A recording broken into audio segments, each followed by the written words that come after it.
All right. Another Saturday night.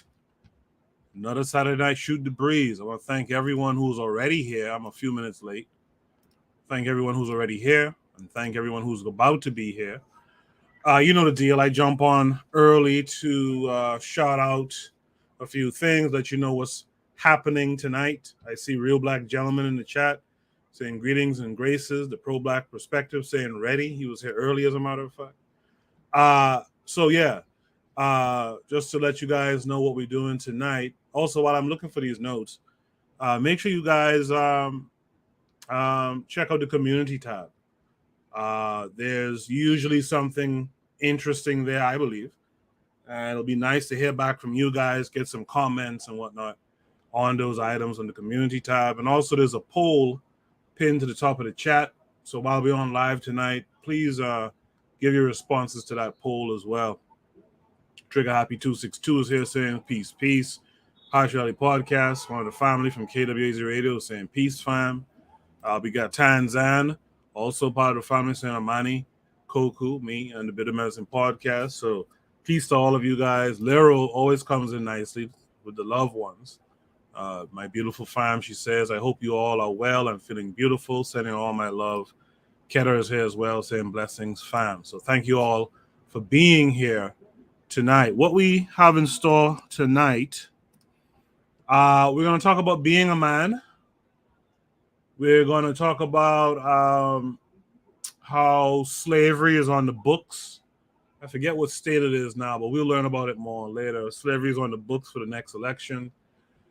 We're going to talk about plans from the prime ministers of Antigua, Barbuda, and I forget what the other Caribbean country is, to separate from Britain in light of the, after the Queen's passing, Queen Elizabeth passing.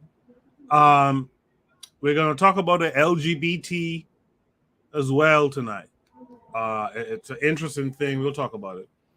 We're going to talk about Serena Williams swirling. That's a follow-up to last week's conversation, if you remember.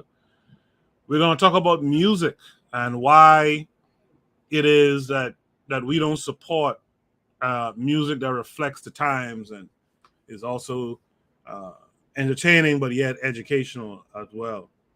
We're going to ask a question and answer: are electric cars a hoax? That's an interesting one tonight. We're going to talk about a realistic response on the death of the Queen by Caribbean people. We're going to answer how valid Mutu Baruka's point, that's a Jamaican poet, when he talks about how parents are letting these kids get out of hand, etc. And then we're going to finish it off with the question, can men be friends? And I understood this to be something different earlier, but I understand it now. Can men be friends amongst each other is what it really means. Can men be friends? So that's what we have in store. I'm going to drop the link right now for those who want to join the panel tonight. There's the link. I encourage all men and women who want to join, click the link. You don't need any extra hardware or software. You could join from your phones, use the microphone on your phones, etc., and come through. What we're going to do now is officially start the show. And on the other side, I'm going to drop Shoot the Breeze topic number 1 for us to begin our discussions tonight.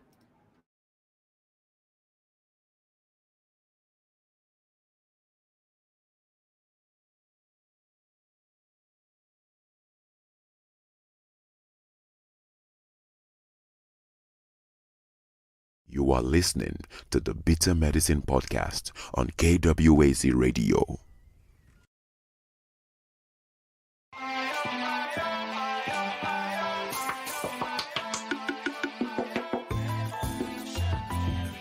Welcome to the Bitter Medicine Podcast, where it's all about Black empowerment. Our show focuses on Black news and entertainment, arts, science, economics, history, people, and strategies that uplift, empower, and motivate Africans within the diaspora. And now your host, whose favorite color is black, Goku.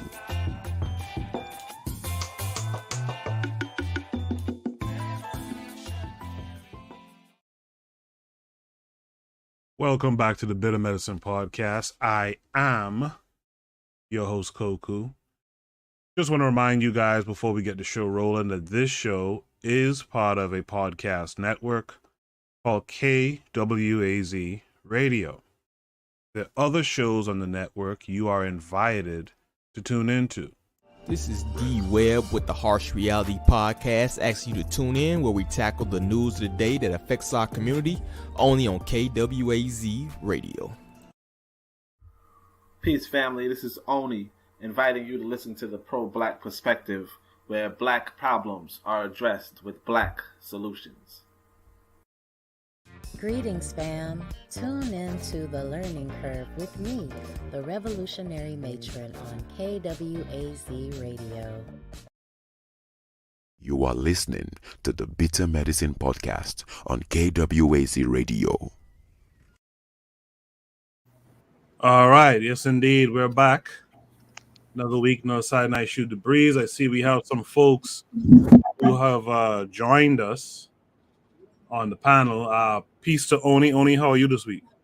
Peace. Hold on a second. No, Oni, you go ahead. Let me mute my mic for a second.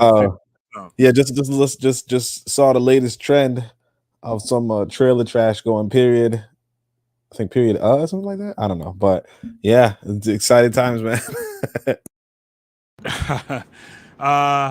Thank you for that, Oni. We also got Mr. Untouchable, who has now changed his name. Let the people know what your name is now, Mr. Untouchable. Amani, Ndugu, Nadadas. I catch that man middle of a sip. My bad, Mr. Untouchable. Hey, respect to all the brothers, my great sisters, on the panel and in the chat. It's good to be back. Yeah, excited about this weekend, weekend of dialogue. I know it's gonna go excellent. So, can't wait to start. Yes, sir. I saw Mr. Untouchable. I was watching the playback of Pan-Africanism Strikes Back, and I saw a couple of y'all inside. That Mr. Untouchable was there, and Marcus Garvey is the way, etc. So that was cool.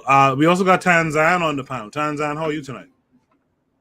I am good. Can you hear me? I'm on on my phone today, so you sound perfect. Oh, good. Yes, I'm wonderful. Cupcake. Oh, what? Whatever, Odi. That's how I would greet you. Habari Bona Haguziki. I see why he did that poll though. He's like, can we be more than friends? Good one. My sister. Habari Bona Haguziki. That's how it's saying. Bona Haguziki. Bakari, but Bakari was having problem with this the other day. But yeah, Bona Haguziki is Mr. Untouchable. Yes, my sister blessed me with my new Kiswahili name, so I have to roll it. Yeah, I have to roll with it. I have to drop the English and roll with it. We got Sister Raw in the chat saying greetings, Idrin and Sistren, peace, family. Good to see you guys. Bobby Wright gave us a nice little shout out earlier. I see everyone is hailing each other up in the chat. That's what I'm talking about, man. If we don't come together and speak, we got to greet each other, So good to see that from you guys. I'm doing all this talking here, and I didn't copy the prompt. Mr. Untouchable, what you sipping on this week? Oh, I make some I get some switcher. Yeah. And some gin, right? Uh-huh. So what I did was so for those who don't know, switcher is like lemonade.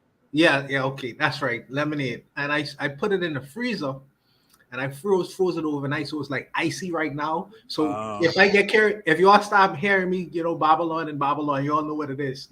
Okay. Yeah, switcher. Mr. Untouchable, just a side note, my Grammy name is to call it Swidgy. I don't know if you ever heard that before too.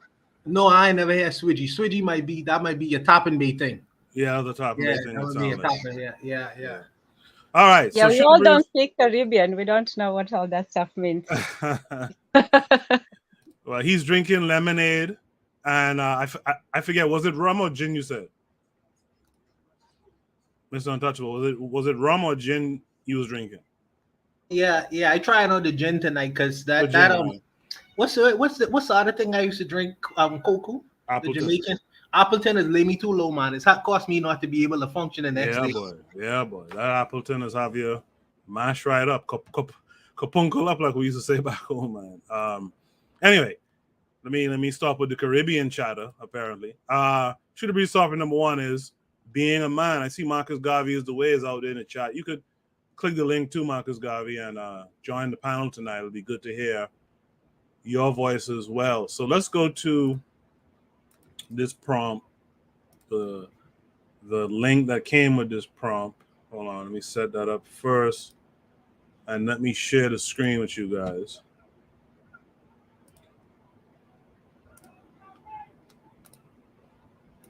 All right, here we go. Yeah, so this is the prompt. All right, you guys could see that. Let me play the video for you guys. Your grandfathers, your mothers, and your fathers, you can only make 1, 2 if you are lucky, 3 if you are abnormal.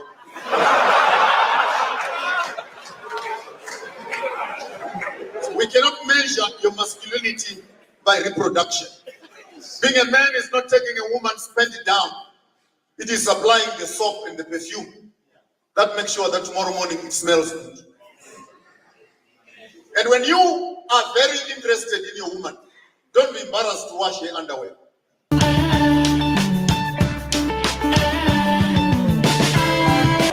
Every man in this house who is African must know that an Ethiopian cannot change his skin. And a leopard cannot change his spots. No matter how much we try to become white, we will never be white. In as much as we are trying to be white, the whites are not trying to be black. So let me start off where it's very uncomfortable. Right on the deep end, I'll find you, don't worry if I lose you. Every time you try to be like me, you are depriving me an opportunity to experience you. Something Songa? Every time you try to be like me, you are depriving me an opportunity to experience you. Every time we try as black people to be like white people, we are depriving the white people an experience to experience us. We have picked up a religion that whitewashes us from ourselves. No wonder some of our prayers never get answered. Because every time you pray for a house, someone buys it in America. Because you pray in English.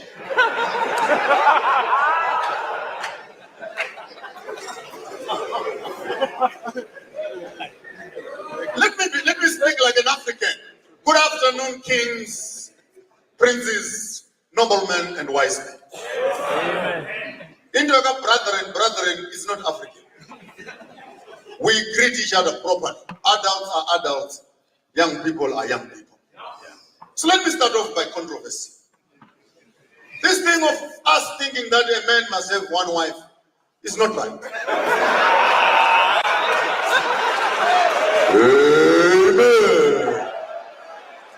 Yeah, Masabati, what do you imagine? You tell me now, umfazi oyi-1 is not enough.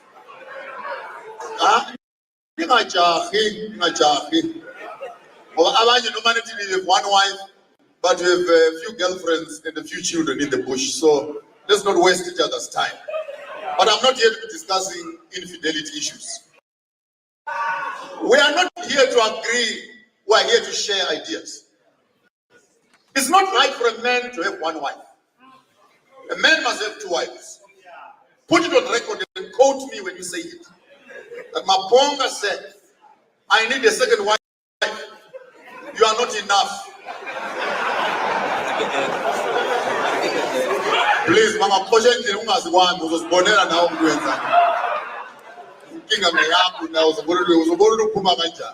let's go together nicely before you. And please, when you are recording, don't cut it until I finish the statement.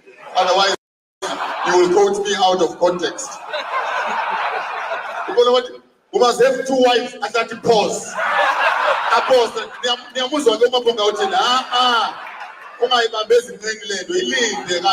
Wait and get the full picture. Amen. Yes. In the Bible, the book of Genesis tells us, in the beginning, God created the heavens and the earth. Then God goes to town to create Eden. After he has finished creating Eden, then he creates Adam. And then he tells Adam, look after Eden. After that, then he creates Eve. To give Eve to Adam, who had Eden. The first wife is land.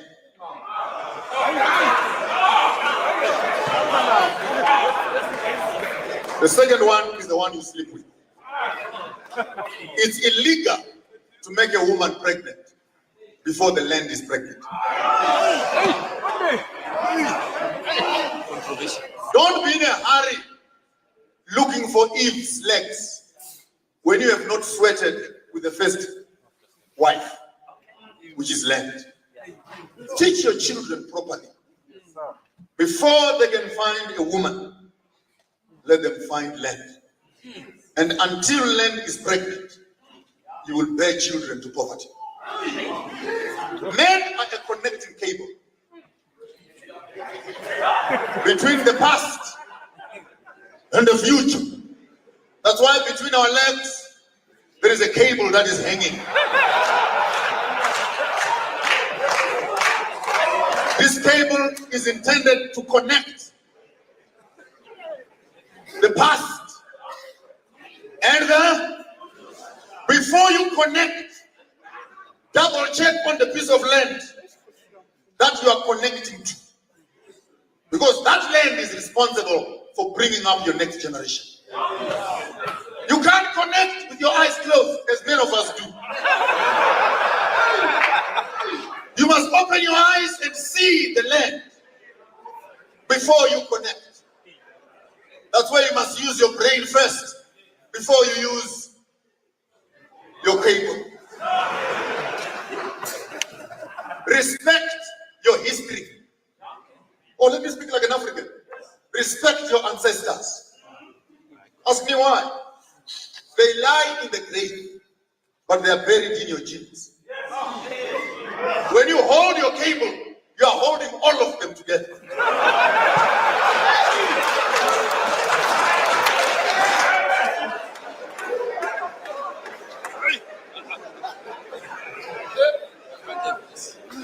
It's not a personal issue, as some of us use these cables for entertainment. It cannot be entertainment. It's a responsibility. When you hold your cable, you are holding time. You are holding genes. You are holding life. You are holding continuity. You are God, Ra, creating, bringing things that are invisible to the visible world. The whole world is trapped between your legs. And the woman's womb, because of the waters that are inside, becomes a medium that makes the invisible visible. When a seed is planted, it takes everything that you are and everything that they were so that it becomes. When I'm saying respect your ancestors, I'm saying respect the blood that runs inside you. For that's not your business. That's our business. You are carrying a tribe. You are carrying a nation. You cannot use your tool as a weapon of mass destruction or use it for digging graves. Every hole that you find does not mean it must be penetrated.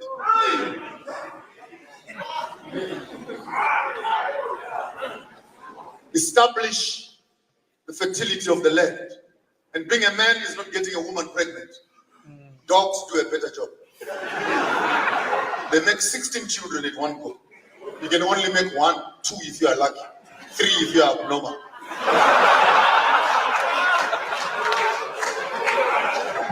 We cannot measure your masculinity by reproduction. Being a man is not taking a woman's panty down. It is supplying the soap and the perfume that makes sure that tomorrow morning it smells good. And when you are very interested in your woman, don't be embarrassed to wash her underwear. The neighbors will say, Bab Takatile, who wash a pen yomfas. Tina, who are educated, simply say, he is washing the cover that leads to the door of his inheritance.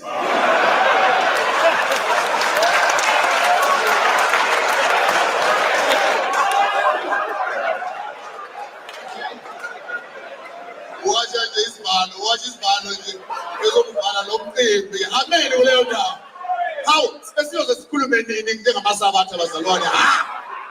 Safa nengoma zakile impela lapha sisazoba lapha for quite some time. As Africans, I want us to agree that we, as men, we have lost the liberty of sitting as men. In these for example, traditional round tables where uncles would sit with cousins and bomshana and sharing information, sharing critical information. Now we live in concrete jungles where every man for himself, God help us all. I want to take you through a small little presentation that will resurrect the African in you.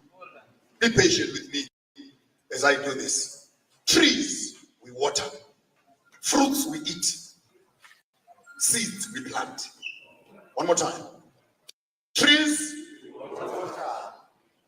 fruits, seeds, follow carefully. The tree are your parents, your grandfathers, your mothers, and your fathers. There's no hopeless life as a person, as a man who is quarreling with his own father and his own mother. You go to witch doctors when your things are not moving well and you think that they've bewitched you. I want to tell you today, the biggest witchcraft is relationships that are not fixed between you and your parents. There's nothing wrong with you going back to your mother's house and clean up the graves of your own fathers. There's nothing wrong. I didn't say worship them. Clean them up. In my tribe, there's a proverb that says, never allow your son to marry a girl when you have not seen the grandfather's graves. Where the grandfathers are buried. So this video goes on for about like 10 more minutes. I was trying to get a little consensus from the chat, but what I'll do is, I'll jump to the last 2 minutes. I'll jump to the last 2 minutes and we'll watch the last 2 minutes and then we'll have the discussion, all right? So yeah, just sit back. I'll just play the last 2 minutes here. It's all about diet, what we eat, so that our blood and our muscle. I'm saying these things, Madodaki, because there's nothing that destroys a man than a pipe that cannot come up. We enjoy. Seeds we preserve. And we plant them for the next generation. Here are people that you are not allowed to sleep with. The door that you came through. You don't touch. Huh? Unyoko. Nabokoko. It's a no-go area. It's an abomination in Africa. Where your father came from. Just to see her nakedness is a curse. Later on, to sleep with her, unacceptable. Your mother, no. Don't even listen to those Europeans and Americans who swear and say motherfucker. No, we do not fuck mothers in Africa.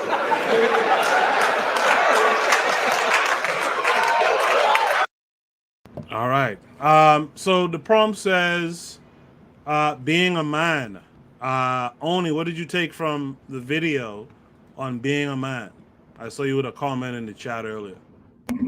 Oh, yeah. So, well, early on, he goes, you gotta have two wives. And I was finna roll my eyes because I knew Mr. Untouchable, well, whatever.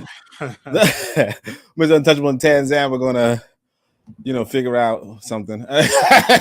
Anyway, but yeah, well, then he said land and women, and you're like, yo, that's on point. I don't usually see this author, this speaker too much. it kind of comes off like he's doing a comedy skit that's really good. It does. But other than that, yeah, I just took the land and land first as a concept.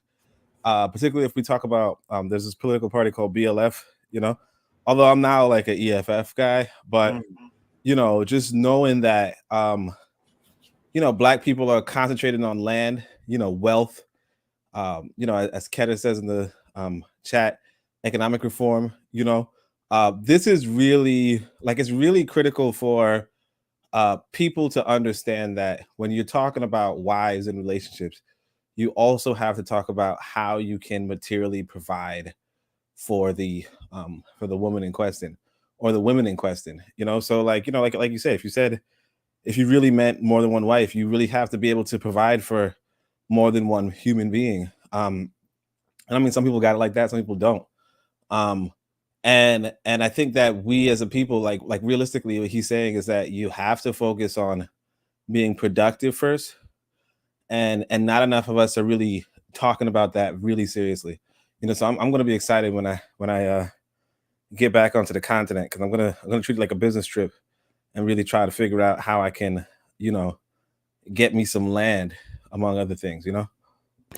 Yeah, I reached out to some of the brothers who do these broadcasts, who have shown us, that they've gone to the continent and gotten land and stuff like that. That's the next step, is to link up with these folks who have done it from over here, from the West, and try to replicate what they did. We talked about it a couple months ago with Afro Think Tank and showing us the paperwork and stuff. And that's the next step. We gotta, if we really about it, we gotta start doing something over on that land over there. Mr. Untouchable, what say you?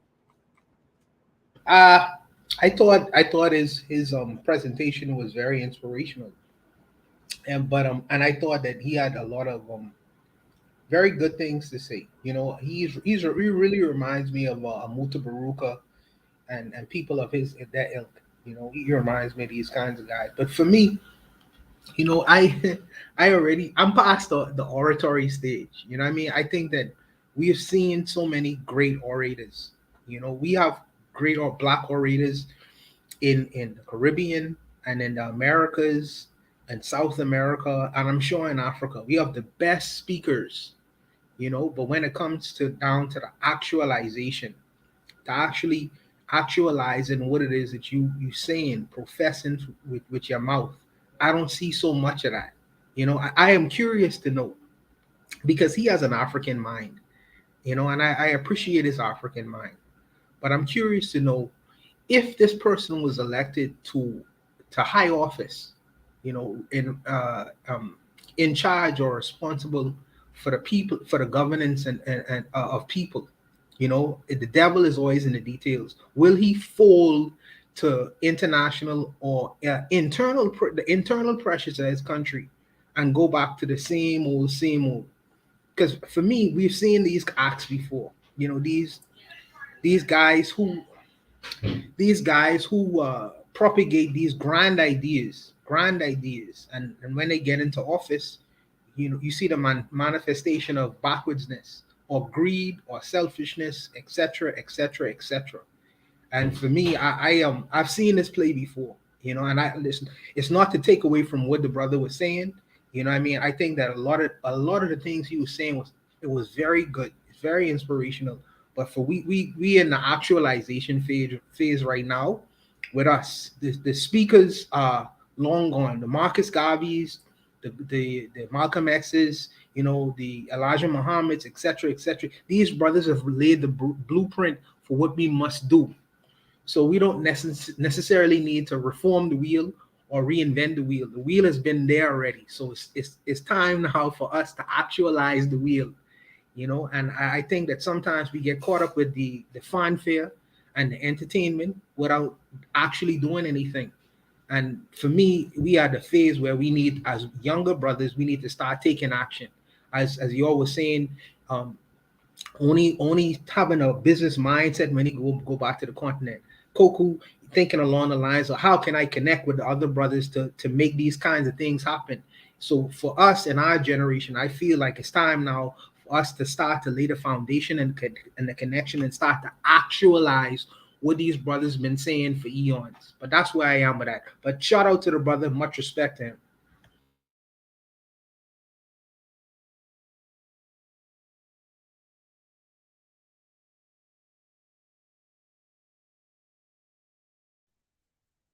Wait, are we on or is it just me? Tan, you could go because I think that Coco cut out for a second, so you could go. Oh. Oh wow. I thought I was wondering what happened. I was like, did I just Yeah, he's gonna come back. He's gonna come back. Okay. So in terms of the speaker, well, that was an interesting one, and you know that he would go the polygamous route. That was obvious. But I'm glad he focused on the aspect of you get the land first, because sometimes we get caught up. Like you look at a lot of the content that Black people, mostly Black people make. It's all mostly, I think, maybe 70%. Men versus women, this and that, and arguing FBA versus this. It's always something versus something.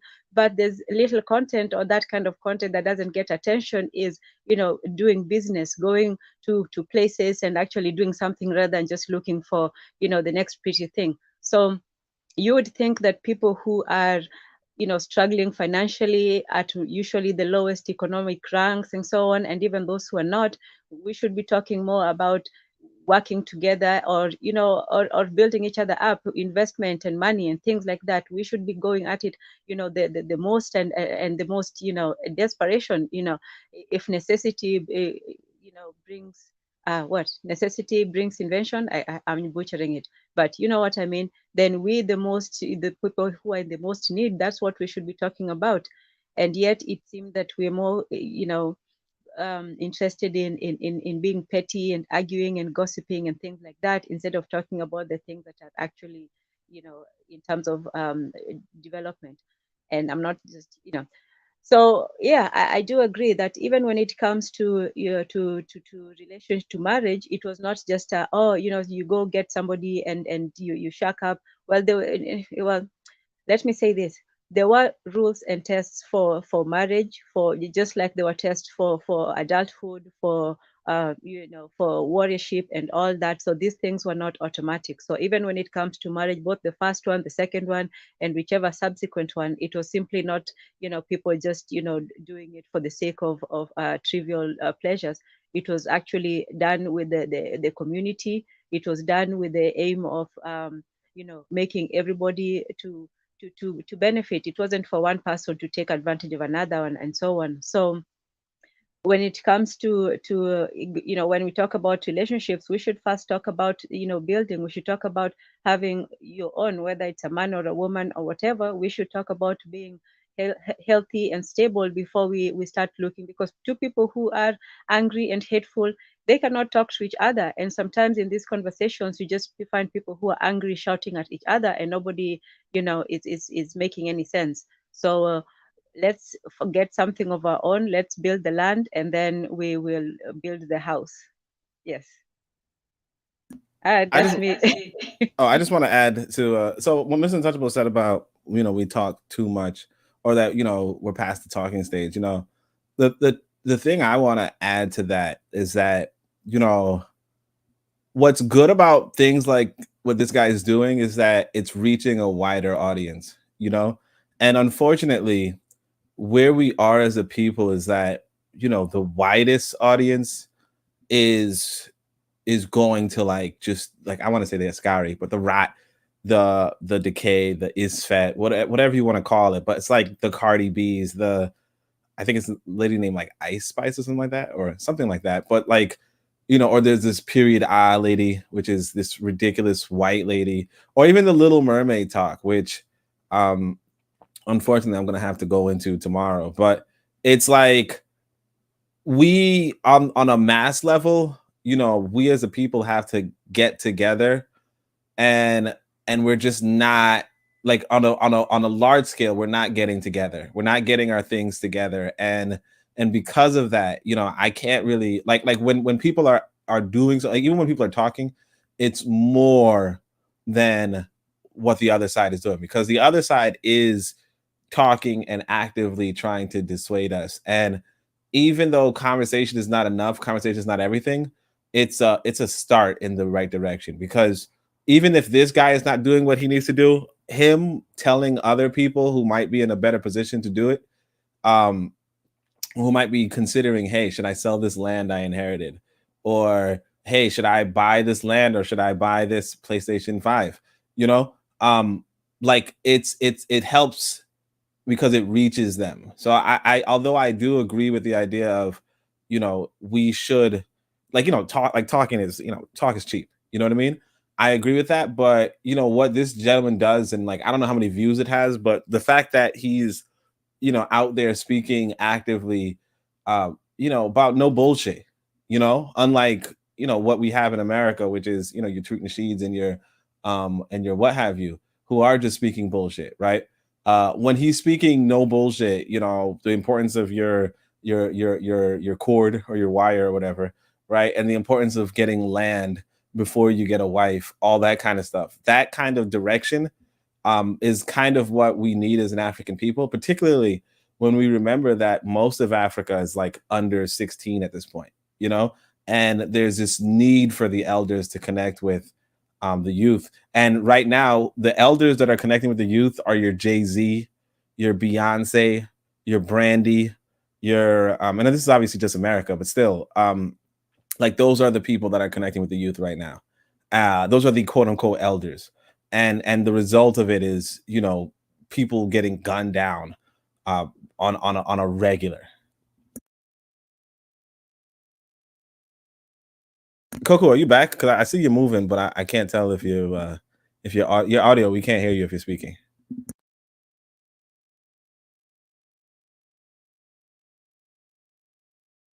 Okay, but well, you might want to go to the next like the next. Wait, hold on. Oh, okay, now we can hear you. Yeah.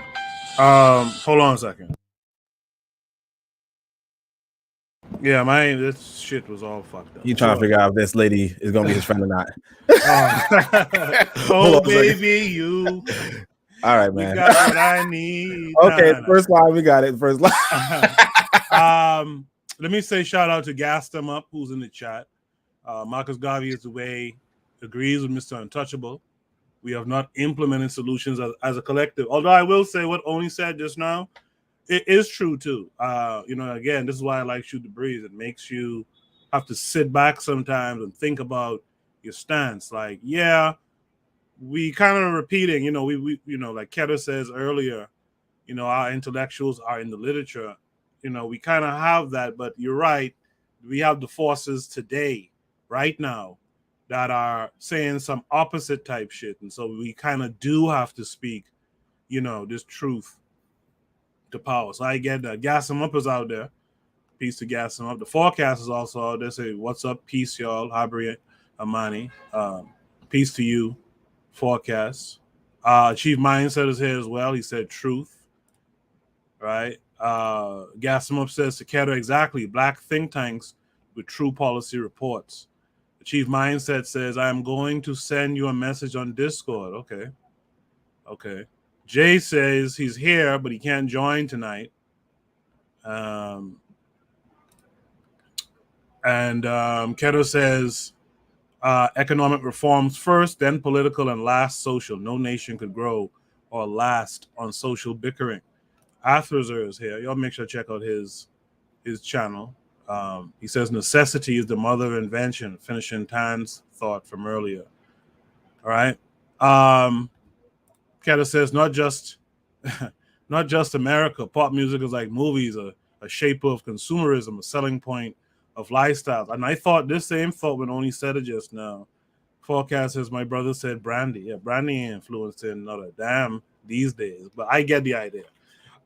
Yeah, that's that was Shoot the Breeze prompt number 1. I'm gonna drop the link again for those who can join and who want to join. There's the link for those of you to join. Is there any last words on this prompt from anyone on the panel tonight? Quickly. While I agree with Oni as far as the importance of spreading good information and putting it out to the masses of people, there is a such thing of paralysis and analysis. True. And I don't want us to get caught in that trap of continuously engaging in these discussions without actually actualizing anything. But I do agree with the continuous spreading of good information to our people, so they would have an alternative view and an alternative choice in what that next action should be. I do agree with that. I appreciate that, Mr. Untouchable. Let's go shoot the breeze topic number 2 tonight. Shoot the breeze topic number 2 just simply says interesting. Yeah, I want to remind you guys too, when you post your prompts on the Shoot the Breeze channel in the Discord. By the way, the link should be pinned to the top of the chat. When you post your topics, make sure to add a prompt so we could have an idea what it was you were trying to get across to us. Especially if you're not going to be on the panel, post a prompt and expand a little bit on it. For some reason, this isn't going through. So this takes us to an article. The article is from Essence. It says some states will have slavery on the ballot this midterm election. All right. In less than 60 days, voters in Alabama, Louisiana, Oregon, Tennessee, and Vermont will decide whether to abolish slavery. But it's not exactly what you may think. The initiative on the ballot is a part of a larger criminal justice reform movement aimed at prison labor in an attempt to address the loophole in the 13th Amendment, which ended slavery and involuntary servitude when it was ratified in 1865. Advocates pushed to officially abolish slavery and involuntary servitude, as well as reshape the prison labor system. Longtime advocate and director Ava DuVernay explained the loophole in her groundbreaking documentary 13th. Everybody knows the 13th Amendment of the Constitution says there shall be no slavery in the United States, says DuVernay. Most people don't know that is a lie. Right after it says there shall be no slavery, there's a little clause, a little loophole that says except. The exception is except if we think you're a criminal. That same exception clause loophole led to much of the repressive 19th century laws in the South during the Reconstruction era known as Black Codes. Black Codes allowed authorities to incarcerate Black people for petty crimes such as vagrancy, which was easy to do because the newly freed Black people were already disenfranchised as they weren't working and didn't own property, thus pushed into vagrancy. The system would then force them to work in a sort of legal slavery. This would then allow the system to effortlessly usher in Jim Crow era. So this is a tweet from Congressman Nakia Williams. She says, but hashtag Juneteenth also reminds us that slavery has not been fully abolished in this country. In reality, the 13th Amendment outlawed slavery except as punishment of a crime. And that was a response to another tweet, I guess. Currently, 20 states have adopted similar exceptions. Their constitutions. Currently, 20 states have adopted similar exceptions, I guess, in their constitutions. This is a poorly written article, by the way. However, most referendums are asking voters to declare no form of slavery or involuntary servitude be permitted. Voters in Colorado, Nebraska, and Utah struck down slavery and involuntary servitude through similar ballot initiatives back in 2018. Okay, so slavery is in the books in some states. Are you guys in the chat?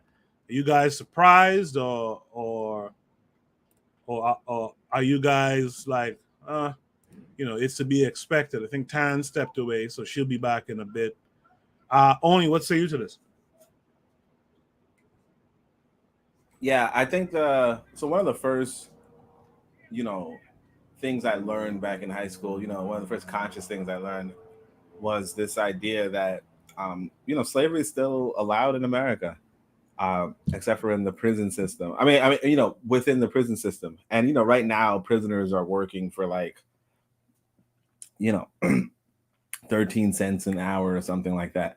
And they're doing like real labor, like labor for, Dell and Microsoft and Ford. Burger King, yeah, and Ford.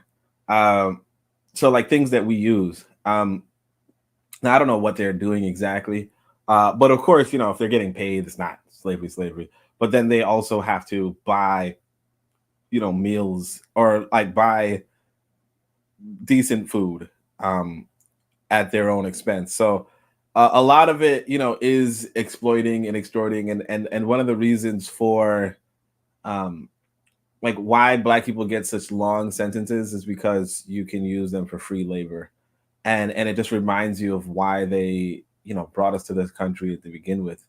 Uh, but it, you know, I'm not surprised. I mean, it looks like this might be that they're trying to make it illegal. I don't know.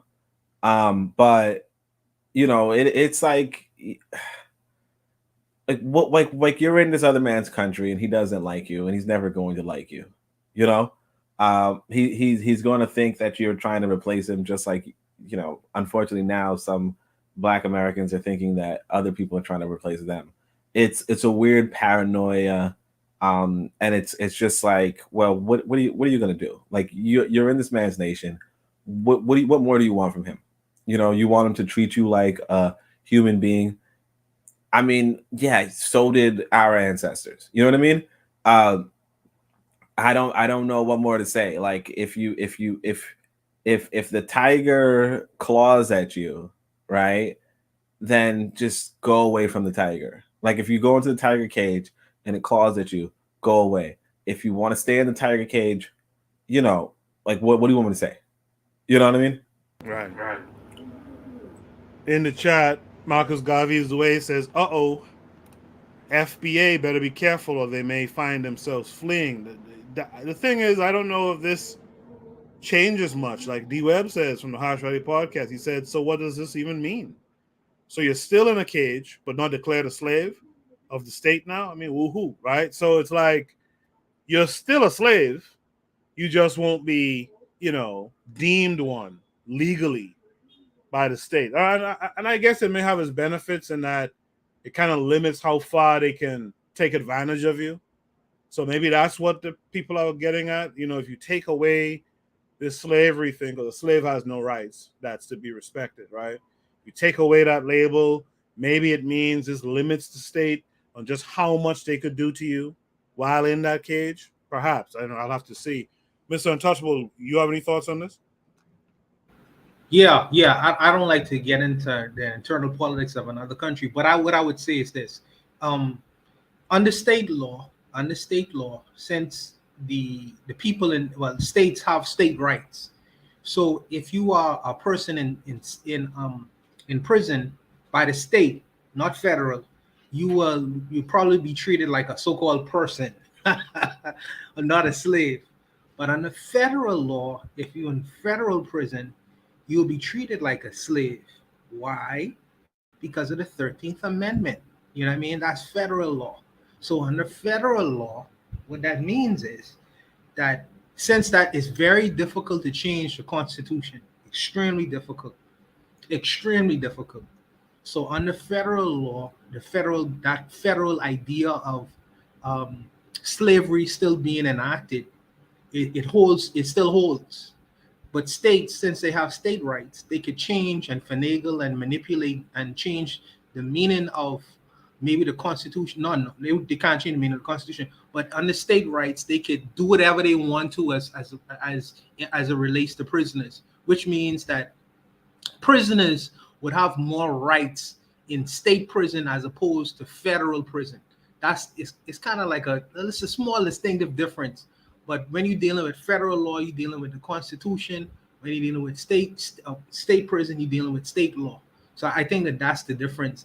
But it's because it's very difficult to change constitutional law anywhere. But what I would say is this. I think that if you are in prison, you shouldn't be treated like a slave. You should be treated like a prisoner. You know what I mean? I am not necessarily one who is soft on people who commit certain kinds of crimes and certain kinds of acts. You know what I mean? I'm not a bleeding heart liberal. You know, if you do certain things, you earn your right to be in prison and you earn whatever you have coming to you.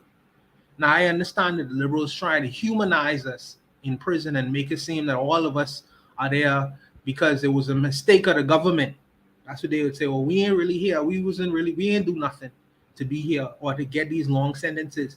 But some of us, and this is not necessarily applied only to black people. I know black people like to jump up when it comes to the prison system because we disproportionately represented there. But it applies really to everyone. But what I would say is that many of us who are in prison, it's not because we are angels. Some of us are supposed to be in prison. And the people who are in prison, sometimes they get what's coming to them. And I'm very skeptical when we try to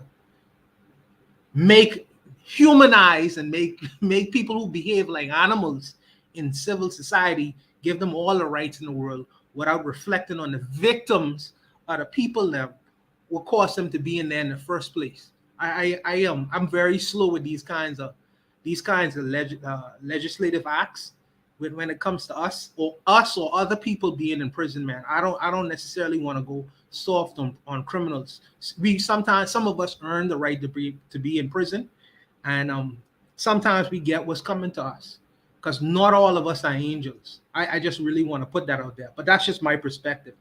I'll stop there. I appreciate that, Mr. Untouchable. Like Marcus Garvey's the way in the chat says, let's remember many black and poor are in prison because they could not afford proper lawyers, not necessarily guilt. So there is that too, but you are right. Some of us do deserve to be there for sure. But let's be mindful that some people are there not because they're necessarily guilty. So some people black people, especially black men, are railroaded, in the prison system. Railroaded. They're given choices like, if you don't cop this plea, you could face 25 years, but if you do, we'll just give you 4. You know what I mean? And it's like, damn, it's rough. We got Real Black Gentleman here tonight. Real Black Gentleman, how are you this week? I'm good. Like I'm saying, like when I logged into Google, like, you know what I'm saying? Like all of my StreamYard and all my internet was like throttled. Like it was like I couldn't really say or do anything. So I didn't log into Google, and I just logged in straight into the StreamYard. So like everything's good, but I just can't chat in the chat room. Maybe that's the point. Okay. Maybe that's the point. But like, I mean, yeah, I'm born in this country. Yeah, I mean, that whole 13th Amendment is for real. Like it's the whole bait and switch about flavor. It's like, okay, it's like winning. What am I trying to say? Winning the war but losing the peace. I mean, it's like not being able to not be free, being free, and then all of a sudden, vagrancy, the minor civil kind of things that bring you right back into the chain gang, bring you right back into that plantation where you have no rights, where you know what I'm saying, the warden might as well be massa. You do your work till sun up till sundown. You get your one meal of slop a day. And that's what it is. I mean, southern prisons in America are still really, really close to slavery. It's like Angola prison was an actual like plantation. So it's, you know what I'm saying, like anything that you know what I'm saying, get that legislative twist, but at the same time, every time, sometimes when you have one step ahead with the legislation, people come around with some new little sneaky legislation to try to get the bondage on you, to try to get the bind on you. So, I mean, it's good, but I hope it's not whack-a-mole. I hope it's like, people are aware that there are people who really would like to like keep this loophole intact so that they have some like, sensibilities about, well, what if they kind of come around on the end on it? You know what I'm saying? This is a very direct kind of a way. And, in politics, people have a funny way of trying to come around the side on you. Yeah, that's all I have to say on that. I appreciate that, Real Black Gentleman. Thanks for coming through. Thanks for keep trying to come through. I have nothing to do with what happened to your access, but I appreciate that you kept trying and that you're here. In the chat, Brother Bukhari said, prison is punishment. I don't fight for that. That's kind of sobering to me, actually. That kind of sobers me up a little bit. Like, well, yeah, prison is for punishment. Why am I fighting for that? But let's get more from Brother Bakari. Brother Bakari, how are you this week? I'm great, man. Can y'all hear me? You're very low, but we can. Okay, look, I'm on my phone, so I'm gonna try to be quick. But anyway, let me know if Okay. that's better. Yeah, Okay. that's better right there. Look, my thing with the prison thing. See, they use stuff like that because they know black people really emotional. I'm gonna be honest with you, man. Who y'all fighting for when you're standing up for the prisoners? You're fighting for people like the guy that walked in that church and you want him to be treated well. The guy that walked in that church in South Carolina and killed those black people. You want those skinheads in those Aryan nations to be treated well. You understand? So, and I saw somebody put in the chat said something about poor folks. My concern is black folks, but some of those black folks, a lot of those black folks, man, that's in prison should be there. Look, I have friends that been in prison, and I have friends that been in prison that would tell you they don't want to fight for no prison change because they would tell you those people are animals. Have you ever heard? Not all of them, not all. Some of those people, like, go on YouTube and look up a guy called the Booty Warrior. Come on, man. Oh yeah. Come on, dude. Why would I fight for him to be treated good the way you go to prison and he just walking around with knives waiting to rape you? Come on, man. We have to focus on out here and what's going on out here. Can I say we've been railroaded and some of our people in jail for crimes they didn't commit? Yes, but I'm a firm believer in, I'm just being honest. They may have been overcharged and they may have been over sentenced, but I'm a firm believer in there's way more in there that committed crimes that didn't. And we like to look and point the finger when there's things that I believe in stay out of prison reform. So I don't fight for that. Even when my son was locked up, he used to get mad. I said, I'm not coming up there. I'm not coming to visit you. I ain't putting no money on no books. I ain't doing no damn thing. I don't want to be, I didn't raise you that way. I ain't doing nothing. Shit. And I'm just my oldest son, and I'm just being honest. He went, he got in trouble. He got in trouble again. I said, okay, look, this is my last time. I ain't ever doing it again. He was locked up. He did 11 months. Look, I didn't go see him, didn't accept no collect call, didn't put no money on no books. That's my son. Came back out, got in trouble again, did 10 months. Same thing. So I'm just being honest, man. It's too much going on the outside for us to focus on, to be concerned about people that constantly are repeat offenders. And I hear the mic. I appreciate that, Bakari. Thanks for joining us tonight. Make sure you guys check out Bakari's channel. Make sure to subscribe. I posted a video he did earlier today highlighting a black business and also highlighting some Arabs who are selling black merchandise. I mean, the way that Arab had that little stall set up, you would think it was a black person had that stall set up. So I appreciated that. You guys make sure you could go to the community tab and access the video that way, or you could go straight to Brother Bakari's channel, subscribe, click the bell to be notified when he uploads again, and check out that video and all his episodes, man. Really good stuff, too.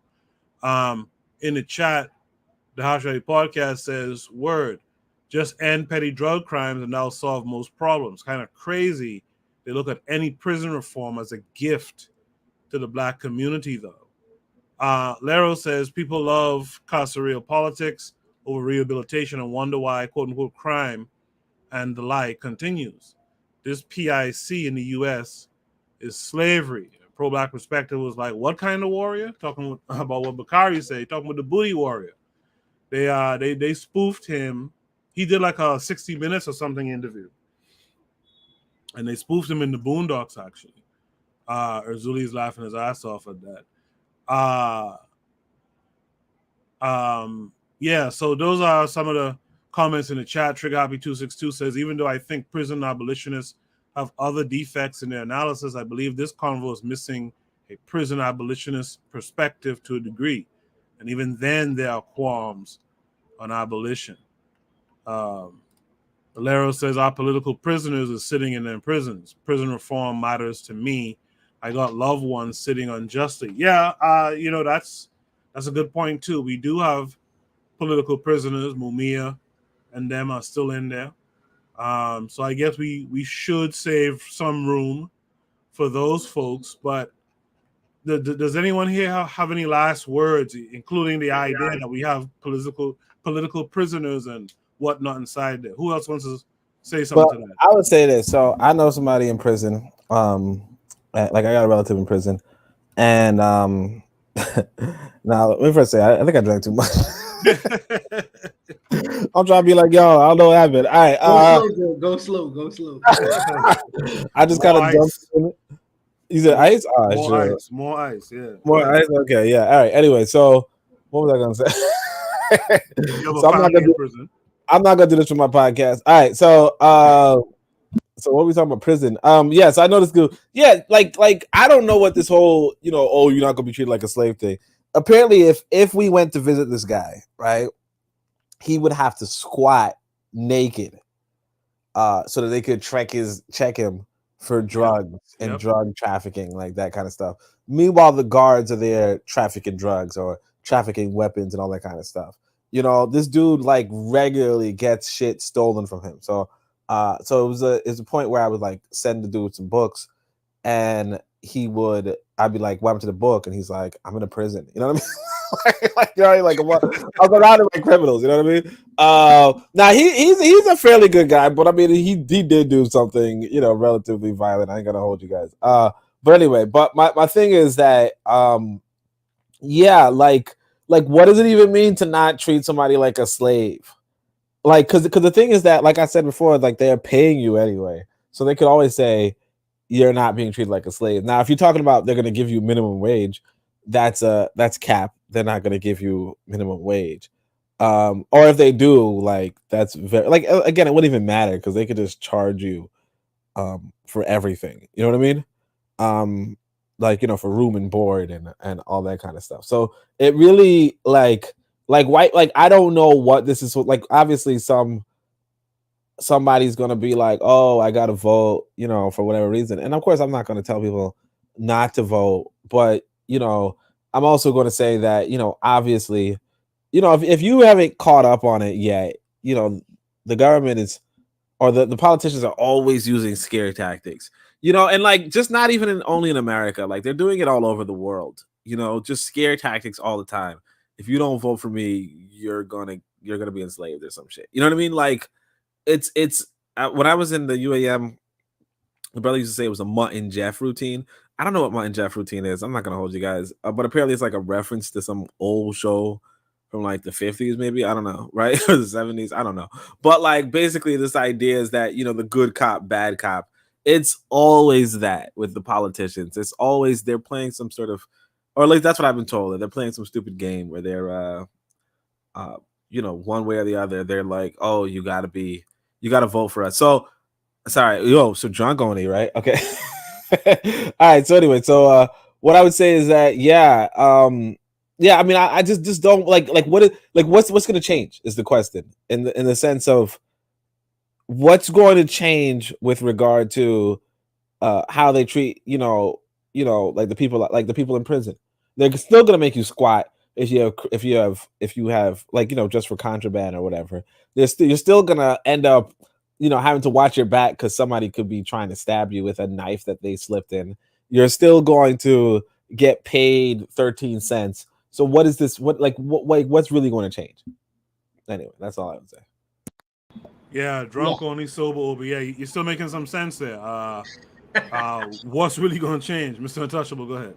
Yes. To Liro's comment, I don't want to be deaf to not say that there are political prisoners in the United States. In fact, that's really the United States government dirty little secret. The fact that they do hold political prisoners still in 2022. Like my brother Rakim Balagoon from Gorilla Mainframe, he was the first person caught up under that black extremist law.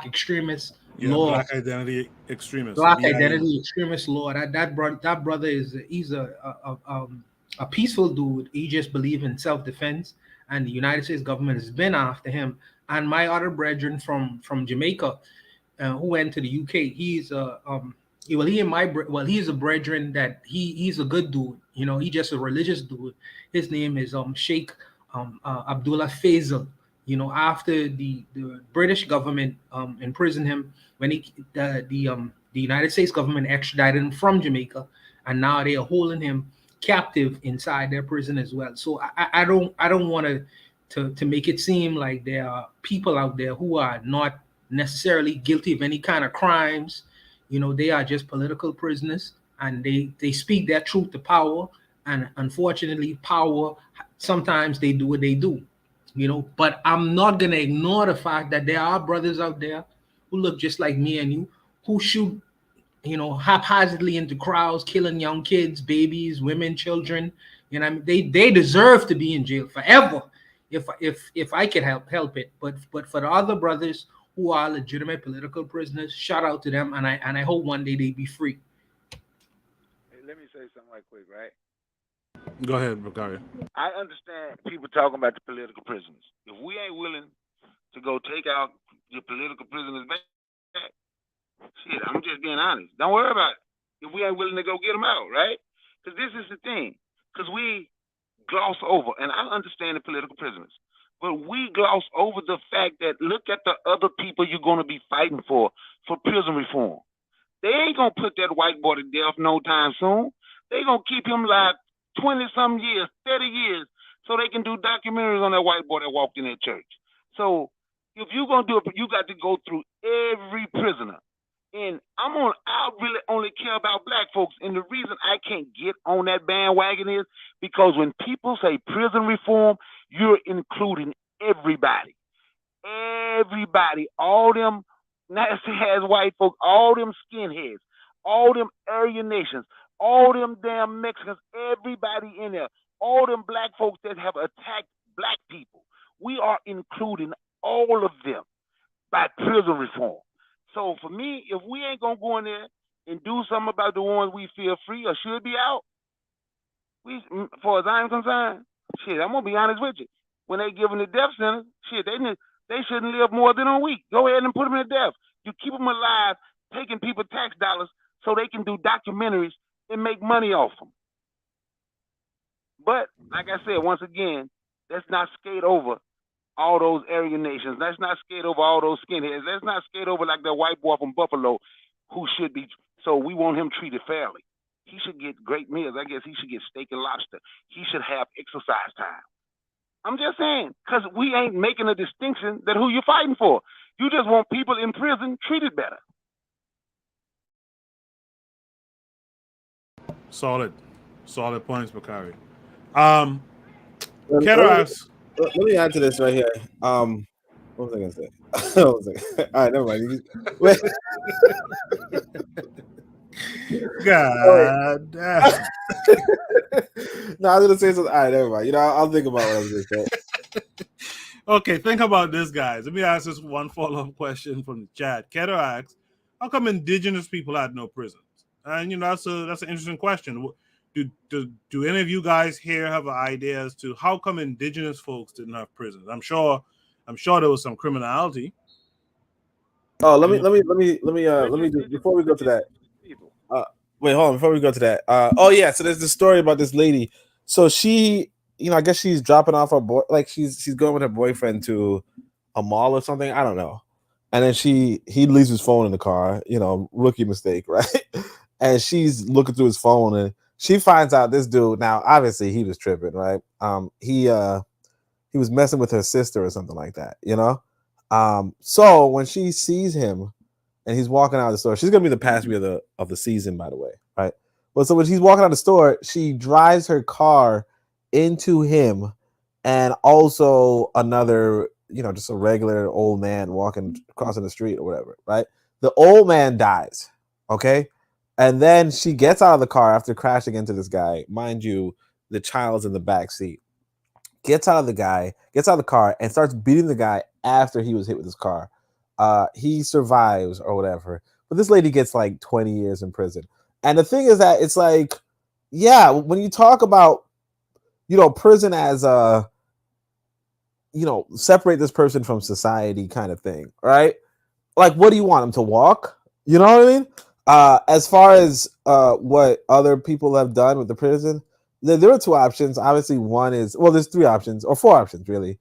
One is obviously you would, you know, give them a real punishment. You know, give them a punishment. It could be like, you know, you could beat them up or you could cut off a limb or something. I don't know, but you could also just punish them. You know, make them pay for what they did, whatever.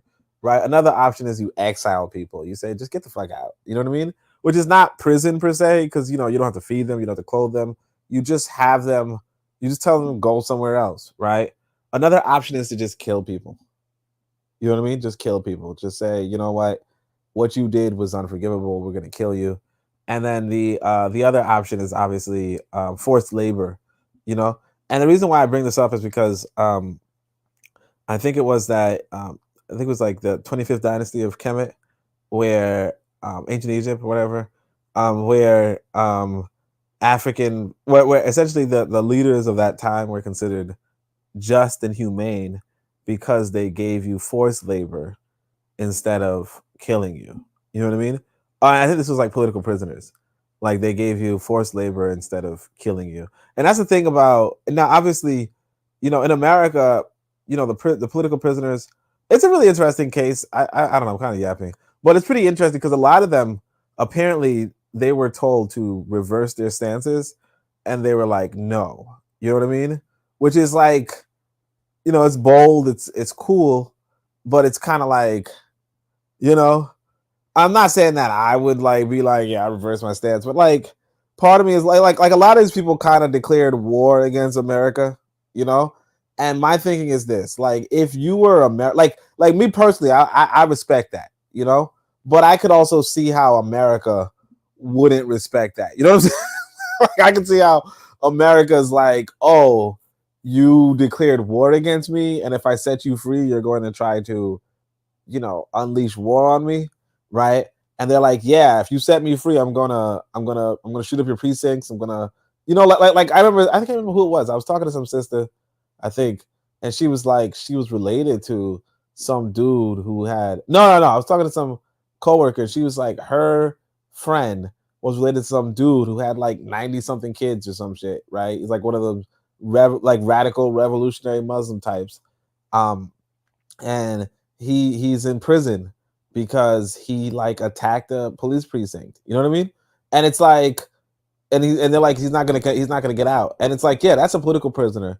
But like on the real, it's like, I personally, you know, obviously for me, it's like, yo, you attack a police precinct, that's cool, right? Fuck 12 or whatever, right? But I could also see how America or 12 is like, this dude attacked the police precinct. So, you know, yeah.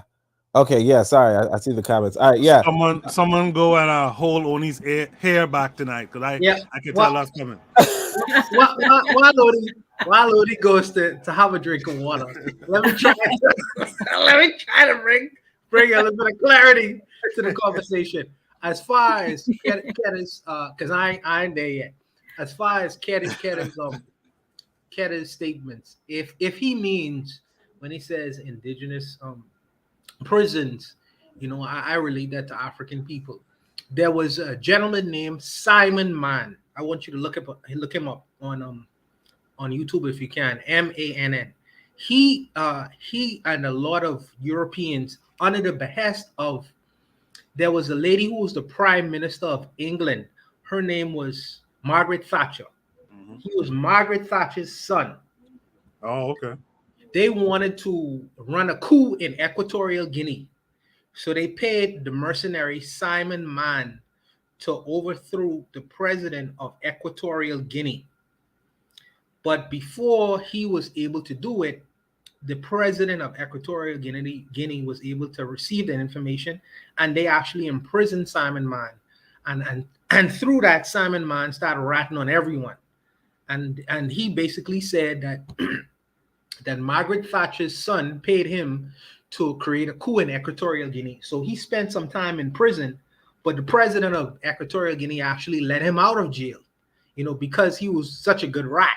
But if you want to know more about that story, you could just look up online on the guy named Simon Mann. He did actually go to an African prison, and African prisons ain't easy, just like Caribbean prisons. They ain't easy. And it's a few other white folks who actually went to prison in Africa based off of the crimes that they would have committed inside Africa in trying to do certain things. But you just need to look it up, brother. It's a few of them. But I'll just stop there. With that said, Keto said to Brother Bakari, when Europeans came to Africa, then they didn't find dreadful prisons there. When they came to America or Australia, none. This was my perspective. So, Brother Bakari wanted to say something earlier. I'll let you address that and what Keta said to you in the chat. Go ahead, Bakari. Okay, like I don't know what they had in Australia or what they had here. I know what Dr. John Henry Clark. See, when we say indigenous, like that's a broad, ambiguous term, right? Europeans are indigenous. White people, they're indigenous to Europe and Eurasia. They obviously had prisons, right? So that's what I'm saying. So I don't know if Native Americans had prisons, but they had. I'm willing to bet you everybody had some form of punishment. Because we act as if sometimes like everybody else was walking around perfect, except white folk, except the European folks. I'm willing to bet you in Asia, the yellow folk, they had some form of punishment if they didn't have a prison. Uh, and let's say nobody here ever had a prison. They didn't have none in Africa. They didn't have none. So when they built a prison and they whatever they put into the black neighborhood, right? Some of our people who've been doing drive-bys, shooting up little kids, they deserve to be there. So if there wasn't prisons, it has to be some type of. And the only reason I'm focusing on black people when I say that, because that's the only people I would care about who's in prison.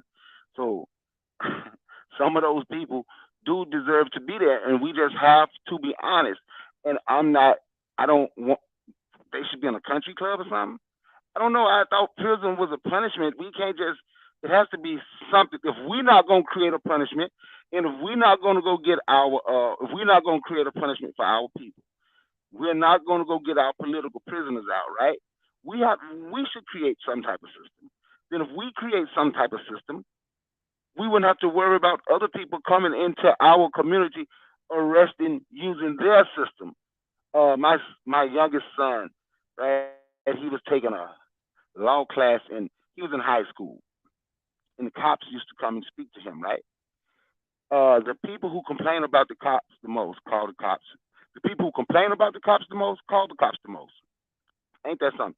Now that's here. Now he said, when you look and see, you know why there's not. He's just talking about here. Why there's not as many Asians and Latinos going into the jails here, because they have a system. The only time they ever truly call the cops is if there's some type of murder. This coming from the cops. They say they have figured out a system where they handle their own stuff in their communities. So if everybody else can do it, we can do it, or we'll continue to play by living by somebody else's rules, and them punishing us. Thank you for that, Bakari. In the chat, Trigger Happy 262. Give me a second. Trigger Happy 262 says it distinguishes between spies or enemy nations versus our citizenry. This is precisely about either our past freedom fighters or the well-being of our people. He says prisons to me are equivalent to concentration camps, right? He said punishment does not equal prison. And Oni was agreeing with Bakari. Keter did as well. And Lero says our kids are going to jail and prison as minors. Tanzan came back. Let's hear from Tanzan first, and then I'll get the extra comments from you guys. Tanzan, what say you to this article? Yes, for me, I am not soft on crime either. That's usually the accusation. I'm for punishment, but my main objection to prison is not so much the punishment, it's the profit.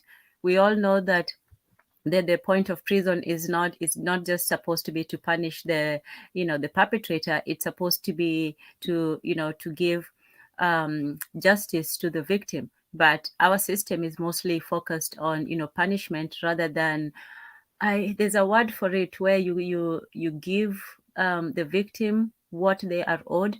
And that was the system that I know that we had for a lot of people. If you're found guilty, you had to pay remuneration to the victim. And that was the whole point of it, that the victim was supposed to be compensated for for that. But in our system, it's more of the punishment aspect of it, whether the criminal becomes rehabilitated or not. Obviously, some cannot, and there are these different aspects of punishment, from somebody said exile, banishment, to ostracization, where somebody's still allowed to be part of the community, but they are, socially, snubbed and they're shamed or looked down upon. So there were different forms of punishment that were enacted. Some of them were material, some of them you had to pay back. So resorting immediately, and if it was something that was severe enough, yes, sometimes the punishment was death, immediate death. So there was punishment, but the profit of somebody making money from punishing people, not just and not even benefiting the victims, in most cases, it's just somebody coming in and saying, well, these people are bad, they did wrong, therefore I'm going to make them work hard for me so I can make money and treat them and pay them 14 cents while I make, if it costs them 14 cents, then they should sell it for 16 or 20 cents, but that's not what they do. So it's basically still, that's slave labor. Whether those slaves are good or not, that's not the point. They're still using slave labor. So for me, if the point of it is to punish people, then it should be punishment either, for justice for the victim, or immediate, retaliation, which is, death instantly. There are some people who cannot be rehabilitated. If you've gone on a killing spree, there's why put you for 60 years behind bars? Just get it over and done with. But there are people who don't deserve to be in jail for years and years, especially people who did things when they were 16 or 17 or whatever. So it just depends. But it should be for the victim, not for some corporation making money from phone calls and from, people working, even if they're criminals, from working, for slave labor wages. They should not be profiting. If they should profit, society should be given back that money, not some greedy, whatever. Yeah. Greedy corporations. And I feel you on that. I think, and again, I think this is what Shoot the Breeze does. I think Shoot the Breeze is good at highlighting, like, a lot of these conversations are a little bit more nuanced than we tend to deal with them. I think Oni had something to say, and then anyone else after that can speak. Oni, go ahead. Yeah. So like I can't remember the guy's name, but there was this philosopher, or called himself a philosopher, in early America, who was like, I'm not gonna pay any taxes. You could jail me for that shit, right? And the dude got like 20 days or some shit. Like apparently, like before this 13th Amendment, prison sentences were short. You know what I mean? The 13th Amendment, or even just this, like the 13th Amendment, the context of it is that now black people can go to prison and you can work them. You know what I mean? And because you can work them, you go to prison, now prison sentences are going to be really long. So like that's a thing that we have to like come to terms with. Because like you got to remember that during the time of slavery, when white people were just like open criminals, you know what I mean? They weren't getting 10-year prison sentences. First off, they could just murder somebody, right? And be like, oh, they were my property, and then just walk away from that. But like realistically, there weren't these 10-year sentences anyway. I mean, obviously, if you kill somebody else, you probably would just get killed yourself. You probably just get a death penalty, honestly. So like we have to remember like where America comes from and what it's out of. But also on that note, I wanted just to say that about the whole, why the prisons profit. One of the things is that should the state take up the cost of warehousing people for years, and then when you're warehousing them, should these people not provide any productivity? And so like that's really, unfortunately the question that comes into play, and it's enabled by the 13th Amendment, which is, realistically, if you did like some sort of stupid crime, some sort of violent crime, you probably would have, in the long past, a long time ago, you probably would have gotten like a year at most, if not the death penalty. In other societies, it's kind of like arm for an arm or some shit, or eye for an eye, where if you like, did some nonsense, they might cut off a limb or some shit, right? Like you stole something, they might just cut off a limb, which is, a little bit more extreme. But But yeah, now they're like, hey, you stole something, you stole 40 cents from a grocery store, you're getting 14 years. You know what I mean? And they do that so that they can exploit your labor, of course. But then it also becomes for us to really come to terms with the reality is that if you kept somebody like another human being for 14 years, like, can you afford that? You know what I mean? Can you afford feeding them and clothing them and providing for them for 14 years? You know, like I have this kid and I'm trying to do that, and it costs money. You know what I mean? Like it costs money to like have them being supervised and watched, 24/7 or whatever. So, um, obviously you'd prefer shorter prison sentences, but then there's the matter of, uh, do you really want people, particularly violent people, people with like proclivities towards violence towards other people, do you want them out on the streets? Do you want that guy who shot up a church or whatever to just be like, spend like 2 years in prison? He learned his lesson and now he's free.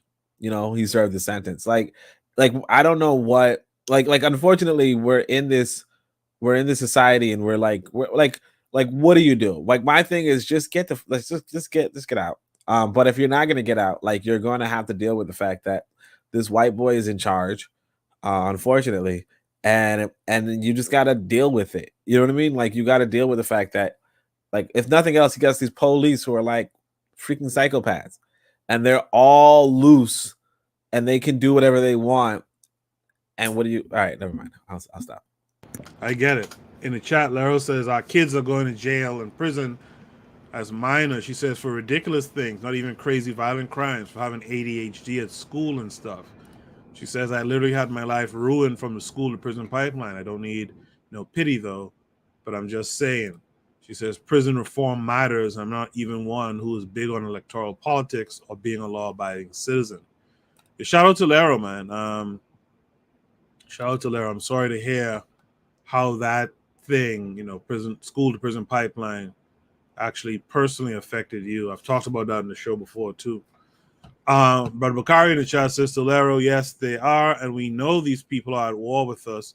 So black people, we have to step up and protect our youth. Brother Bakari, did you want to add something else to the conversation there? I have one more, like I wanted to say right quick, right? Like when she was talking about prison reform, right? So me and my because my youngest son, he on this too, right?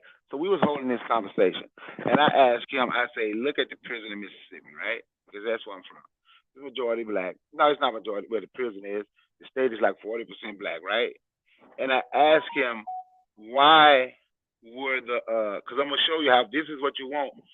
Getting in people who you know can help you out, right? Asking why was private prisons complaining about the state of Mississippi? And why were they sending people from California to do prison in Mississippi? Because there's a lot of towns in Mississippi that's 90% black with black mayors and black sheriffs, right? Counties, right? So people ain't going to jail as much. So the private prisons was complaining because there were too many empty beds in Mississippi. So they had to make a deal so people could come from California. So if this is something we care about, get out and vote and do whatever, right? But we are still asking the people who got on the ship and traveled halfway around the world and put our ancestors on the bottom of a ship, packed them in like sardines. We are asking the descendants of those people to treat the descendants of people that was packed in like sardines. Please treat us better and give us some type of reform, right? So I'm gonna give one more example, then is it. We all remember when I did that video, I just posted and I was talking about how people laughed at Mexicans coming here making $2 an hour, and look what $2 an hour turned into. I showed the grocery stores and all that, right?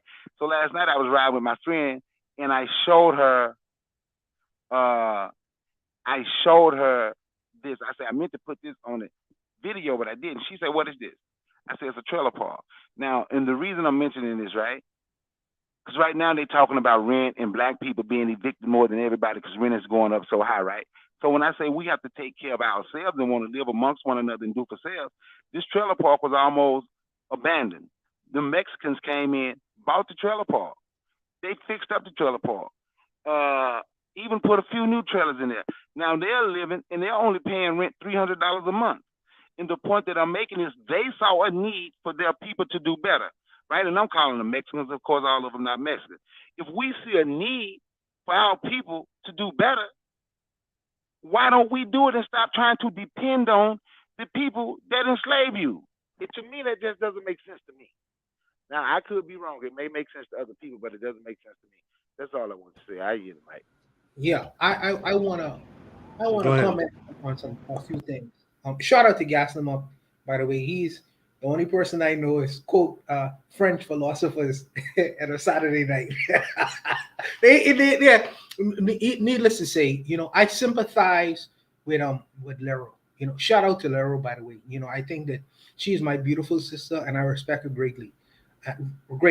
But what I would say to her comments in regards to minors being caught up in the system is that some of our minors, if we're being honest and truthful, some of our minors are not angels, man. They first of all, the drug boys put heavy crimes on minors because they don't think that they will get stiff sentences.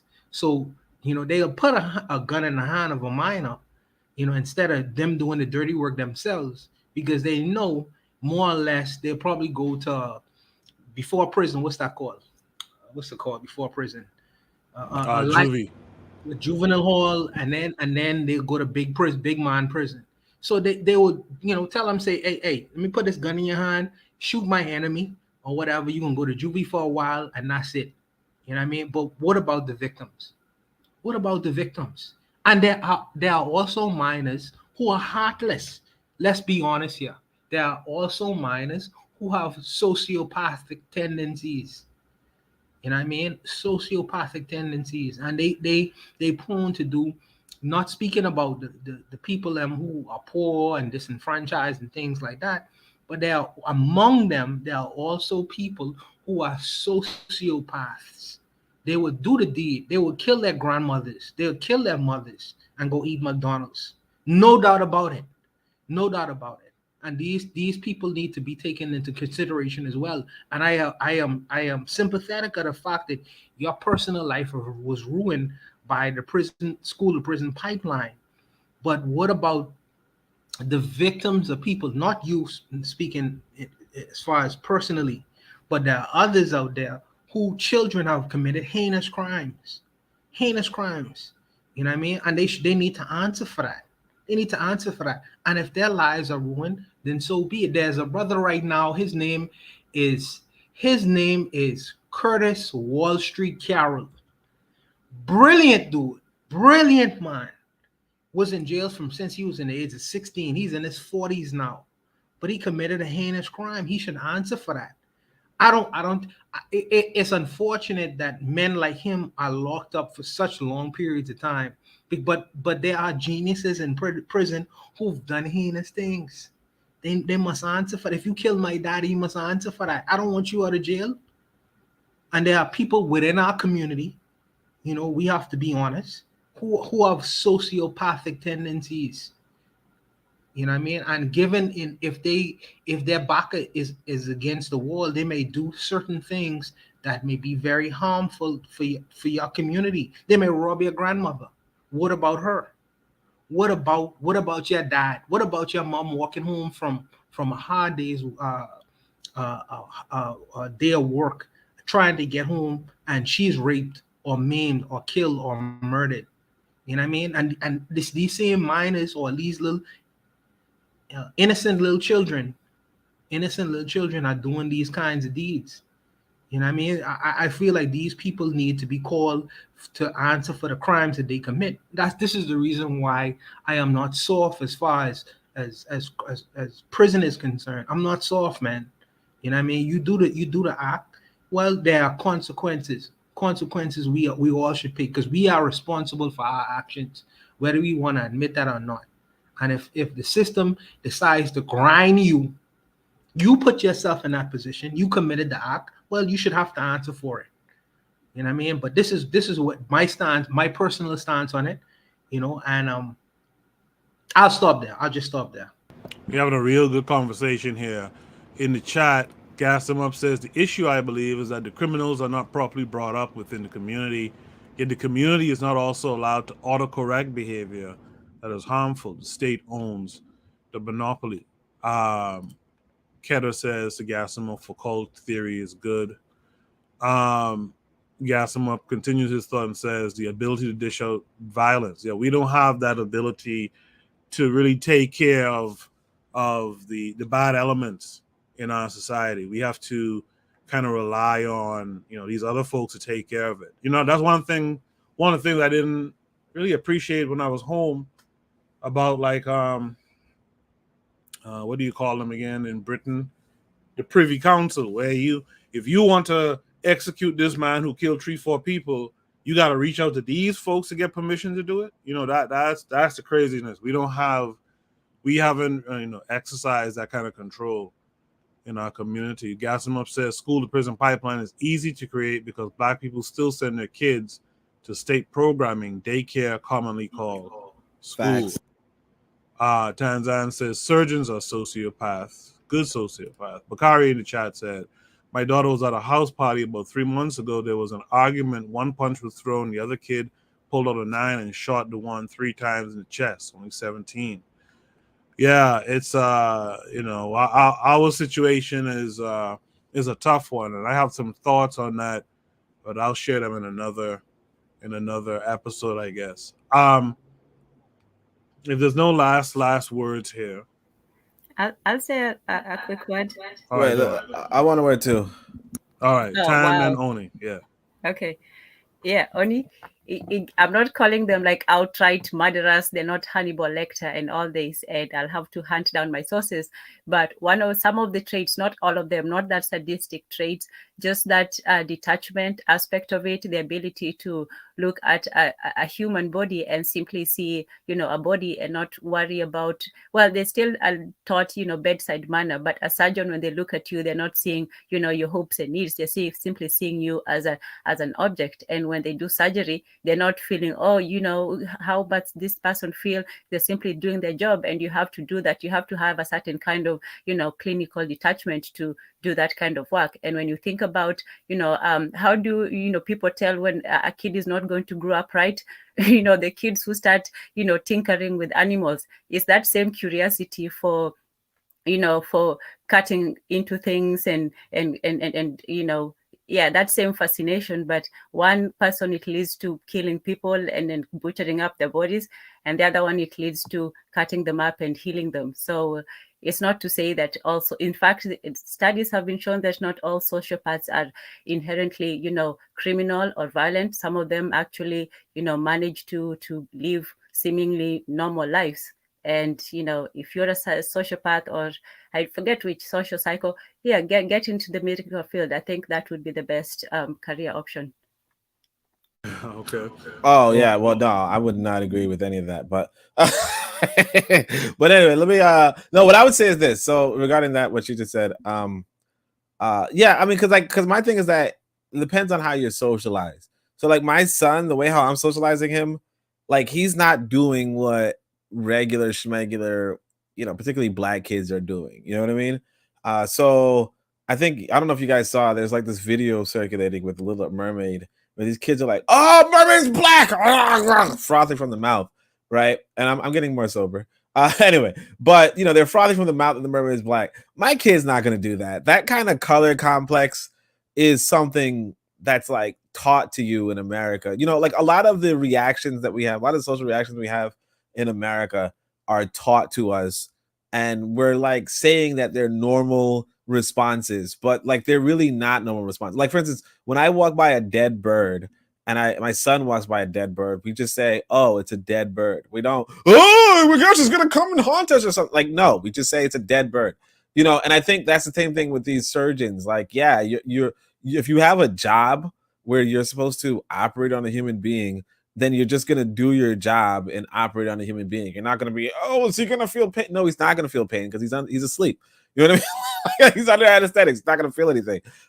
So yeah, well, I'm sober. Okay, good. That thing was way too, that thing was too heavy. All right, let me just say to the other thing. So yeah, I wouldn't call them sociopaths. Sociopaths are people who cannot connect for some reason. Like they have some sort of disability to connect, but it's also like a matter of well, a lot of people are not everybody's socialized in the same way. So not everybody's going to be socialized to be flipping out about whether a mermaid is black or white. You know, a lot of people are not socialized in that way, and that's fine. I'm not going to insult them or call them something for it. Now, what I would say is this. So, there's this kid who like busts up in mom house. You know, I wrote that in in patois. But like this kid, there's this video circulating the interwebs where this kid, like apparently this mother is showing the damage that her child did in the house, and she's like, he's been doing this for 15 years. This dude, I saw that. Yeah. yeah, this dude breaks through marble. He breaks the TV, he does all this type of shit. This motherfucker, like this lady, I wanted to put this in past me. I think I put it in Mangina or something, but this lady's raising a freaking monster. He's literally going to kill somebody if he's not set aside somehow. And and that's the thing that we have to like also recognize or realize, that a lot of the people, like for instance, the person I told you guys about who was in prison for a violent crime, this guy was infatuated with weapons for like as long as I've known him. He's just infatuated with weapons to the point where he does end up doing some fuck shit. Now, I would wish, like, you know, the whole idea, oh, well, you rehabilitate him. Like as a family unit, we tried, but you can't. You know, the thing is, and it goes back to kind of what Gazmop is saying, but also just realistically, like where we are as in this country, you don't have the elders and the community control like you would in Africa. Now, Brother Bakari does tell you that other people do like police themselves, do have their own community control, with the exception of course, murder. But beyond that, we don't have that as a black people in America. And because of that, like we're in like we and the white boys are in a shitty situation. We're in a shittier situation because unlike the white people, we don't have the wealth, right? So, you know, I remember, like, I think it was the other day, you know, Forecast was saying that, you know, brothers and sisters, like brothers are being impersonated with masks. And I think Brother Bakari was like, yeah, it is mask and all that kind of stuff. I just saw this video of these kids at a gas station, and they're shooting it out with other kids, with other people, like you off camera. They're shooting it out collectively, all of them fully armed, just shooting each other at a gas station. You know, it's like, what more can you do? Our families are failing us because each of these kids that are at this gas station at whatever time of night it is, they've left their family homes. Like they go back home to their mother's house, and their mother's like, you gotta give up on this gang stuff. And they're like, shut up, mom. And then they go out and they go and try to shoot each other, you know? And I mean, we could be like, oh, maybe they're just a bunch of affluent white guys in masks, but it's very unlikely that all of them are affluent white guys in masks. It might just be that some black youth are being failed by their families, by their communities, by their elders, and we just don't have the answer. And the reality is this, that if you were in Africa, or if you were in a traditional setting and your whole thing was, I'm just going to shoot up other people at a gas station, then your community would just shoot you down. You couldn't come back to your mother's house and sleep. Your mother would probably fucking kill you. You know what I mean? You'll be in that kind of community where it's like, you know what you're on some fuck shit. There's something wrong with you. And the trouble is that we, as you know, particularly in America, you know, we in the Western world, or I'll say it this way. When I was in sociology, you know, when I was in, you know, university, I took a sociology class, and it was all white people around me. And they were complaining that the role of the family in moderating human behavior, right, is being lost by the state. So these are white people who are saying that once upon a time, if you mess with somebody's daughter, their brother and the father would come after you. And the white people are saying, oh, we're losing that right for us to intervene because we've given it to the state. Now, if you're a black people and now you have like less wealth than these white folk, and the state is the one that's handling all your shit, it even comes to the point where if you as a mother beat your child, you know, beat your 17-year-old because he done some fuck shit, you can go to prison. You understand? Like. In fact, I'll tell you this. In fact, I know this. I know this for a fact. In fact, I was dating this woman from the South. She has this. She's a dark skinned sister, but her son was light skinned, right? Because I guess her baby daddy was light skinned or whatever, right? So she beats her son, right? But when because he's so light, all the markings show, right? So if I think he takes off his shirt for gym class or some shit, I don't know, but he takes off his shirt. The teacher says, "Oh, this kid got beat," and they're like, "Next time you do that shit, your kid's being taken from the state." Okay, this kid grows up to be this like fuck shit. You know what I mean? And that's just the reality. So it's like you're in a situation where I would say it this way. There's the maximum security prison, which is the one that people who do fuck shit do, and there's the minimum security prison, which is where we are. You know what I mean? Where we're constantly being surveilled and where we have to behave according to how they tell us. Otherwise, we're going to the maximum. And that's really what it really is. Because even this lady who's like, "Oh, my kid bust up my house." You know what? She says, "I've been dealing with this for 15 years. She can't even control this guy. Nobody control this guy." And then when he does that shit to like one of our daughters, right? When he does that shit at somebody else, some woman's house, and she puts him in prison, what are we gonna do? What are we gonna say? What are we like? What can we possibly do but give him away? Azuli says she said he was mentally ill. Yeah, that's all we could do. And that actually plays into a larger conversation I want to have one of these days, but not tonight. About this, black men need to fix the community talk.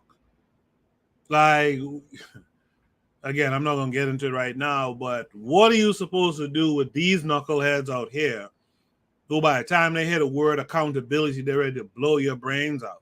Like, what are you going to do with these folks? And spoiler, but my thoughts are you might have to let them be. You might have to let the system lick them up.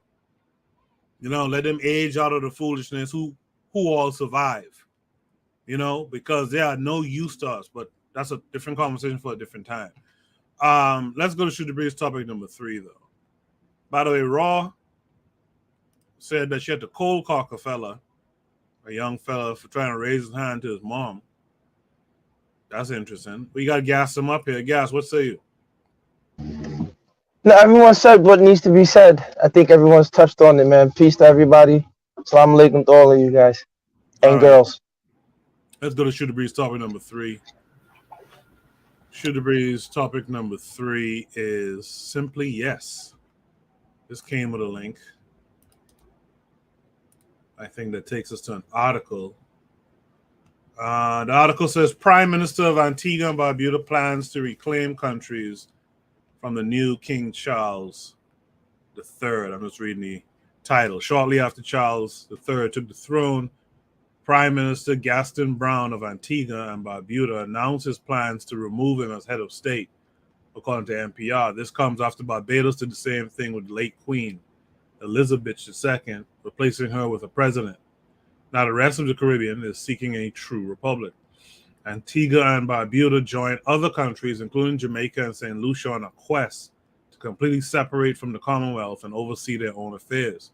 Per foreign policy, the move is more symbolic for the countries who were previously colonized, although Prince William called slavery abhorrent during a March 2022 trip to Jamaica. The royal family hasn't taken accountability or submitted a formal apology for subjecting those countries to slavery. Yeah, there was a professor out of Kenya, I think, who was talking about the eugenics program that they ran in Kenya as well. With that said, let me start with Tanzan. Tanzan, what say you to this? As always, that's a good development. It's sad that it's always a reaction and not an action, but, we will settle for crumbs. But if this is what it takes for people to slowly start to get away from, that dependency, maybe mentally, if not all the way economically, then I can't be against it. I'm for it. Yes, optimistically. Absolutely. Bakari, what say you to this? Is Bakari still there? Maybe not. Real black gentleman, you go. Yeah, I'm here. Look, I'm with it. I definitely think that the peoples in the Caribbean have to find a way to coalesce. They have to find. I mean, this is just from the outside in. I mean, I'm just looking at the territory. I mean, this one thing to have a sense of uniqueness, but I think anything that would bring the peoples together in away from formal colonial powers, I think is a good thing. I mean, I just think that it's time. I think that, you know what I'm saying? It's time. I mean, I'm not, I just think it's time. It's just, you got to focus on ourselves and we can do it. I mean, it's just, are the people, people of Antigua and Barbados and Go in, real black gentlemen. Don't be kind. Go in, brother. Go in. I'm just saying they can do what they're going to do. It's like, I'm not going to sit up here and just like, it's time. And it's not that business can't be had, but I think that it's important for the peoples of the Caribbean to slowly let go and to find a way to readjust the relationship and to separate, and if need be, separate themselves from the colonial remnants that they have been accustomed to. That's what I mean. I don't know what else to say. I mean, I'm all for Caribbean Union. I'm all for it. I mean, that maybe that's the, you know what I'm saying? I love like political union and seeing people come together and really like get the gears going and really doing some really novel stuff on the world. And that's what I want to see. I don't want to see a whole bunch of like island stands in the Caribbean. That doesn't make any sense. There's no sway in that. That's all. Thank you for that, real black gentleman. We're going to follow this topic up later on in the show, actually. We have a prompt that addresses a realistic response on the death of the Queen. So we're going to cover this a little bit more later on tonight in the second half of the show. But in the meantime, Brother Bakari had to step away. We got Tans on, real black gentleman. Gas him up. What say you? It's funny when you first said his name. I thought you were going to say Prime Minister gassed him up. His name is Gaston. Look, nobody's independent. You're just renting space from the former European landlords, and so what they realized is it's much easier to effectively have an organization or have, like slumlords. It's much easier to be a slumlord than it is to stress yourself trying to fix your former so-called and that's just what it is. So I think it sounds good on paper, but I don't think anybody's truly independent. No, and I don't think any of us truly want independence, because that would really entail, like someone said, don't recreate the wheel. And in many instances, if you want independence from the Europeans, you have to recreate the wheel, in my opinion. You can't, you can't defeat Master with his own tools, as Audre Lorde was thinking when she was writing her nonsense. I'm going to use Master's tools to defeat my oppressors. Like, that doesn't make sense to me. So, I hope he can get the so-called independence he's looking for, but it sounds good in theory, but in reality, your banking system, your SWIFT network, your this, your that, you're still tied into them. All they have to do is put one sanction, and they'll put you under. They'll bring you to heel very quickly. Just one little sanction. So, but I'm gonna drop out. I just want to call in because I know I haven't been partaking. I was on the motherland, so I actually just got back in not too long ago. Okay. So a few days. So I just said Congrats, brother. Congrats. Thank you, Gas. Wait, where were you at? I was all over. I don't answer these questions online. You can email me. Oh, okay. My fault. All right. Thanks for coming through, Gas. I appreciate you. All right. I hopefully we'll see you next week. Yana B came into the chat earlier. She said, "Greetings, everyone. I hope they have a plan. Freedom isn't free." Keto says Caracol is a paper tiger. We need a federation of republics so we could connect. But Africa more. Let's hear from Onitase next on this one. Oh yeah, chill. You know, I ain't gonna lie, I didn't even catch this. Prime Minister, yeah. I mean, like, yeah. I mean, it sounds like he's just, you know, he's beating his chest. And listen, this is the thing, that if that's what you're supposed to do, you know, if your enemy shows weakness, that's the thing that we don't understand as a people. Like, that's the thing that we don't understand, particularly in America. We don't understand that when your enemy shows a weakness, that's when you fucking act. You know what I mean? The quote unquote Queen of England just died, right? And so now's your, like, this is like common sense. Like, this is like throughout history. Okay, throughout history, like, you could read earlier historical testimonies of what happens when the emperor, like, for instance, like, you got Alexander the whatever, right? Mm-hmm. You know, after he dies, a lot of the other countries that he conquered are like, let me step outside of this empire. You know what I'm saying? Like, that's just common fucking sense. So it's like, I'm not even gonna, like, my thing is, we don't, like, particularly in America, we don't do this. You know, Trump leaves office, or Trump or Obama leaves office, whatever you want to say, some sort of shift happens, the enemy shows their weakness. That's when you're supposed to either strike or just fucking retreat. Just do something tactical. You know, I'm actually embarrassed to say this. I bought this new gaming console, right? And you know, it sucks, it's garbage, but I still got this stupid gaming console. And so I was playing this game, you know, whatever, because that's what sometimes I do that at night, whatever, right? And they're talking about like you're playing in some sort of war between like three nations. It's clearly a Japanese inspired game or whatever, right? And at one point the game is like, you know, like you're losing against the big empire, right? And the one guy is talking to the other guy. He's like, "Oh, I'm losing faith. Are we even winning this war? Like, what's happening?" And the other guy tells the guy, "Hey, look, it might look like we're losing, but the enemy is gonna fuck up sometime, and that's gonna be our opportunity. Like, us staying alive for." And you're like, "What the fuck? They're spitting game in this motherfucking game, right?" And yet we like we're just like, "Oh, the Queen of England is dead. Okay. Well, let's see what King Charles is gonna do next." Like, what are you fucking talking about? This is your time to act. Like, it's always our time to act, and we kind of just sit back and like, these white people are perplexed. These white people are perplexed. That's all I'm gonna say. These white people are perplexed that we legit just let them do whatever without any consequences, without catching them, without anything. I know I said this is what I'm gonna say, but I'm gonna say this: the Chinese are like, "Yo, we just stole some shit from these Americans. Like, we just got this idea of, like, we just took one of their ideas and we're putting it into China," because they just slip in and slip out. We don't have the same infrastructure. It's embarrassing.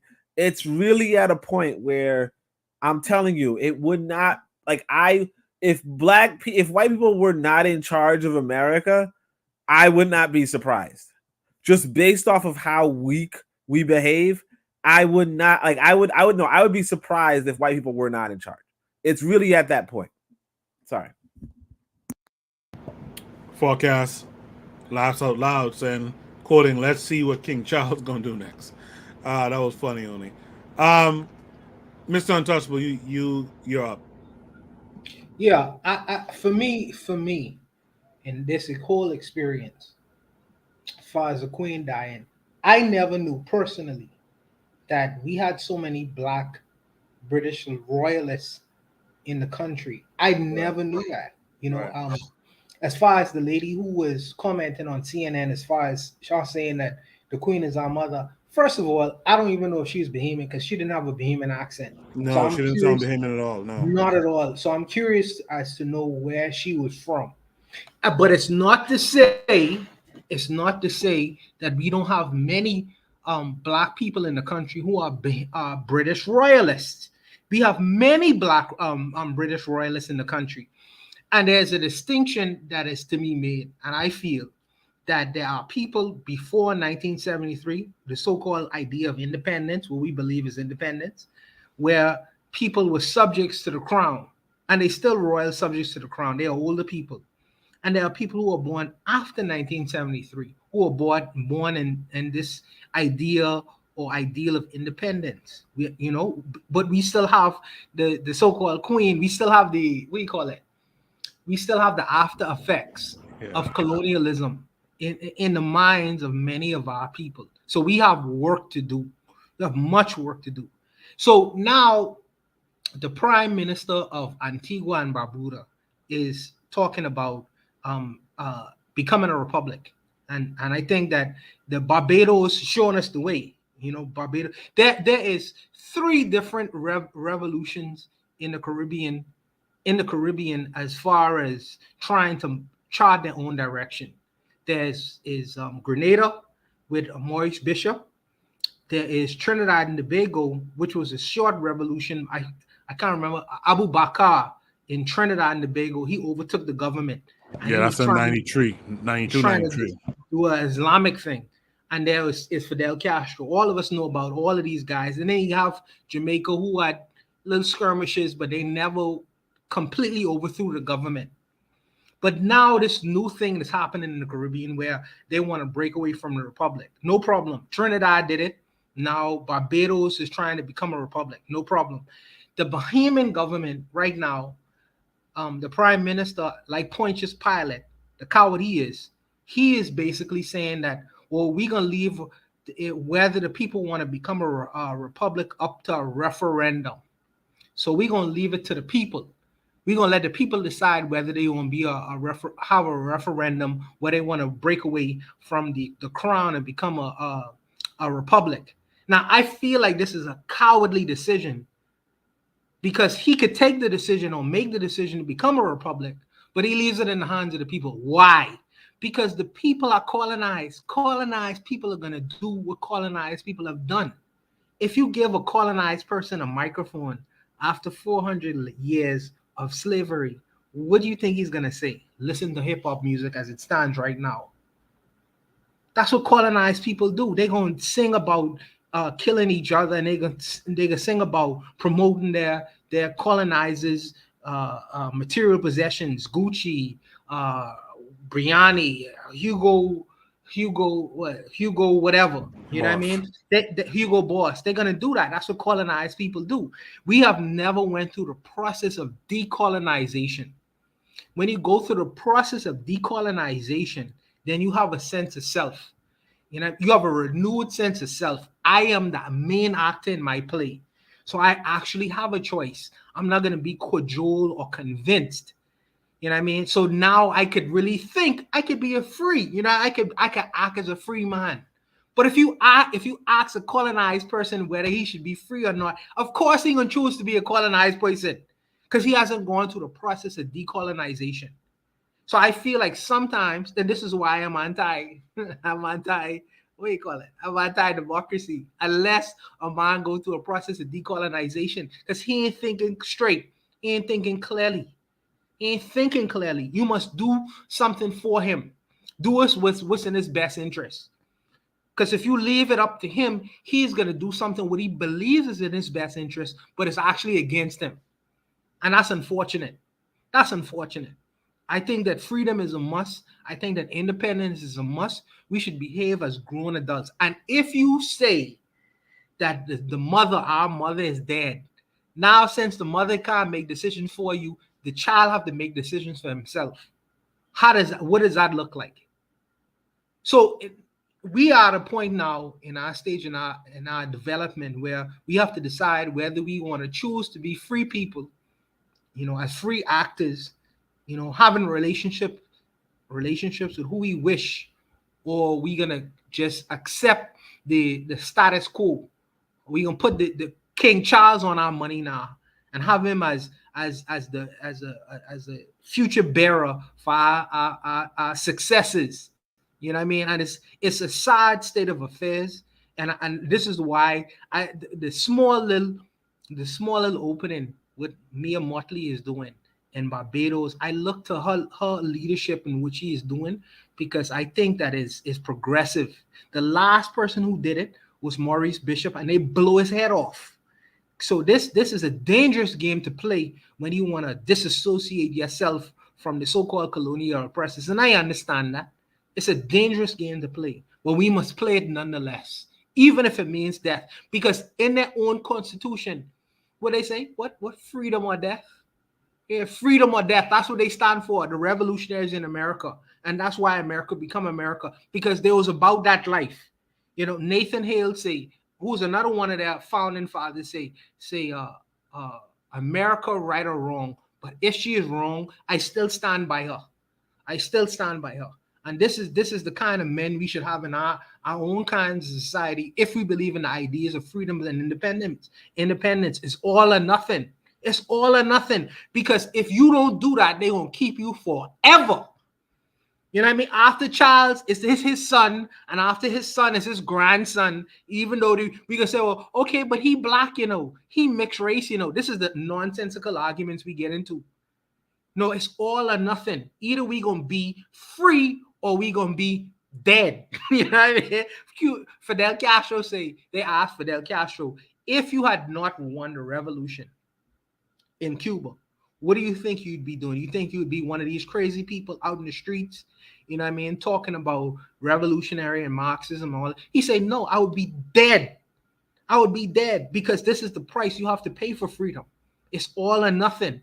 All or nothing. And I think that with us, we keep on creeping towards the goal line, asking and begging, oh, can we be free, please? You know what I mean? Can we have trading partners who we independently wish to trade with? Can we? No, you don't do that. That's not how power works. It's either or. Either or. And I think that they say, and I keep hearing this, that Americans is the Black Americans is the forerunner. They are the vanguard. No. Haiti is the vanguard. Haiti is the vanguard. And Haiti has set the standard for the rest of the Black world. Either or. And the cost of freedom is what they're experiencing right now. They'll eventually get through it, I believe. But they have set the standard and the pace for the Black world. It's either or. And no pussyfooting about that at all. But I think that we playing these little games, and it is what it is. You know what I mean? And I'm an optimist, and I remain optimistic. But I'll stop there because I'm ranting. No, I appreciate that kind of rant, though. I hope people clip that and share that on their social media, because that's a powerful moment right there. In the chat, Keta says Dominica and Trinidad have been republics since their independence. Barbados is actually late, and the rest are just sleeping. Azulism says they're a republic in the front, but behind closed doors, they still own you.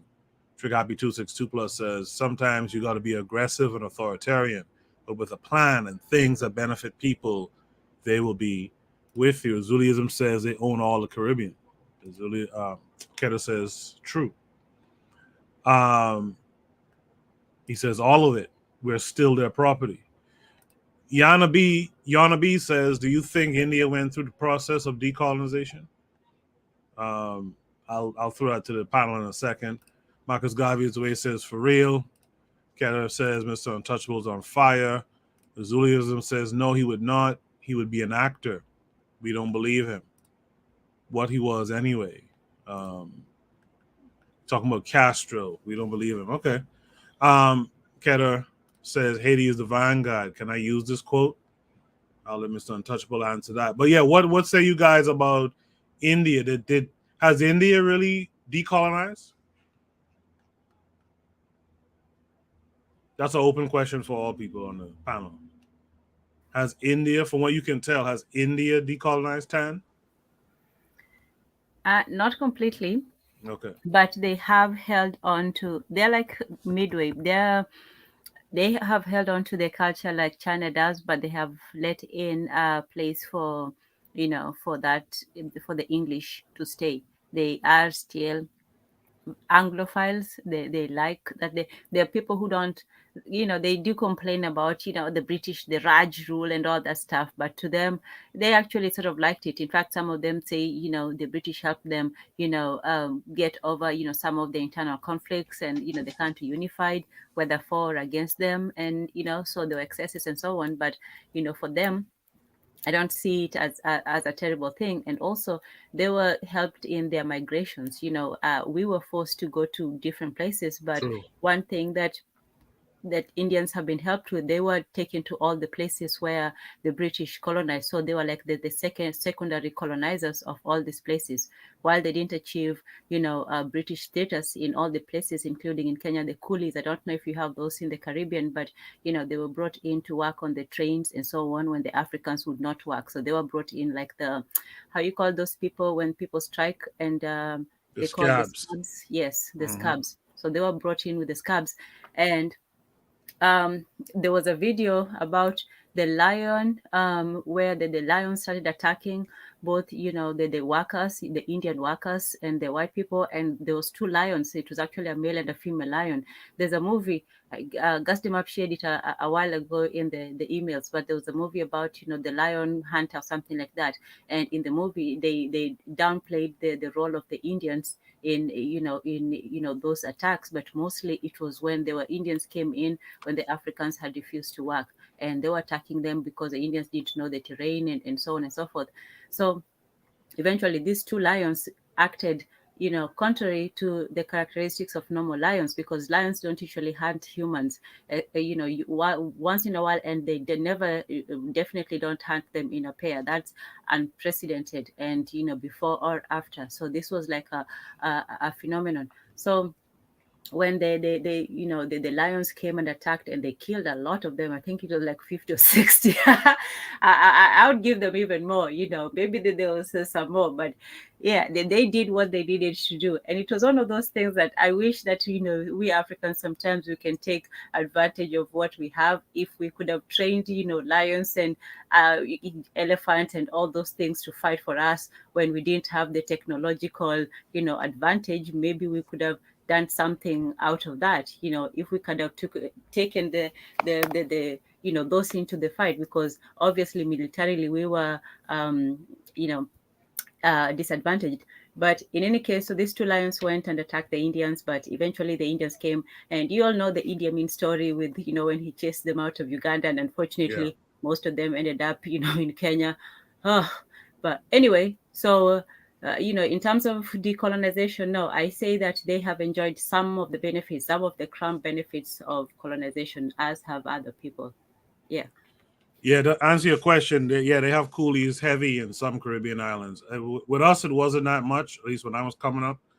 One thing I remember with those Indians and them back in the day when they was building hotels and stuff in the Bahamas, they used to get Indians to do that work up in the sky, like, 3rd and 4th floor, because Bahamians wasn't really for that.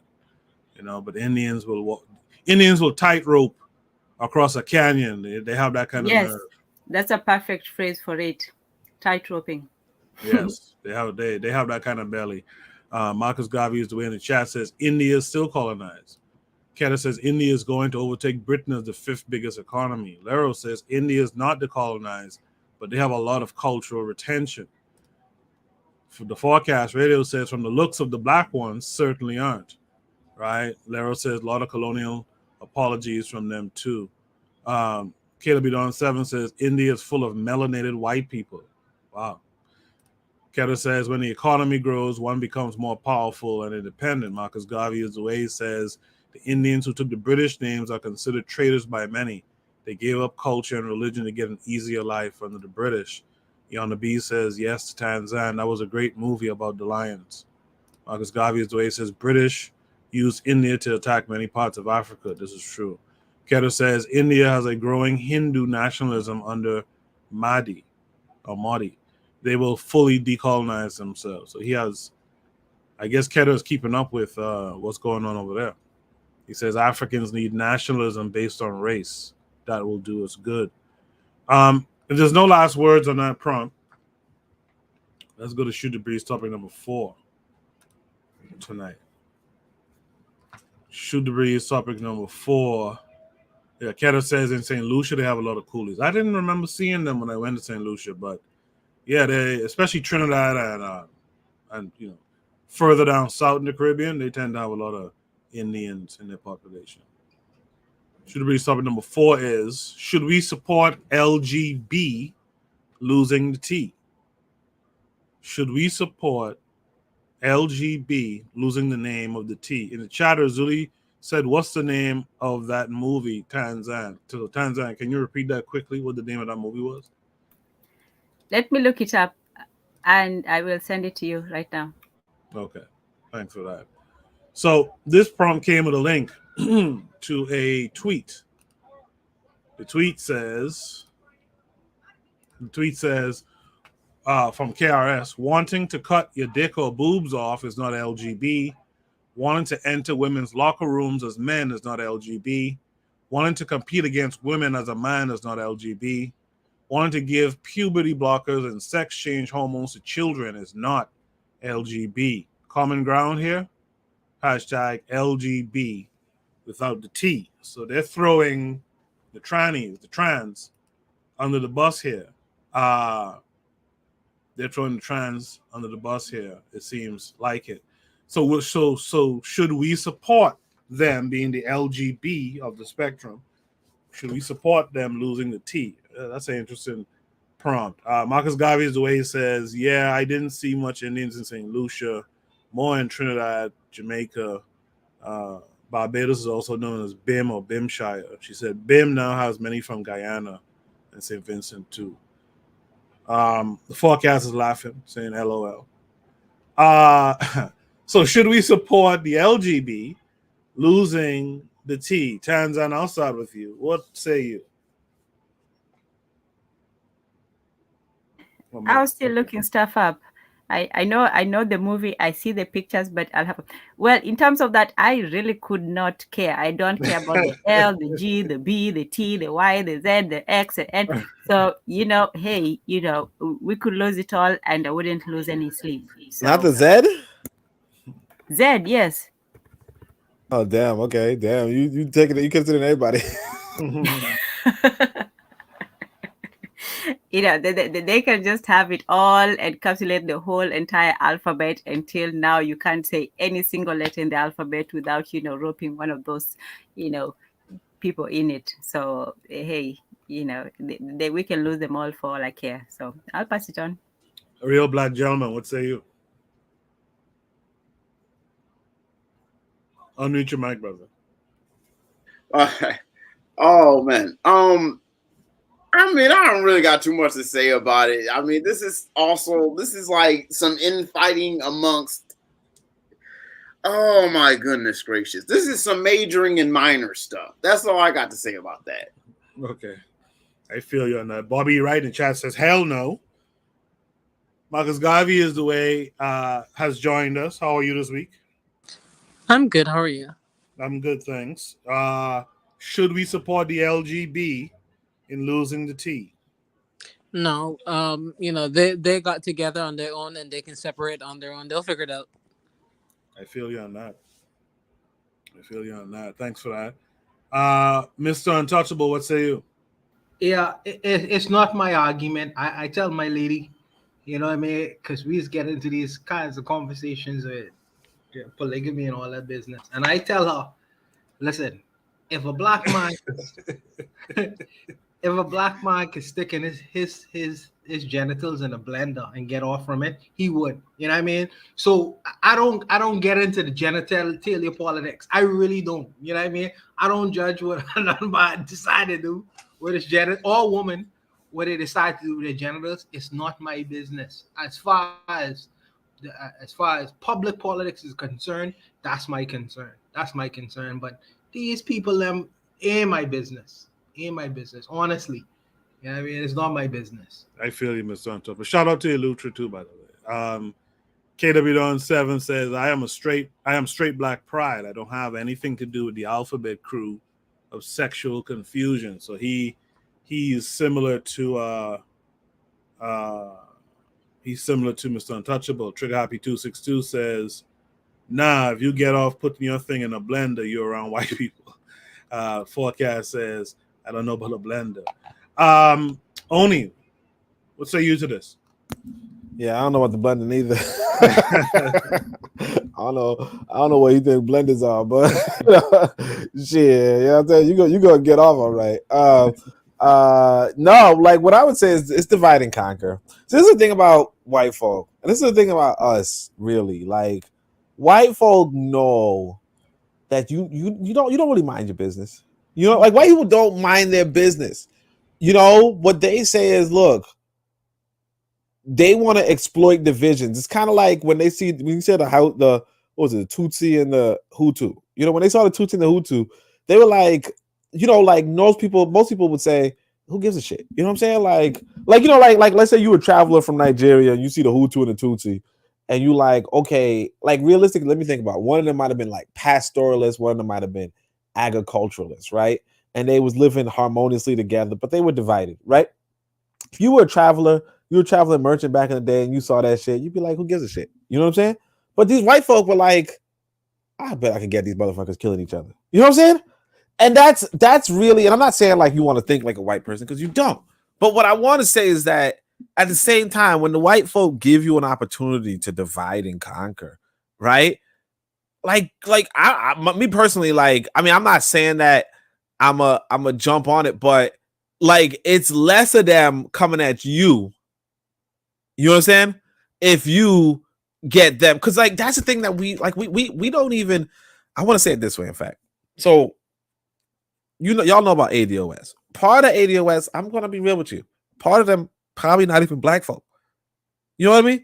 It's probably some white folk, probably even like white teenagers, you know, sitting down and saying to themselves, let me troll these black folk. Let me cause some disruption in these black circles. Some of them just for shits and giggles, you know? Like, cause I could recall when I was younger and I was on the internet, I would go on the internet and do some shit for shits and giggles. You know what I mean? Like I wasn't like defining races or something, but like if you was interacting with white folk, if you were like, you know, Star Trek is actually better than Star Wars or whatever, you know what I'm saying? Like whatever, right? You was doing some division shit, you know? And white folk probably say, you know what, let's do some division shit with among black folks. So my thing is that, like, you know, realistically, going online and being like, yeah, well, you know, as somebody who came out as a gay person, I want to say that I don't like women. I don't like men dressing up like women and blah blah. You know, you just say that shit. It ain't true. It ain't real. But you say that, and then what happens is that these queers now put some resources into fighting their own, you know, the trans, and the trans put some resources into fighting the LGB. And what happens is that you could sit back and be like, you see, that's why you don't go along with them. Because see, that's what white folk do for us. You know what I mean?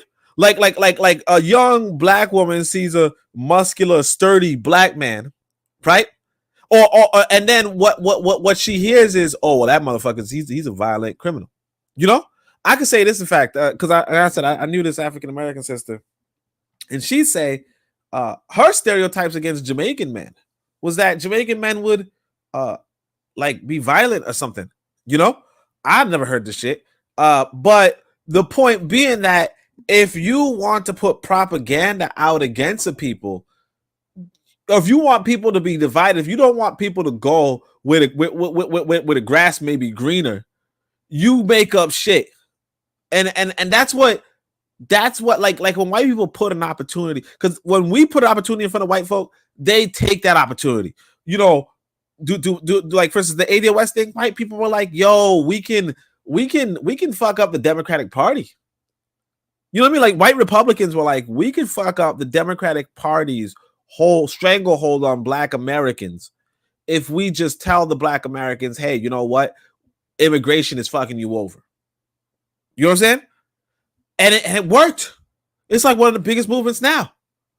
And so it's like, you know, with this, it's like white people handing you, oh, look, I mean, of course, it got nothing to do with me, got nothing to do with us, but it's white folk fighting each other. We can get white folk killing each other. You understand? At no cost. So I'm just like, you know, me personally, I mean, I get the whole, you know, I'm not gonna like support no LGB, but like this is a bunch of white folk. You just put something up like this too, and you just laugh and giggle. You point at these trannies. I mean, you obviously don't include the LGB among your circle, but you say, yeah, you know, these trannies are fucked up. You know what I mean? And then they fighting with each other, and they have justification, and you can sit back and laugh. That's all I'm gonna say. You know, I got to give it to you. If I had a clap You know, one of those buttons that play claps. I might have played a clap there for you. You know, that's a you know, and Zuliism is saying it now in the chat too. Only I mess with that. Great strategy. Yeah, that's true because as you mentioned that thing about, you know, who's retweeting some of this shit and tweeting some of this FB ADOS stuff. You know, really and truly, when I think about it now, after you said it, some of these tweets do have the sound or the feel of like a high schooler, or like a, you know, very young person who's not necessarily connected to what's going on. And so that's an excellent strategy. We should be, you're right, we should see the opportunities in some of these things and use that same strategy to push a little division as well. Does anyone look, I want to say this. I'll tell y'all this because, like I said, back in the day, I was in high school, and then I was in like AP European history or some shit, right? And the European history teacher was like, you know, because I was the only black student, so he was like, "Yeah, rap, hip hop, or whatever." And I was like, "What?" And he's like, "You know," and I'm like, "Yeah, I don't really mess with rap." I was telling this white boy, I was like, "I don't really mess with rap because of all the, you know, negativity." And he's like, "You know, this white boy is telling me, you know, rap used to be political music, used to be anti-establishment music, and blah blah blah." And I'm like, "What?" I had no idea. But that's the thing. These white folk saw an opening in anti-establishment music, in protest music, in struggle music. You know, crack is whack, and you know, Black Power and clips of Malcolm X and all that kind of stuff. That's what the music used to be, right? They saw an opening. You know, I'm gonna blame the West Coast because I'm East Side. You know what I'm saying? No, I'm joking. But anyway, I'm gonna blame the West Coast. You know, gangster rap and all that. You know, NWA and all that shit. But these white people saw an opening, said, "Why don't you tell your story about your, you know, about your struggles with crime and your struggles with drugs and shit, whatever." I don't know, but these white people saw an opening, and they took it and were able to divide our people, promote such negativity, support such destruction. And it's like we have this same opportunity put on a silver platter in front of us, right? And instead of doing it, we're like, it ain't got nothing to do with me. These white people rapping had nothing to do with them. Like literally, we were putting on graffiti on the wall, crack is whack, you know, trying to really take back our communities, you know, because of the destruction going on. White people saw this and said, I think I can fuck them up. I think I can fuck them over. You know what I mean? It's constant warfare. And we have to recognize that in warfare, the most important thing is to say, where is my opportunity to strike? And this is what it is. It's like they're giving it to you. They're saying, hey, LGB are fighting with the T. Then you just say, well, yeah, you know, shit, as a tranny, I think the LGBT are pathetic and blah, blah, blah, blah. And it's like, oh, you see it? And the LGBT are like, you see how they call us pathetic? Because of blah, blah. And they start fighting each other, and you could sit back with your popcorn because that's what they did to us. That's what they did to us. Yeah, I fuck with that. I fuck with that heavy, as a matter of fact. Only you should drink more often, man. If this was what you. I'm sober now. You know, that thing was 99 bananas. I don't know if y'all heard of that. Somebody told me they heard of that, but that thing is 99 proof. You know what I'm saying? I don't know. It's what are you drinking? Dilute that, bro.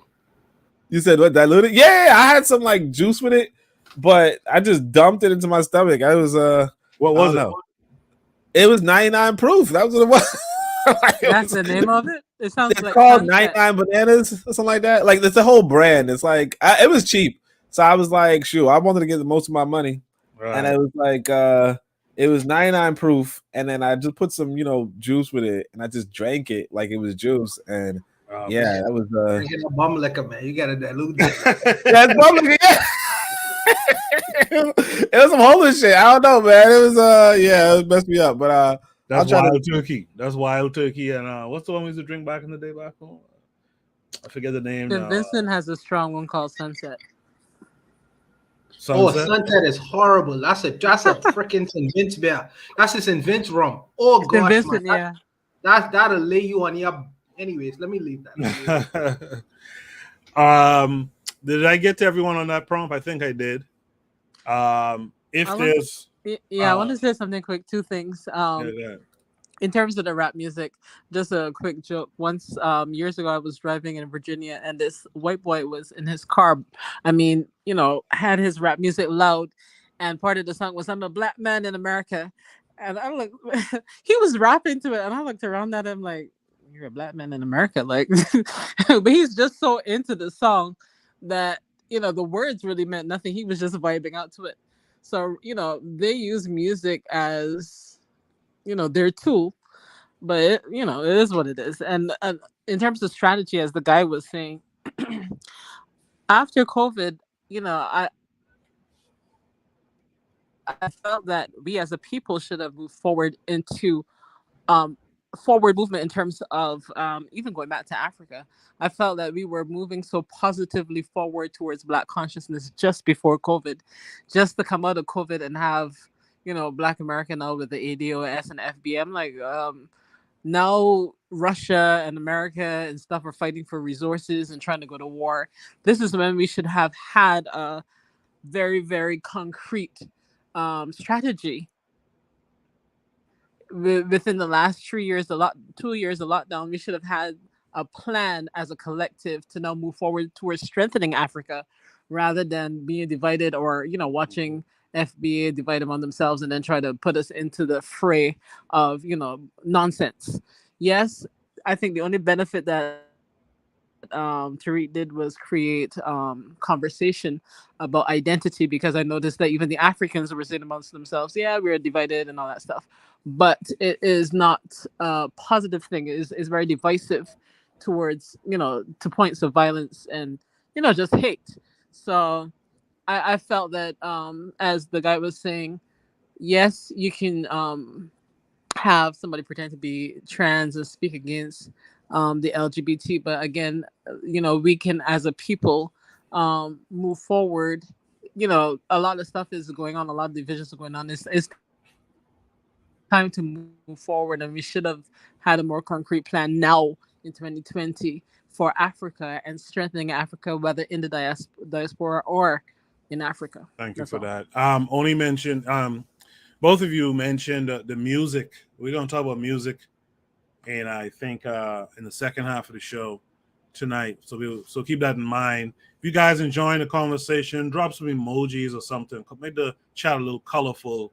Let us know how you feel. Drop some fire or smiles or thumbs up. So red, black, and RBG colors as well. Oh, let me say this quickly. You Yeah, know, quickly. The thing with white folk do is that, like, y'all know Candace Owens, or you know Jay-Z, or you know whoever else, a Biggie or whatever. Like, they know to promote the worst among you. You know what I mean? And it's just like, and they do it so casually. And that's the thing. It's like what we can do is we can promote the worst among them, and like do it in such a way that, you know, like, even like, you know, I'm not saying like go pay them, but that's what they would do to us. You know, like with Candace Owens is making bank off of, you know, oh, black folk ain't shit type stuff, or even that other dude, the one who was really big on that, Tommy Sotomayor. So it's just, or and even Tariq Nasheed admitted, he said that white folk went to him and offered him a big bag if he was going to do some divisive shit. Like, that's what everybody else is doing. So we, you know, we could obviously, you know, sit back and not participate, and that's good, that's noble, and that's regal and all that shit. But what I mean is that, you know, other people are participating in destroying their enemies, and right now it's like our quote unquote enemies can live to be fucking 90 years old, and we're sitting back just like, We're oh, trying to you know. leave it to God, if you think about it. Exactly. Absolutely. Let's go to Shooter Breeze topic number 5 tonight. That was a good discussion. I see you guys saying good topics. Azuliism, simping for Candace Owens, of course. So I see you guys dropping some color in the chat. Only that $9 rum you buy there. That's for winos and Joneses, man. You gotta do better than that. That you might have to check into a hospital in the morning for ulcer or something like that. So just be careful, man. Shooter Breeze topic number 5 is a follow-up to last week's convo on Serena Williams swirling. Is interracial relationships a non-issue, or are we too afraid to call it out? This came with a link, I believe. Yes, indeed. This takes us to a tweet from Melanin Matchmaker. The tweet says, one of the biggest misconceptions is that most black men date outside of their race. Here is some interesting data about black men dating in the UK and US. So I'm going to play the video for you guys. If you're not successful, date that we see them with white women or lighter skinned women. And I know that, you know, I say we, when I say we, I mean Black women, we are normally under the guise that the majority of Black men that are wealthy and are successful date white women or outside of their race.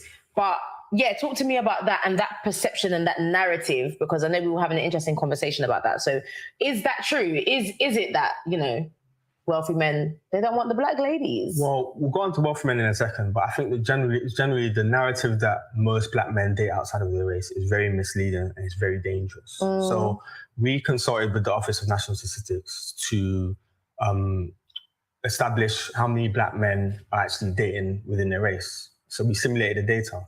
We found that 71% of Black men who are married or cohabiting in the UK are with a Black woman. Wow, that's very high. 71%. High. A lot of people would have thought it was a lot lower than that. Yeah, definitely. So in terms of the data, in terms of wealth, in terms of people who are earning higher, in the US we have data. We have that data. In the UK we don't necessarily have that data. But in the US, I can imagine that you would think that a lot of men who are earning a lot of money are dating outside their race, right? Of course, yeah. So in the US, 88% of Black men who are earning over 100K are married to a Black woman. Wow. So that's 88%. That's very high. That's very high. So what happens is the media perpetuates, or certain people perpetuate, that Black men date outside of their race more often than they do. Don't get me wrong, Black men do date outside of their race, but I feel like the problem is a lot bigger. It's made to be a lot bigger than it actually is. And I also think it's important that we have a lot more factual information in terms of as the data that we've simulated, because there's young people who are seeing this narrative, and it could inform their decisions. Yeah, what they choose, of course. What they choose. Of I feel course. like the Black family is very important, and I feel that Black men generally date inside their race. Yeah. And Black men do love Black women, but I feel like we've got a bigger problem in terms of colorism, things like that. All right. Let me make sure I stop that from playing again. Okay. Yeah, so we saw the video. You heard the responses. You see the prompt, a follow-up to last week's convo on Serena Williams swirling. Is interracial relationships a non-issue, or are we too afraid to call it out? Trigger Happy 262 in the chat said, just to add, interracial dating isn't just white people. It's also non-Black people too. Anyone who ain't Black. He says it's crazy. Black people in the UK be fine as hell. Bobby Wright says, Trigger Happy, good point. Let's welcome in Sankara Patrice Bishop today. Sankara Patrice Bishop, how are you today? I'm good. How are you doing? I'm good. Thanks for joining us, man. You saw the video and you see the prompt. What are your thoughts? Yeah, so as far as, I guess the question is the interracial relationships a non-issue? Is that basically the question here? Well, is it a non-issue, or are we just sidestepping it too often?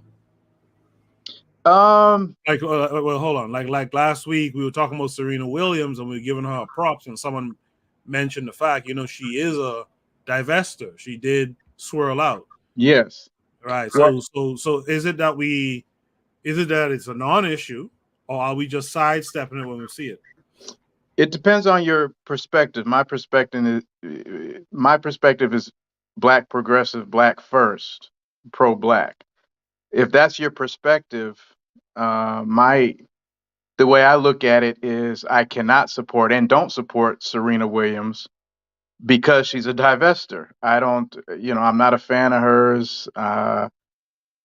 Now, that only goes with people that have the same worldview that I have, though. Most of our people have no problem with divesting, and most of our people are pro integration or pro assimilation. That's perfectly fine for them, and that's what they choose to do.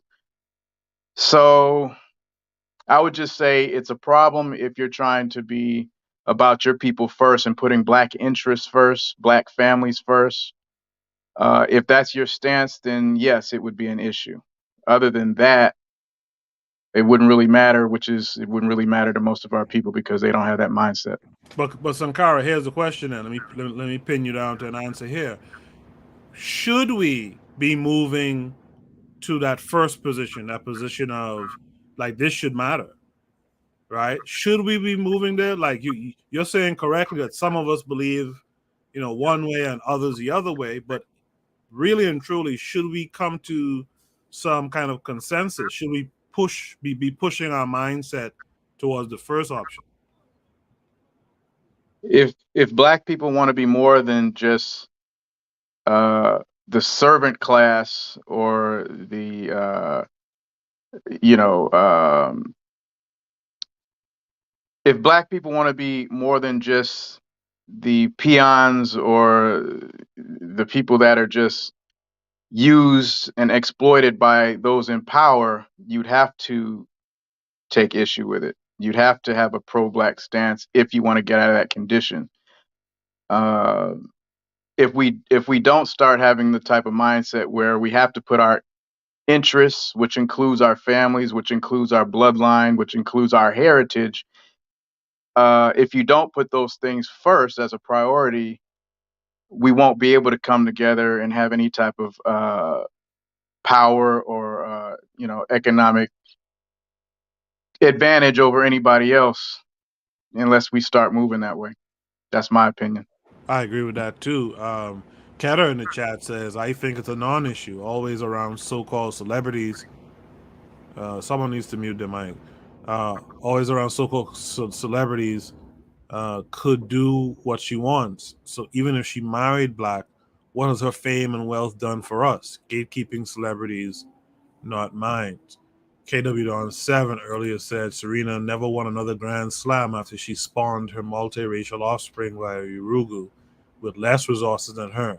She's now pregnant after calling it a career. Trighappy262 says, also to me, 30% of people swirling is too damn high, but that's definitely indicative of the fact that black people in the UK and Europe in general are super minorities. Black people in the UK are 3% of the population. Yana also agrees with KW Dawn 7. Let's welcome in Urzuli to the panel this week. Urzuli, how are you this week? No, I'm fine. I'm good. Yeah, I'm good. What I want to say is that if you are divesting, you shouldn't have any kind of leadership role in our progress. Absolutely.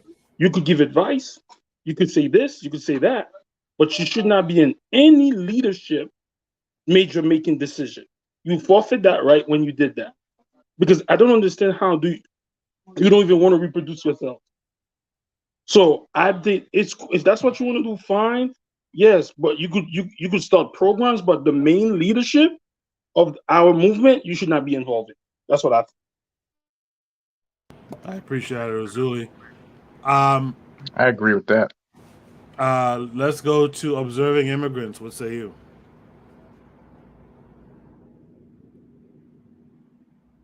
I think it's a very interesting topic, of course. You can't hear me? Yes, I got you now.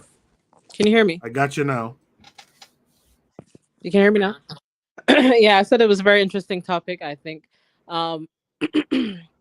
I do believe that it is a topic that is called out, because the question was, is it being called out? I do believe it's being called out. The other issue I have is that if marrying black is going to move the race forward, why hasn't the race moved forward?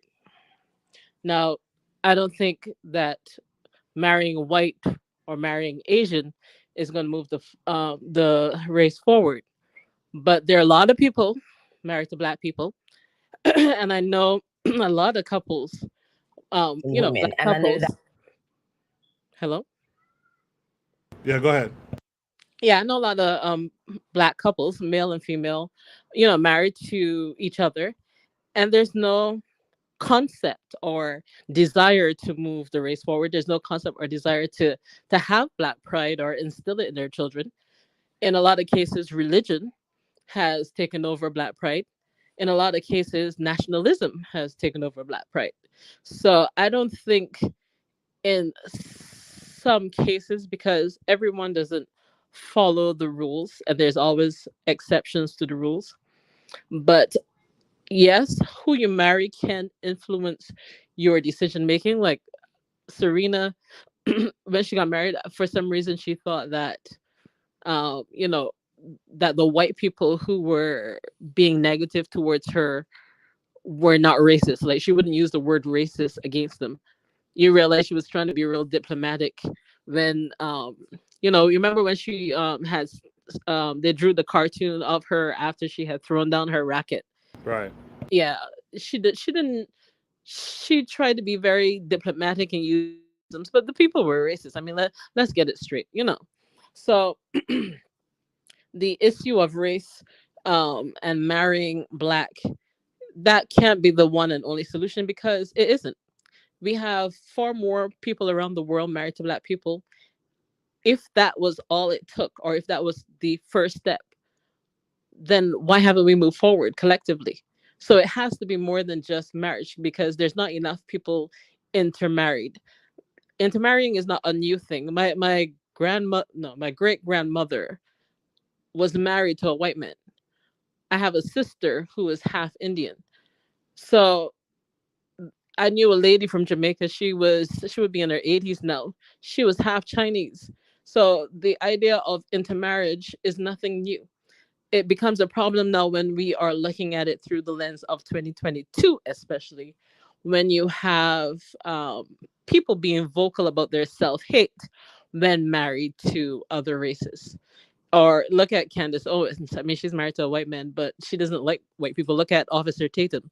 He is married to a white woman, but he doesn't see the black community as something that he can speak positively towards. But then you have people like what's his name? The surgeon Ben.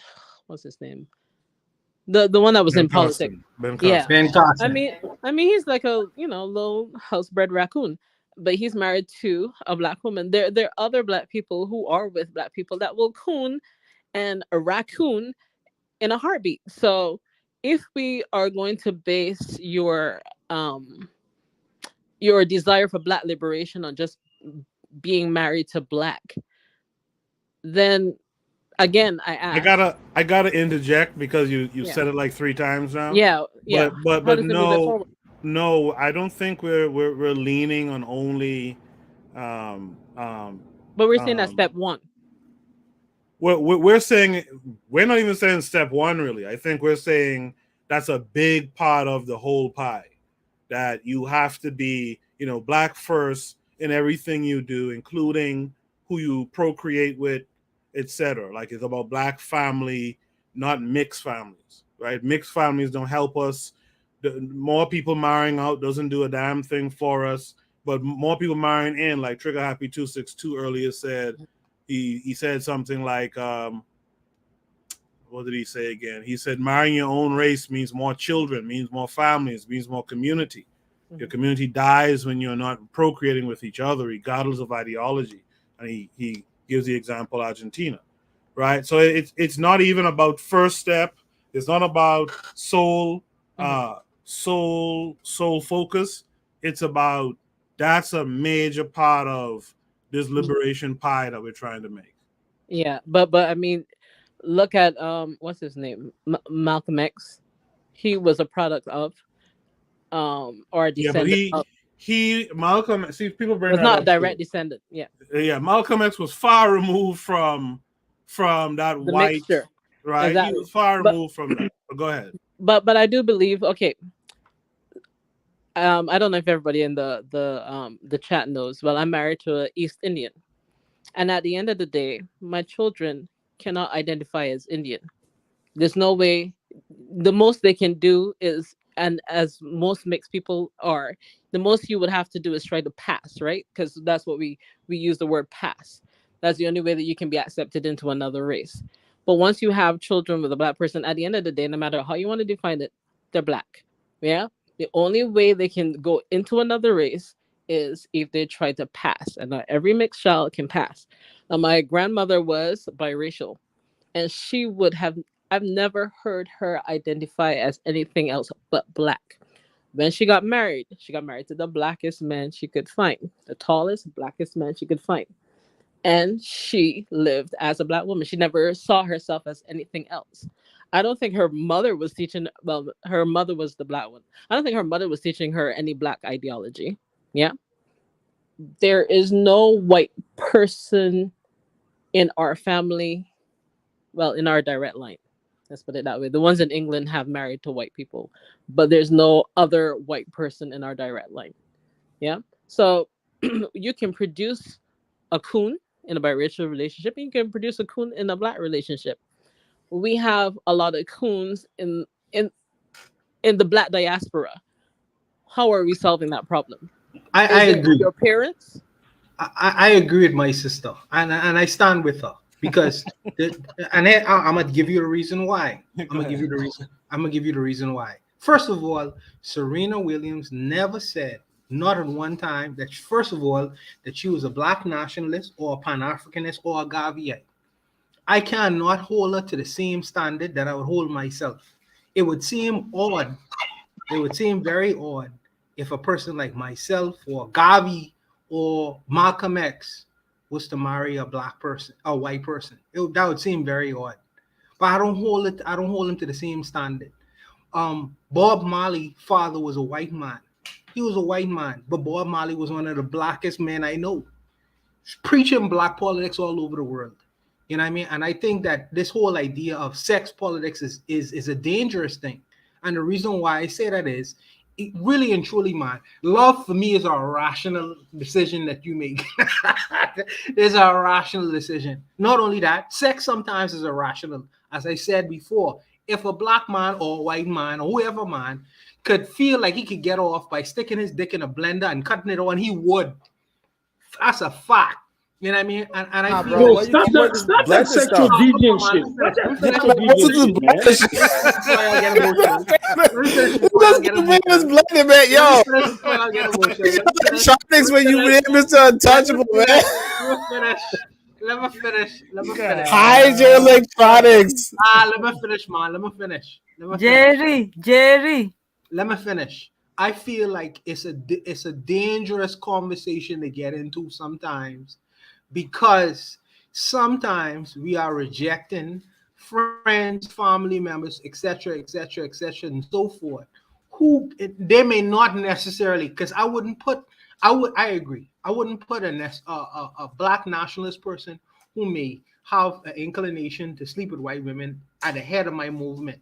But that don't necessarily not make them useful for our movement. I think that that's a big mistake we make, because we are looking for purest paradigm with this whole idea of black nationalism and Garveyite business. And I think that if you want to do that, disconnect from the internet, because don't use the white man in internet no more. Disconnect from all the things that you benefit from, as far as the usefulness of all the tools of white supremacy. The white men didn't. Good or bad. Let me finish. Good or bad. Disconnect from all that business. You know what I mean? Because you want a purist paradigm. Go create it for yourself, and then go and get on the internet created purely by black people and use it. So I feel like this. Serena Williams say or profess to the world that she is a black American athlete. No more, no less. And what that inclines is she's American. She's American. She in that paradigm, she exists in that space. She never said she was a black nationalist. Now, I feel it's best to find a beautiful black woman, probably from Tappan Bay or wherever, to hook up with, you know what I mean, and have a relationship with. That's my personal opinion, who I sleep with at night. But as far as my public life is concerned, you know, as far as my public life is concerned, I would want that the ideas, philosophy, and thinking to be black and black-minded. And that don't necessarily only have to come from black people. There are Indians who stayed in Idi Amin's government and promoted Idi Amin's ideas of his black country after he kicked the Asians out. You know what I mean? So the Indians still stayed in this society and said, well, yeah, we want Billy Uganda. You know what I mean? this whole idea, this purest idea, I feel like is really a part of our feeling. And I think that, and I'm not saying that we should not want to have a pure black state. I'm saying that that idea sometimes don't necessarily exist. We have to go what's useful. What is useful? What is going to create the paradigm that we want? And then eventually, you know what I mean, get into a situation where we could go towards this idea of purism. But this idea of we trying to get to this perfection and we ignore the reality of the good. We trying to get to the perfect and we trying to ignore the good. I think that that's our biggest feeling, and we gonna miss out on good people when we do that. But I'll stop there. Quick thing. We talking about Serena, right? But we know that she was raised by two black parents. And when you watch the movie, like I love the movie that Will Smith had done with her father. He tried to instill black consciousness in them. I mean, so the question is, she was raised in a black household, but where did she miss the mark? You get what I'm saying? Yeah, I get it. I get it. I kind of don't get the argument that y'all putting up so far. Mr. Williams was a philanderer. Mr. Williams, it wasn't the greatest example. I had it. Mr. Williams, yes, he was integral in making Serena Williams a successful athlete. But what did he do with his personal life? He cheated on his wife all the time. You're a simp, man. This is a fact. No, this is a fact. This is a fact. You can't go halfway. So you what? So why he cheated? You can't go halfway. You have to deal with the whole man, not the half of the man. You sound like wait a minute. Okay. So what's the woman what's the woman who's saying riding on the river? Riding on the river. What's the woman? Rolling on the river. What's the woman name? Tina Turner. Ike Turner was integral. Who's that in the background? Integral in making Tina Turner the success that she was. That's a fact. He take her from Nutbush, Tennessee, to making her a successful international artist. However, in his personal life, he used to beat and berate the shit out of her. That's a whole lie. That's a whole lie. That's a whole lie. That was a hit piece on black men. Find a true documentary about Ike. Tina Turner was the devil. You talking shit that they gave you from Hollywood. Stop simping, man. And Nutbush. But anyway, Tan, what say you? Oh wow. Well, for me, it's this. I think that every single black person, whether conscious or not, whether aware or not, whether they have the experience, they've read, like it doesn't take a genius. I don't hold that high standard that, Bona Haguziki says, like, oh, well, she didn't know better. She's just a poor athlete, just trying her best out there. No. People who are dumber than her producing kids will not responsibly, but that's the least that you can do. If you can't contribute anything, at least contribute that, give life to somebody. And if you can't, for me, it's this. It's not that I don't really think that we should put so much emphasis on people who do that. I think that we should put more emphasis on trying to create, strong black families. Sometimes, we give too much attention to a minority, even though in England, 30%, damn, what are you all doing in England? Just weirdos. I hate England.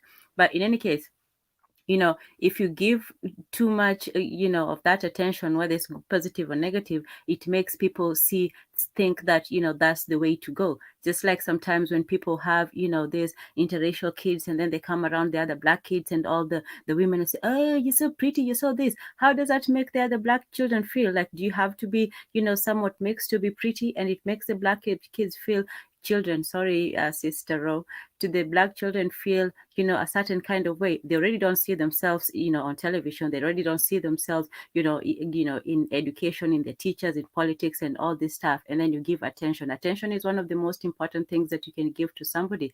And that's why all the social medias, they're fighting for people's attention. So sometimes you give too much attention to, the IR stuff instead of saying that how can we build better relationships between black men and black women? Because there might be good people who who swallow out. I'm not saying that people who do that are bad. They're people who are totally committed to it. But that action by swallowing is not helping the community, because you're simply bringing somebody else who does not understand, and you're confusing your children. Your children will have to either pass, which is you're giving that burden to your children to pretend that one half of them is not important, or to pretend to be one side on one occasion and the other side on another occasion, when you could just give them the full black struggle and they can, figure it out how to go about in the world. I just think that it's difficult to put that burden on children, especially when the world is not evolved to a standard or a level where we can understand each other on that level. So putting that, racial responsibility on the young children when we as adults cannot figure it out, for me, it's a big thing. Black children already have, that difficulty that they have to deal with. Biracial children are going to have both the difficulty and the confusion. So that's just how I see it. If you want to do something for the next, generation, giving life to the next generation is important, whether you're conscious or not. And it doesn't have to take consciousness for you even white people, rednecks, they don't have to have white consciousness to go find, the next, Becky or Shelly or whatever down the street. They know what their biological imperative is, and they just do it. In fact, it's the educated ones who have less children, is the ones down in the swamps who just, give birth like the world is ending tomorrow. But yeah, that's my take on it. Yeah, By the way, let me just apologize. It's the Gilbitian talking. I know it's the spirited debate. I'm gonna calm now. I apologize, Zuli. For yelling. No, it's fine. It's fine, bro. It's fine. We're just having a debate. It's cool. I'm not. Yeah. It's fine. It's fine. In the chat, I agree with what Tanzan said, a lot, and I see Lara kind of agrees too. She says, I didn't know it take pro-blackness for us to understand the importance of the black family. The forecast says it's dangerous to say white, Arab, or Chinese women can have a black child. I agree with that. And I don't think you have to be pro-black or have some agreement made that you're supposed to be black. Even a dog knows to go lay up with a dog. I mean, come on, and again, this is what I had to get on Tanzan's show and say a couple weeks ago. Like, we pretend like these black women don't have no agency, no understanding. They can't study the world, study life, and see what's going on. No, man, she didn't need to be told that. She didn't need her hand held by her father towards pro-blackness for her to know what not to do naturally. You know what I mean? We gotta stop that stuff, man. We gotta stop that. There's more. I have another quick question. Comments in the chat. Hold on a second. There's more comments in the chat. You guys can tune in and read through the comments. I can't get to all of them, but the Partiality Podcast says black people, however, seem to be the only ones breeding with the bottom class of other races, though, and that's the biggest problem. When we go with these other folks, we tend to be the ones bringing them up. Bottom of the barrel type folks. Marcus Garvey's way. Go ahead. No, I have a quick question. I'm wondering if the issue on this topic is more related to life in America, because I don't necessarily think that life in the Caribbean, in terms of race and mixing, is such a big thing. Because, well, I mean, in some cases, and maybe more so among the wealthy, because the person who taught me Black consciousness looked like a white man, but he was, I want to say, that again. maybe Look like a what? quarter Portuguese. He looked, his skin was white. He had green eyes and red hair, but he was a Rasta and spoke Black ideology. His father was half Portuguese, and he came from Grenada under Morris Bishop. Yeah, so he came with that ideology for your sound black, but he introduced your sound Black is cutting out. consciousness to me as a child. You can hear me better? I can hear you now. You hear me better? Yeah, I can hear you now. Finish the point real quick before it cuts out. Can you hear me? Oh no, I think because I had my phone charging. Now I was saying that the person that introduced Black consciousness to me did not look, as you would say, stereotypically Black. He had light skin, green eyes, red hair. but he was from Grenada under Morris Bishop, and he came to Barbados with black ideology. Yeah. So although he is a byproduct of mixed race, is who he identified as.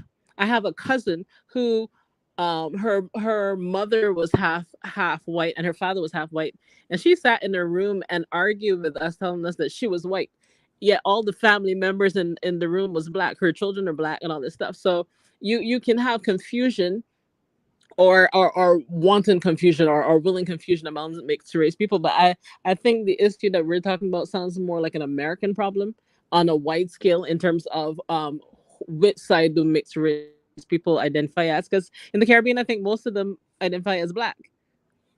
But it's You just me. know, I think we're looking at the issue at true in the Only Caribbean, inconvenient. rather than here. In the Caribbean, we have a major menticide problem.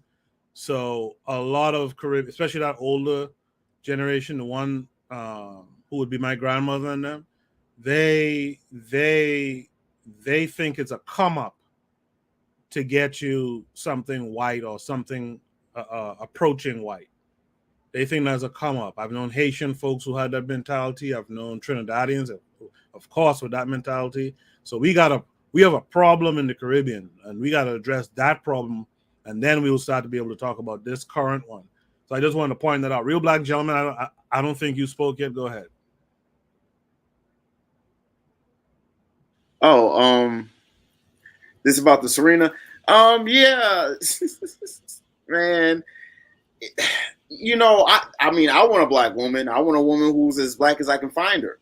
You know, barring that optimal, it's like, it's difficult when, as a man, like the women that I want don't necessarily like the characteristics of me in spite of my blackness. You know what I'm saying? I might, you know, objectively have, you know, characteristics that, you know, people might say otherwise. Like, but that's not going to necessarily want to breed with someone who isn't black. As a man, like it's not easy, because I really feel like, you know what I'm saying, there's a lot of manipulation going on, a lot of social trickery going on, a lot of just social shenanigans. And I just want to say black women really ain't looking out for the full spectrum of black men. Some of it, I think, has to do with inflated expectations that black men are supposed to make such amount of money to even approach a woman, and that some men should have to do X, Y, and Z for the woman in order to try to. There's a lot going on, and I think that it's not internal. And even in the plantation, when Master can go in and snatch you up, and all of a sudden you get a light skinned baby. And then that baby just on the plantation too. It's a lot of just twists going on. It's important to strive for the optimal. I mean, you could literally breed out all the non-blackness. If black people would get on their genetic engineering tip and their microscopes and their test tubes at a 50, 100, and 200 year plan for black people, I bet you could really get some black people and really, you know what I'm saying? But that's optimal. You just got to do this shit by instinct. I mean, it's difficult. I'll tell you that. There's a reason why, the wedlock rates are going, through the roof. There's a lot of reasons why people aren't married and marriages aren't lasting longer. So it's important not to necessarily beat ourselves up, but we do have to be vigilant about what's going on.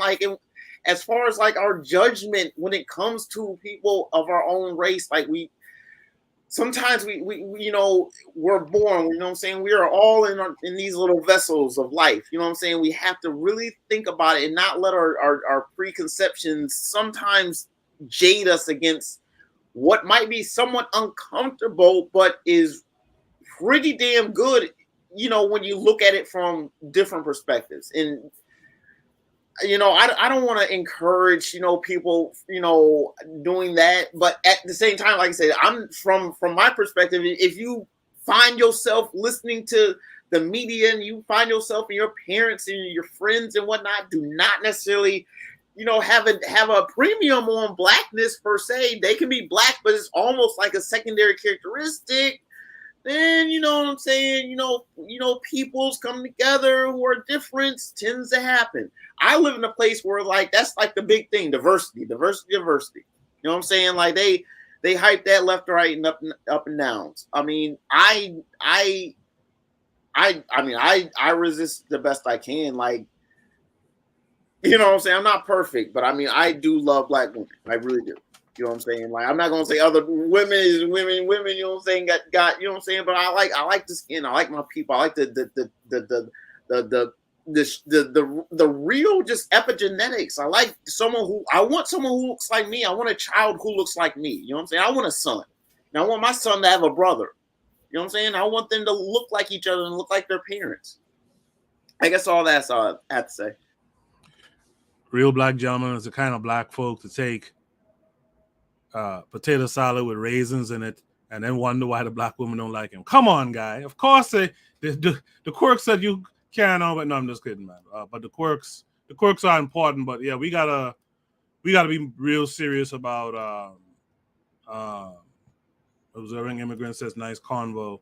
We gotta be real serious about how we moving forward. Do we want a race of strong black equals African people, or do we want a bunch of mixed people? Confused and bringing confusion to what we're doing. Hey, if you have talent and skills and you want to donate because you chose, like Jay who comes on the show here who chose, right? If you chose and you want to lend those skills, okay, you know. But other than that, we don't need the real confusion. Did I get to everyone on this? Oh, I think I might have been missed out. Okay, go ahead. I think so. But yeah, what was I gonna say? Okay, so first I was gonna say obviously Keta and Trigger Happy starving. Just ain't that bad, right? I don't know what they talk about, but I guess. I mean, if you like, you know, whatever. But anyway, she's a nice complexion, I can say that. But anyway, I thought Serena's man was kind of rich. I guess they're saying that he wasn't. He had money, but he didn't have her money. Okay. Cause I thought he had like Reddit or something. Didn't he like own Reddit or some shit? Yeah, but he still didn't have a net worth up to hers. Oh, okay. And the thing about Bob Marley and other light-skinned people, like we gotta be real. Like a lot of light-skinned folk be overcompensating. You know what I mean? Like they be overcompensating. And the thing is that you know, what was it? No, Mr. Untouchable just went on about how Mr. Williams was cheating on his lady. Like Bob Marley was a philanderer too. So I mean, I don't even know what that's even supposed to be. Either way, I thought it was pretty interesting that we were saying that other races, because I think it was let me go look at the chat. Yona said that other races don't have this conversation, right? But it's clear that other races do if they will see a mixed kid and say, oh, that kid is black, or that kid is not one of ours. And so, like, for us to have that same conversation, to come to the same conclusion and say, hey, you know what? That kid is not ours, right? Should be like, you know, like that. If you talk about equality and you talk about, you know, human rights and civil rights or whatever it is, what I'm saying is that I think it was some African-American woman told me, she said what's good for the goose is good for the gander. You know, I don't know what it means, right? But as far as I can tell, what she was trying to communicate to me is that if they can do it, so can we. Right. And so if they're telling you, hey, look, you know, that kid is, you know, the kid that you claim is half Indian is not Indian, and they can't be in the Indian functions, then the same black folks should be saying, hey, that kid you claim is half black is not black, and they shouldn't be in the black function. But the thing is that because we have to look at ourselves like trash, we have to look at ourselves as the discard, as the refuse. What we say is, well, I mean, if the kid can't be Indian, why can't they be black? Or the kid can't be white, well, then let them be black. You know, and it's just how can we not be able to define our own group, not be able to define ourselves? And I mean, I understand that as a struggle from a parent, you know, like, yes, I want my child to be accepted by some group, and that makes a lot of sense. But if we're being honest, if the other group can say no, then this group should be able to too. And of course, you know, one of the big troubles is that the other group is always coordinated, always organized, always has something to offer, and then it's like, well, we'll just, you know, like let them say the N-word. You know what I'm saying? So it goes both ways. What I wanted to say initially though, when it came to the subject was, y'all should check out this book called Pieces of a Puzzle. The one thing Black females will not talk about. It's written by this woman named Renathia Tate. I linked the A books. But basically what she does is she interviews 15 Black women and 13 white men, and she talks about the secret sex that goes on between Black men and Black women. Black women and white men. And essentially how there's a lot of secrets that pass through the bedrooms of Black women, and she does it as a spinoff from the Nearly Fuller Jr. concept and Frances Cress Welsing, but she's a student of code and she does all that shit. But it's a pretty good book. It got me to get the the United Independent Compensatory Code, as a what do you call it, companion. Paperweight. Paperweight. Oh, paperweight. Okay. Yeah, I got it as a paperweight. But other than that, yeah, we have to, I think what we're saying is that, realistically, you want these Black relationships so that the Black genome continues, because the reality is this: what happened to the Native Americans, what happened to the Australians, like white people have practiced genocide on at least 2 human groups, right? And they've done it to a lot of African groups. Some people would estimate that they killed off 2/3 of the African population, killed off 99% of the Indian population, 99% of the Australian population, and a lot of the full-blooded Tasmanian doesn't even exist anymore. The full-blooded Native American doesn't even exist anymore. And right now we're sitting back losing our full-bloodedness, accepting the idea that we might be 70%. But luckily, Africa as a continent still exists. And I think that realistically, if we're really being honest, one of the issues that if we're really trying to combat interracial relationships, we have to go back to the continent. We have to go where we're the majority. You can't be in the minority spot.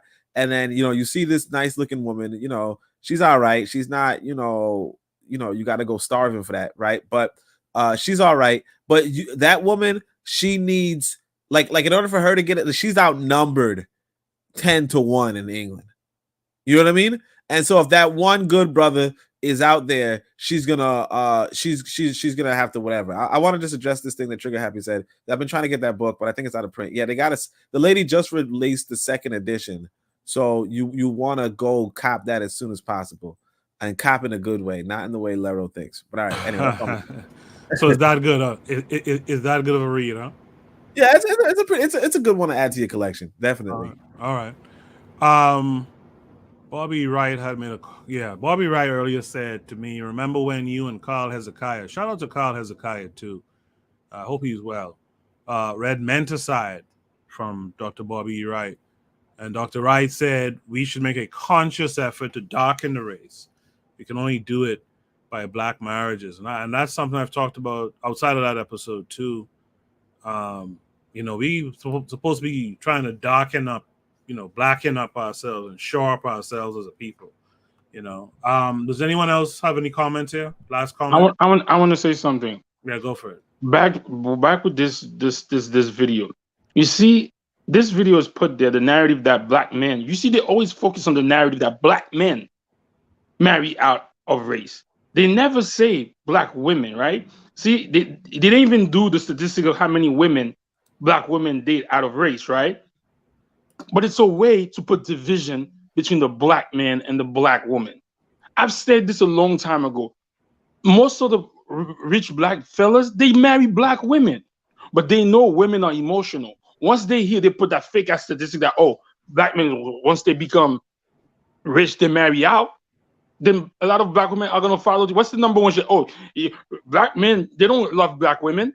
Once they start making money, they go. Like if you look, the richest Black men have Black women. So again, I never said that Serena Williams have super genetics. Her father, you can see by the father and the mother, they created super genetic kids. Serena Williams got on an interview and said no Black man ever treated her nice. So why are you trying to deal with rappers? What about the Black doctors, the Black blue collar workers, the Black professors? You didn't want none of those? So because you're a star, you can't marry a professor, a welder. You can't do that. You think you better? So now, like Koku said, Serena Williams is worth like what? I don't know how many million, maybe 300 or whatever. That boy is only worth 6 million or whatever he was. Genetically trash. You see him walking barefoot. I'm like, what is that? So I say this: if you choose to date out, fine. I find that's what you do, but I don't think that you should be in the forefront talking about what should be done, this and that, and the third. Because even Bob Marley was talking about, some of his songs was talking about love everybody, while everybody didn't love us. So I get what people are saying. I'm not saying because you date out of that hatred, your reward for our love. That one line always tripped me up with Bob Marley. Hatred, your reward for our love. Telling us that you're God above. And I'm like, Bob, what are you talking about? This is what I'm saying. Like, how you don't want to reproduce your own? Yo, there's something wrong with you. Or I think that you don't want to reproduce. And maybe it's not your fault, because you know what? Trauma is a bitch. Ever since I was a kid, even in Haiti. Oh, if you're a lighter, you are prettier. If your hair was a little bit straighter than the thing, you are prettier. So there is a bunch of colorism that adds to these things that people do. And the lady said, "Oh, the Caribbean don't do." The Caribbean is worse. They so messed up in their head they don't even know it. So my thing is, if you date out of your race, whatever, that's fine. You could still be like this. But I think in the most powerful leader decision, I don't think you should make it, because like Tenzin said, now your kid is gonna have to make a choice. If you're a black man and you marry a white lady, now you want that kid to choose between a mother that loves him, a mother that gave birth to him, and a mother that did it over the race. That's a difficult spot. What do you think most of these kids are gonna do? So I don't know, man. So I'm not saying that. I'm just saying if you date out, that's fine. But I don't think the major decision you should be involved in that. That's all I see. I'll just say this as the last word. Well, two things. Ketter says, someone needs to mute. Ketter says Rastafarians aren't black nationalists. That's true. Bob was pro-black, but not a nationalist. He says there are a lot of white Rastas. Trigger Happy 262 says they should be socially ostracized. Swirlers to me are also compromised mentally. Even if you want to be revolutionary, you can't do that because you have to think about the person you quote unquote love. I think that's a good last word. No, bro. Bob Marley was taking a lot of his money. I was giving it to ZANU PF to buy guns for the Zimbabwe that you see right in the independent Zimbabwe. So he was trying to get the nation of Zimbabwe to be a freely independent Zimbabwe. What is that if it's not black nationalism? So I can't say that Bob Marley wasn't a black nationalist. In fact, that's the reason why he was the only Jamaican person who was invited to sing and have a concert in Mugabe's Zimbabwe. So I wouldn't say that, but I'll stop there for the conversation. Can I add to that? Yeah, go ahead. Yeah, just to add to that, as far as Marley, I would disagree with that because he actually caught heat for promoting white politicians in his own home, Jamaica. So he was never a black nationalist. He's a humanist. He's a pro Rasta. I don't know about the guns in Zimbabwe. I doubt that, but he caught so much heat for caping for the white Jamaican politicians that he had to leave Jamaica. So no, I gotta clarify. I love Marley. I love his music, but Marley, unfortunately, he was a coon. I gotta clear that up too. That's not true. There was only one. Well, there was two. There was Edward Seaga and there was Manning. And the problem in Jamaica is that these were the people that the Jamaicans was voting for at the time. Bob Marley didn't want to see black people killing each other over the politics of Jamaica. So his thing was to unify the Jamaican government with that One Love concert and unifying them two, Edward Tiaga and Manning at the time. Oh, I can't remember his name exactly right now, but Right. it wasn't about Michael Manley. It wasn't about the fact that because Jamaica is a weird place, like Marcus Garvey said. You know what I mean? But the reality is that he wasn't fun. The reality is, as a Rastafarian, he didn't want to see black people murdering each other. So this whole idea, him being a con, you really have to understand the internal politics of Jamaica before you would make that statement. The fact that Bob Marley was a con, I disagree with that completely. Well, a black nationalist would have told those white politicians to leave the island. The issue is more complicated than that, brother. Much more complicated than Jamaica. And if you really Only if you're understand the internal politics of Jamaica, you would understand that it's a little bit more complicated. You know why it's more complicated, Mr. Untouchable? Because he's biracial. There you go. No, the complication is you because he has this is Mr. Untouchable because he has two things. His father was white. I don't know who was his father didn't even stay in the picture, so I don't even understand. But whatever. I'm just saying, once you both, it's how you gonna expect a kid whose mother's white or father's black to choose? It's hard. Right. Yeah, but the reality is Bob Marley went to his father to try to establish any kind of relationship with him, and he was rejected. That's why he sang the song called the Stone that the Billers Refused would be the cornerstone in Jamaica. He was completely rejected by his father. You know what I mean? So his business was about Haile Selassie. I mean his father. You know what I mean? He was completely rejected and disassociated. He had nothing to do with him. His father had nothing to do with his life. Let me ask you a hypothetical. Do you think if his father had accepted him, he would have felt the same way about, the direction of his, resistance or blackness or whatever? I really can't answer that. You know what I mean, Tan? I don't know what he would have done.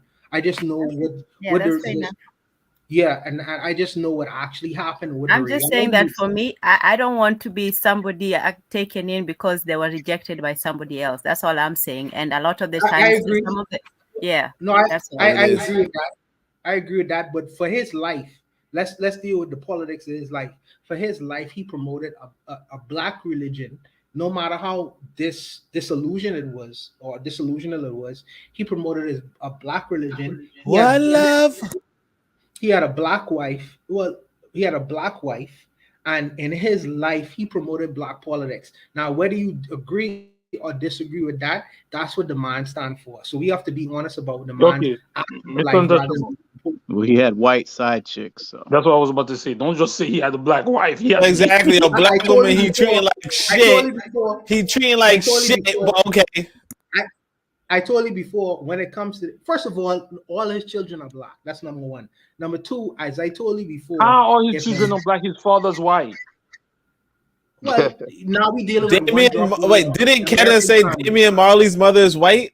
Yeah, most of his other children are black. No. That's a black woman. No, Damian Marley's mother's not black, bro. Who? Damian Marley. That's a whole white woman. No, bro, Damian you stay capping. is like a German descendant. She's a German descendant. Yeah, but she. Yeah, Germany's in Europe. She's not black, Mr. Untouchable.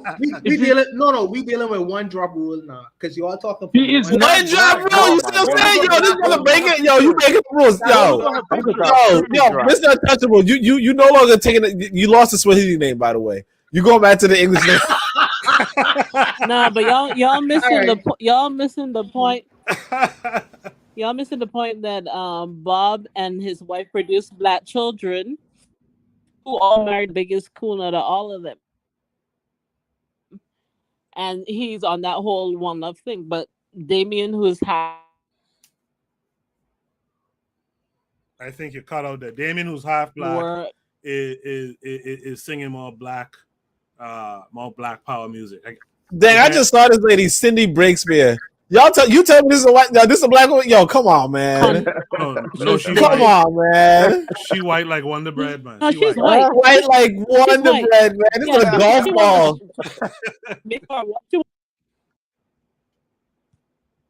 She a damn golf ball. Marcus Garvey's the way you got to fix your sound. You're cutting out. Who was up to speak next? Only you want to add something there? I was just gonna say, Mr. Untouchable. Yeah, like the rules are different for mulattoes. The rules are different for mixed people. Because I mean, everything Mr. Untouchable's saying is like, well, I mean, he got rejected for. If I was chasing down some white boy to be accepted, people would say, "What the fuck? What the fuck you doing?"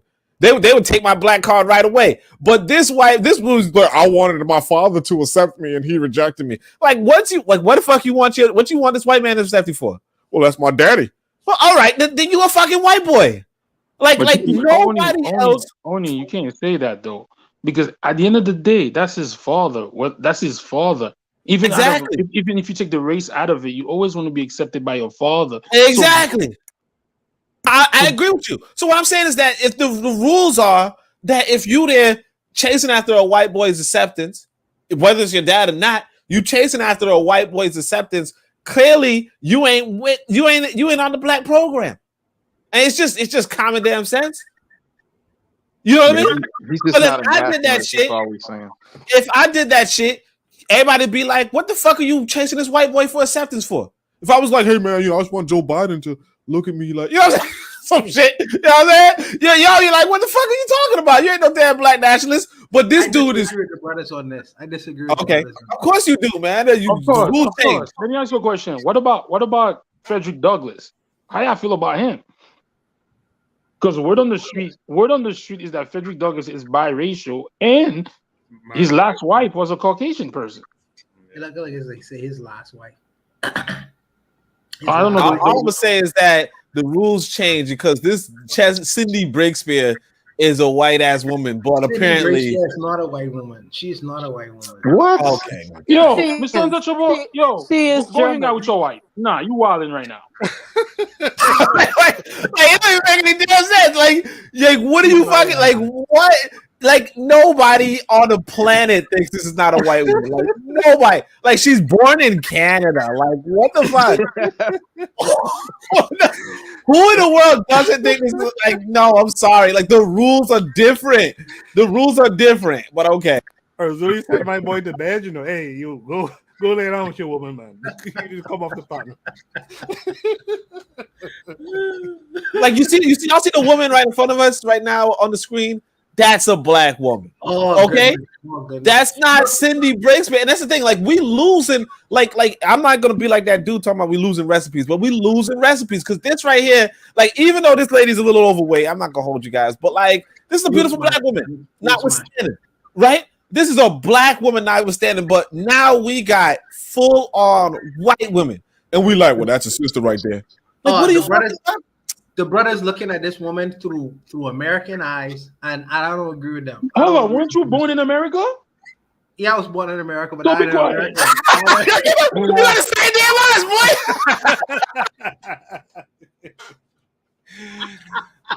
American eyes. I ain't gotta say it damn eyes. Look at that. That's her right there on the screen.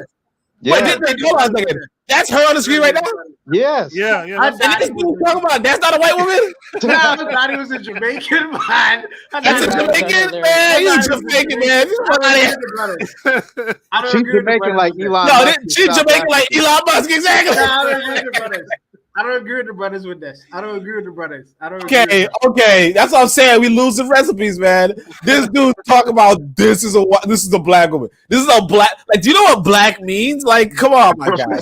She's a light skin. It's just elementary school. Hey, You need to get out, my dude. Yo, man. You lost your African name, man. Yo, change his name. My name is Bono. Yo, even the children watching that Ariel trailer, they're like, she's black. You're looking at the old Little Mermaid talking about she's black. Nah, I don't agree with the brothers. I don't agree with the brothers with this. Watching the animation talking about the Little Mermaid black. Only you right. He think the old Little Mermaid is black. The old Little Mermaid black. Oh boy. Drop an emoji in the chat if you like that conversation. Unfortunately, I have to go to the next thing. You know what? If you're so inclined, the person who created this post, I won't call your name, but if you want to, man, bring another follow-up, because these last couple of weeks have had some good discussion. Maybe the next week we should talk about Cindy Breakspear and her race and ethnicity or something like that. You know what? That was Shoot the Breeze topic number 5, right? So hold on, Goku. So what's her name? Daracel, the lady that was, she's black Rachel, too, right? Rachel Dolezal, yeah. She's black too, right? Yeah, he quiet. Yo, snuggle up, man. Snuggle up. He's blacker than this woman. That man No. That man sent him to bed. That's a white woman. That's a white woman. Yeah, but this woman white. This woman more I don't white than agree with Rachel the brothers. Dolezal. I'm sorry, This I don't woman agree more with the white. brothers with this. I don't agree with the brothers. I'm sorry. I don't If agree. she put on a Wonder Bread outfit, we'll think that's bread. That's a light skin black woman. Right. I want to remind you guys that this show is a part of a podcast network. So let me do a quick station ID break, and we'll come back with Shoot the Breeze topic number 6 on the other side. You are listening to the Bitter Medicine Podcast on KWAZ Radio. This is D Webb with the Harsh Reality Podcast, asking you to tune in where we tackle the news of the day that affects our community, only on KWAZ Radio. Peace, family. This is Oni, inviting you to listen to the pro-black perspective, where black problems are addressed with black solutions. Greetings, fam. Tune in to The Learning Curve with me, the revolutionary matron on KWAZ Radio. You are listening to the Bitter Medicine Podcast on KWAZ Radio. Just to remind you guys, we have the Brother Bakari podcast with us. We have Tanzan African Mind, and we have the forecast. Brother Bakari was on with us earlier. Tanzan is still here with us, and the forecast is out in the chat. As soon as I get those spots, I'll add it to that station ID break as well. Shoot the Breeze topic number 6.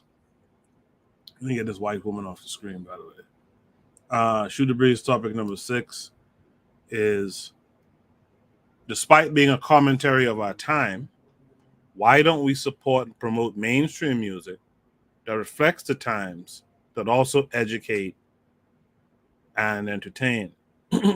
So, this didn't come with a link. This is just like a free discussion, I guess. There are some artists out there. No, it did come with a link. That was the one with the song that you were telling me that it might have copyright issues. Oh yeah, well yeah. So if it has copyright potential issues, this week I got a video blocked. The video when we had the discussion on Bayfall, those guys put in a copyright strike against me, and I had to justify it first. I did it for KWAZ Radio, and I had to justify it to them that, listen, I didn't claim the video as mine. It's clearly seen in the video whose channel it belongs to. It was just it's commentary, blah, blah, blah. They lifted it from the KWAZ radio site. I just did it today for this site because they then dinged us like yesterday. And so yeah, this YouTube game is something else, man. They really do some bullshit with this stuff, but I'm not surprised at the same time. So yes, I want to avoid any copyright stuff. So this is why this doesn't have a prompt. My apologies. So despite being a commentary of our time, why don't we support and promote mainstream music that reflects the times, that also educate and entertain? Like, we have rappers out here, like this lady Sarah Rock. Someone mentioned her recently too. I think it was D-Web and them. And we have all these different artists out here who are doing clean music, uplifting. You guys drop some names in the chat so that people who come across this episode can learn possibly about some artists who are out here making music that reflects what's going on with us, that we're not really supporting whatsoever. Tanzan, do you have thoughts on this? Oh, sorry, no. Yeah, I think everyone has said everything that there is to be said. Yeah. Tanzan, you can't use that when you're the first person. No one said anything. No one said anything, literally. Okay. I admit. I was typing because I was thinking of all the black best friends that are in all these kids movies, and I completely just didn't get to it. So I Okay. admit, yes. Okay, Tan. I- Thank you. How we know Tan never listen to us? You know what I'm saying? Yeah. Tan, thanks for joining. No thanks for not listening, but thanks for joining. Real Black Gentleman, what say you? And by the way, again in the chat, you guys put down in the chat on YouTube, put down some artists. I know Marcus Garvey is the way he said Backup Pyramid. Yeah, quick question. If you play the video but not the original one, like the lyric video, would that not would that also count as copyright? Possibly. I have to look into that. So Okay. I won't do it right now. I was just curious. Yeah. Yeah. No, I think the audio is what's copyrighted. I think the video itself isn't. No, they can hit you for video too. Oh wow. They can hit you for video too, yeah. I played something one time from Netflix or something, and they hit me up immediately. You know? Oh yeah, Netflix has got like something loaded, like some Yeah. deal with YouTube or some shit. Yeah. So Real Black Gentleman, what say you?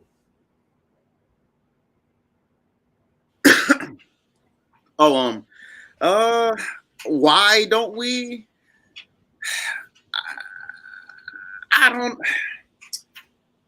Part of it is kind of just like I think we sometimes we want to fall into a mood that other people are.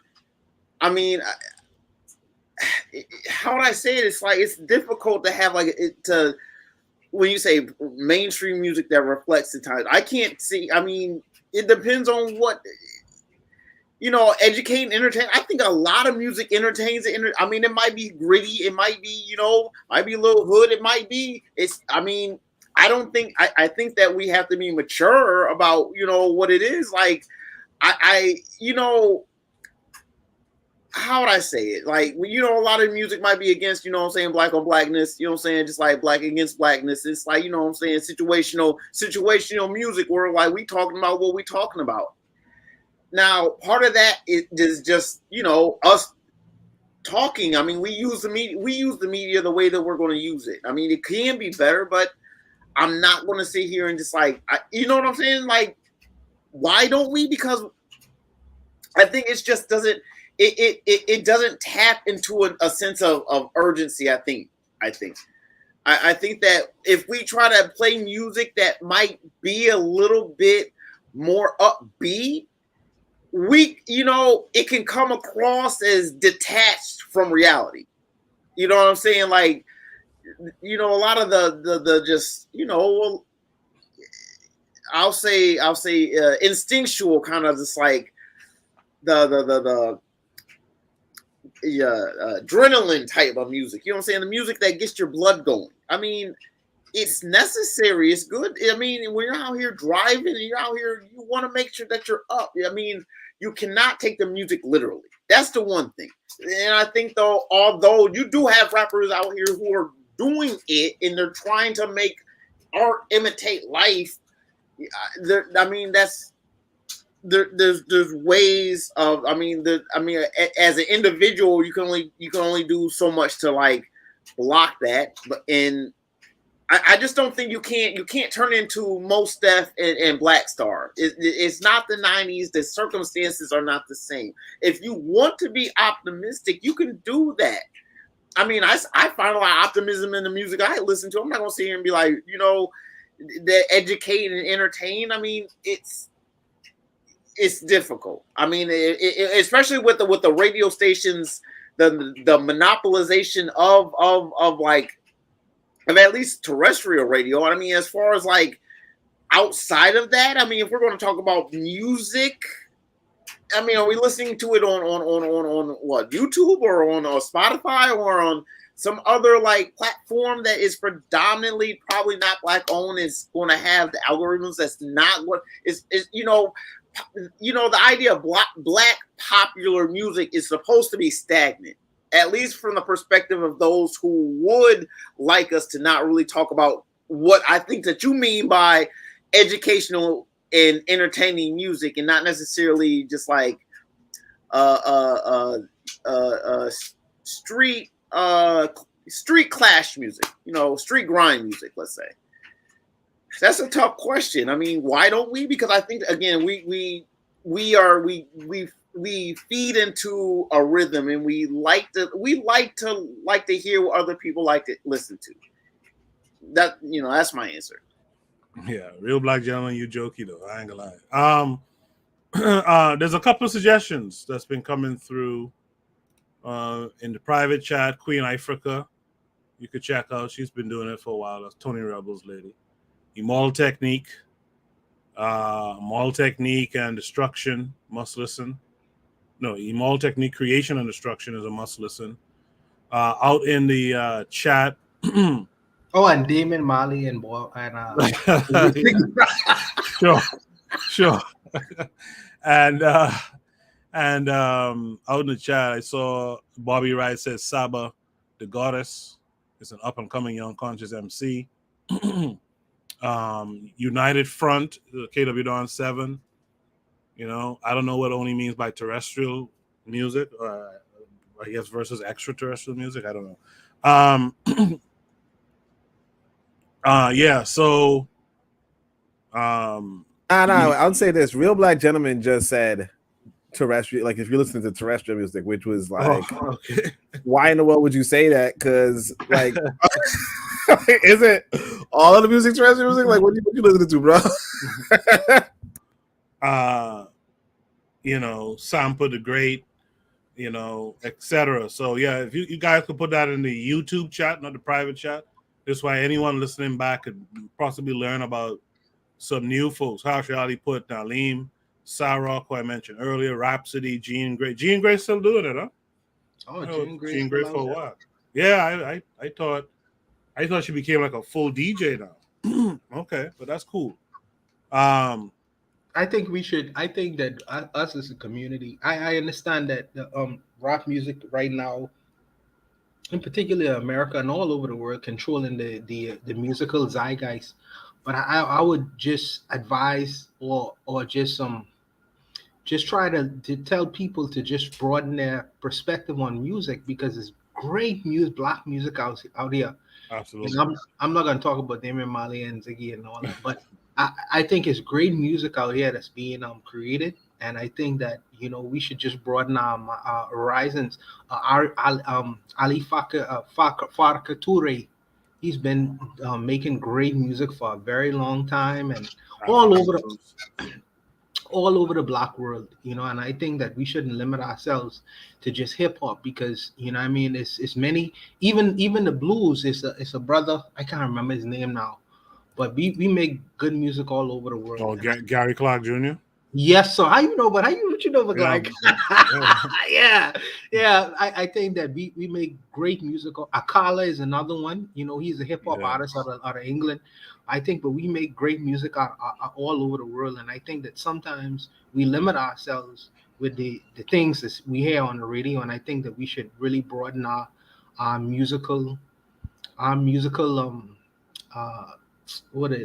what's the word I'm looking for? But we should just broaden our musical scope and perspective, and just listen to other things outside of just hip hop music, because we know what that is gonna say.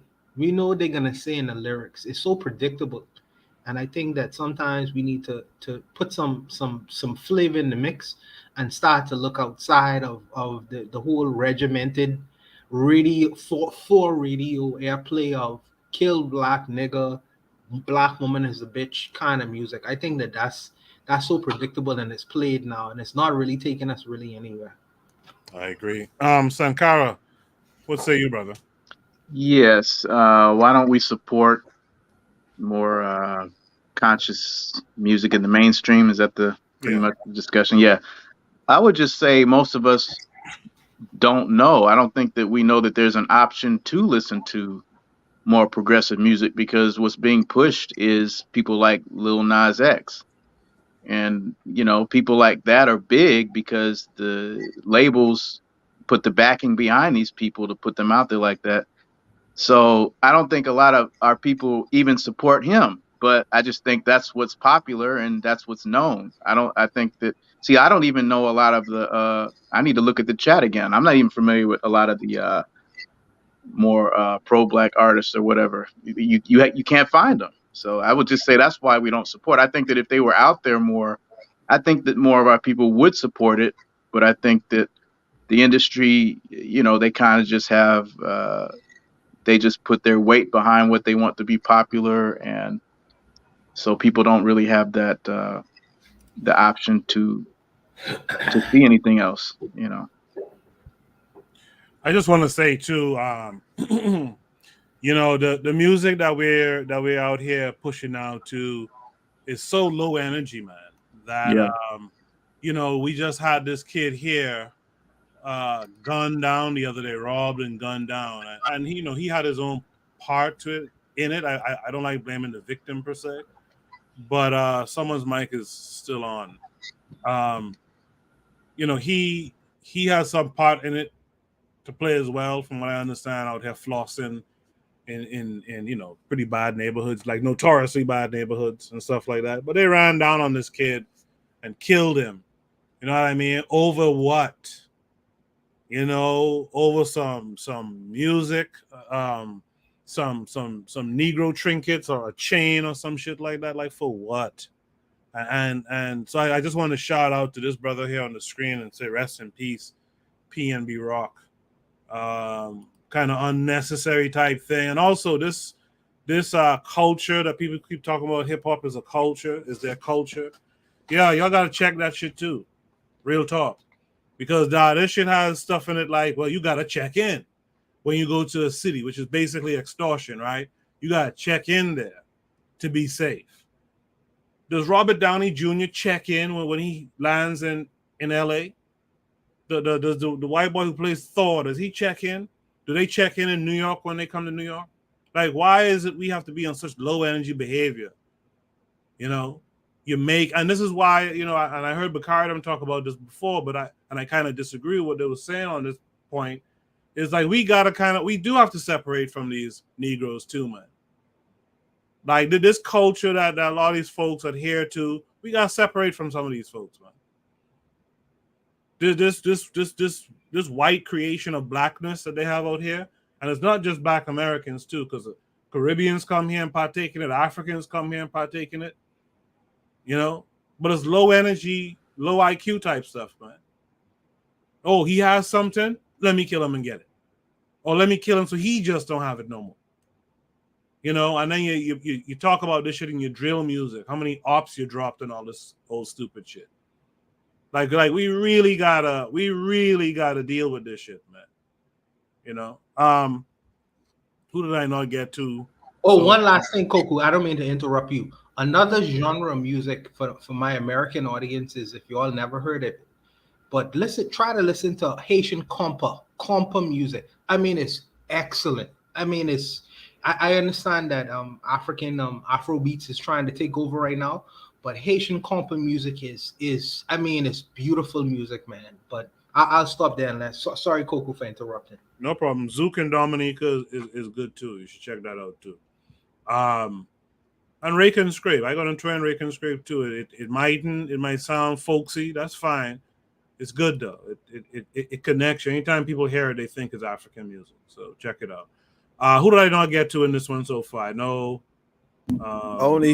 Only, and then Observing Immigrants. Yeah. Oh, okay. So what I would say is, why don't we? You said despite being commentary in our time, why don't we? Well, yeah, I mean that's the thing though. I honestly I feel like a lot of times. Well, I don't know. I'm not really too musically inclined per se. Like I'm not really too tuned into the music scene anymore. But I feel like a lot of times the people who are most tuned into the music scene are the youth, young people. And like we as old folk, like we might find comfort in like the older songs that we grew up with. You know what I mean? I mean, it sounds like you guys are still up to date with the new music trends, so I can't say that's universal. But at the end of the day, it's like how our parents would play, either the what's on the radio or like 70s music or something. You know what I mean? And I guess my parents really didn't do that. In retrospect, they did play 90s music in the 90s.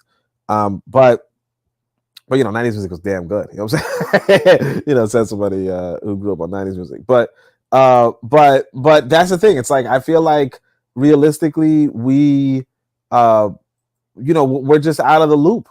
Like the music is not made for us, and the music is not being made for us, and we're not really tuning into the music, as it were. And what happens is that these other groups of people know that there's a big industry for youth, whether they're black youth or white youth, who want to listen to these, this music that, particularly the music that degrades black people, and because you want that violence, you want that rage, you want that anger, you want that N-word, and you're gonna get it inside of this song. And then these same black youth who say, I could probably come up on this, like you said, you showed the young man who was gunned down in a restaurant, and that's it. Like that's the life that like these white folks signed up for them, and unfortunately, like, it's a life that's really removed from us. Because like me, I got nothing to do with any of that. Like, I've never been to the city. I don't even know the restaurant they've been to. I don't even listen to the music. I don't even know, like, I couldn't even point this guy out. Like, if this guy passed me on a train, I wouldn't even know. You know what I mean? But young people do know him. Young people are tuned in. Young people are waiting for his album. Like, legit, I literally don't even know who this guy is. So it's just, we're disconnected. Like, and that's the thing. Like, unfortunately, we are disconnected from our younger generations, whereas other people might not necessarily be. And that's really, I think, the crux of it, is that other people are investing in basically youth education or youth entertainment, and we don't have that same sort of institutional investment. And it reaches farther than music, or further than music, in the sense that even if you talk about, like, ABC programs, or learning English programs, or learning grammar, all that kind of stuff, like, white people are doing it all over YouTube.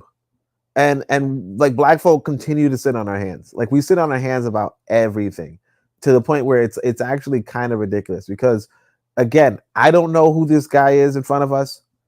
I've never seen this person in my life. I have no idea what restaurant he went to. I've never heard any of his music. Apparently, he was a star. He was big, and young people know who he is. And it's the same like when we were younger and we know 50 Cent and Jay-Z and Nas and all that stuff. Our parents didn't know who those people were at all. Like, they might know Jay-Z and Beyonce now, but like back in the day, they had no idea who these people were.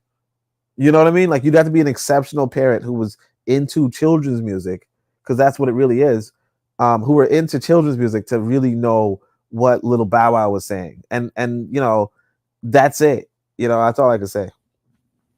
Did I hear from Tanzan on this before we go to Marcus Garvey's the way? Yeah, Tanzan agreed with everybody before anybody. Oh, said yeah. Tanzan was the first, right? Okay.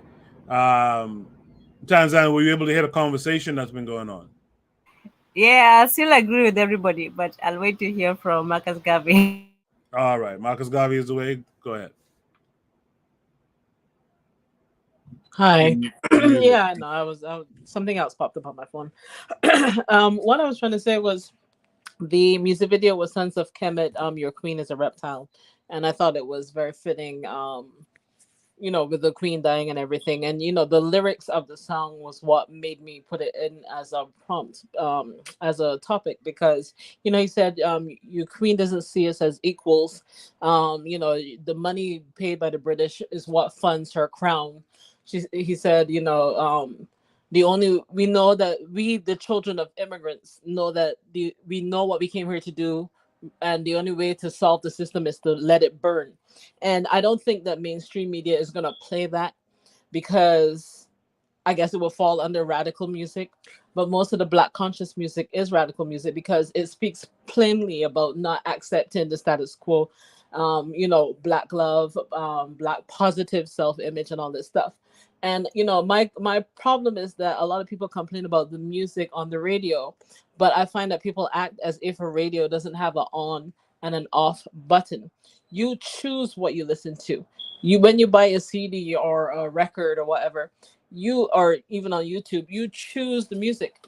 I used to listen to the radio, and then the what do you call it, the broadcaster, he started to push a lot of gay stuff. And then I used to listen to the black guy, the light skinned black guy that was a DJ for a long time, American DJ. I can't remember his name now. But people start to get like politically motivated on other stuff, but not black consciousness. And you can choose what you listen to. I mean, as adults, we can choose, like how you won't watch a movie against your will, but we act as if music, we're forced to listen to music. No, you're not. Yeah, a lot of phones, a lot of cars nowadays have Apple Play or whatever. You literally can choose. When I want to go into my 80s mood, I can put in 80s music. If I want to listen to reggae, I can choose that. So my issue is that we are not supporting the artists that are are making music that um does all the things that we say that the music doesn't do. And I've been to concerts where those kind of artists, the concert venues are half empty. Yeah, it's like black businesses. I'll go to black businesses in the city; they're half empty. But you can go to, J.C. Penney or Target is full every day. Yeah, and the black businesses are suffering. But you're in a black city, and I've been to events like the Juneteenth. I think Juneteenth is the funniest thing in America. Since I've been here in America, I've been attending Juneteenth events in the middle of black neighborhoods, and hardly any black people will go. Now Biden has made it a holiday. Suddenly black people suddenly know. I'm like, but y'all were here this whole time and you had no clue. Like, I'm an immigrant and I know, but why didn't you know? Because the people didn't make it their issue to know. It's just weird. I don't know. It's just weird to me. People are not supporting the black things that they claim they want, and the things that people claim they want in the society is already there, but it's not being supported by the masses. All right, Tanzan, this is your chance, or else we'll move on to Shoot the Breeze talk number 7. Yo, I didn't speak. I didn't Yeah. speak. Oh, Azuli, you came on. Okay, Tanzan and then Azuli. Okay. Well, I did. Everybody's talking about Immortal Technique. I did go to one of his concerts in San Diego a few years ago, and the whole place was just full of pale faces. Like, I thought I was going for this revolutionary, pump our feet in the air, blah, blah, blah. I look over there and it's just a sea of white. I had bought the ticket. I left. It was only $15 or $20, but I left. I was like, there's no way. I'm not doing this with these people. Same thing with, you see groups of, when you see Alpha Blondie and all his concerts, like the whole sea is just a sea of white. Yeah, the message is good. Unfortunately, the people who are receiving it. So I'd rather listen to that kind of music in private instead of, unfortunately, it's, those pale faces who listen to it. But yeah, that's all I'll say. Thank you for that. Azuli, you go ahead now. Number one of the reasons why we may not listen to some of those, because they have whack beats. Their beats be trash. Like, I'm not trying to That's a lie. That's a lie. Well, let me finish. Some of the beats be freaking trash. First of all, the most horrible music are the best beats. Number one. Number two, which is what she just said. At the end of the day, because the people want to be the capitalists, they want to drive that Range Rover. The men want to have sex with multiple women. They want to be that sexual deviant. The reason that some of that music doesn't resonate with people, because deep down, we are immoral people. If somebody puts some music to you that you're not going to listen to, you won't listen to it no matter what. So a lot of the time that, like, because like, even like Bob Marley, all these other people just listen to those music to feel nostalgic, to feel like, I don't think they really believe in those things. So even some of the reason why I believe, like, because I was listening to even like the Haitian music back then. If you listen to the Haitian music back then, most of those artists were talking about being progressive, loving your people, stop corruption, and Haiti's still corrupted. So I don't know. I believe that a lot of the time people just listen to music just to listen. So the reason why a lot of these rappers are not mainstream, because deep down people want to rock that big chain and want to get that big chain no matter what. If it hurt 300 kids in Africa or somewhere, they don't care. So a music that makes you think, be like, yo, Like Kanye said something on one of his lyrics that was crazy. He said about diamonds. Does that mean I'm gonna stop rocking the diamonds? But it's in my system. I don't know if you remember that line he said. I forget word for word. But he said blood diamonds kill or hurt African children or whatever. But he said, am I gonna stop rocking blood diamond? Oh, he said, oh, am I gonna give the diamonds back? He said that'll be the day that I give the game back. Meaning a lot of us are proclaiming we pro this, no, deep down y'all want to sit at the table. So the main reason why I believe that all these music are not popping like they're supposed to, because deep down we want to drive that Bentley, we want to drive that Bentley and make fun of that guy that's driving the Corolla, because we want to do that. So that's how I feel about it. But sometimes some of those music, the beats be whack. I can't be playing. I'm in my car, I'm at the gym, I'm trying to listen to something powerful, and your beat is whack. Come on, do something. Anybody wants the last word on this prompt? No, he ain't lying though. Go ahead, brother. No, I was gonna say he ain't lying about the beat. You know, like because I remember I put out a song and people were just trashing it because the beat wasn't nice, and it's just like. He's like, yo, this dude didn't stop with it. Now the lyrics was tight. I thought the lyrics was nice, but the beat apparently wasn't. I thought the beat was nice, but who apparently the lyrics was nice. Who vouching for that? Don't try to play lyrics. Yo, I wrote them. I know they nice. Anyway, like I'm a poet. I know it. All right, but what I'm gonna say is, yeah, like a lot of people don't listen to the words. They don't listen to the words. They listen. Like that's why white people understand black folk. They understand that we don't even listen to the words on a conscious level. We listen to the beat. We listen to and we also pick up on what other people are doing. Because I'll tell y'all this, man. Because as much as y'all can clown my lyrics, which you shouldn't, but as much as you can, I was on Cardi B's page, her Twitter page, because they were saying, home, go to sleep. You wasn't. No. Look, I'm gonna say this. Look, I clicked on it because there was like somebody was saying. Shame. No, I clicked on it because apparently they were saying that she was talking about some like inflation or something. And so then I just clicked on her page to see if she whatever. I didn't really listen to it because I couldn't really listen to it. Yeah, what is Cardi B's opinion on the economics and political situation in the country? Apparently, no, they linked Candace Owens later. It was weird. I put it to the side, but my point is that I clicked her page, I scrolled through a little bit, and I saw she was bigging up this dude Offset. So I don't know. I think that's like her boyfriend or something. I don't know.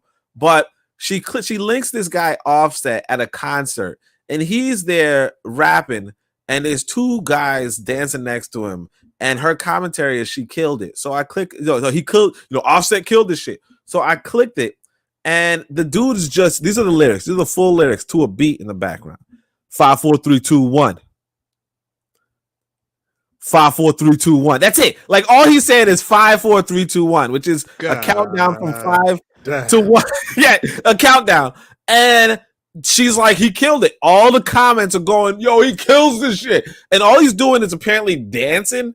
And I don't know if the beat's really that good, but he's just saying 5, 4, 3, 2, 1.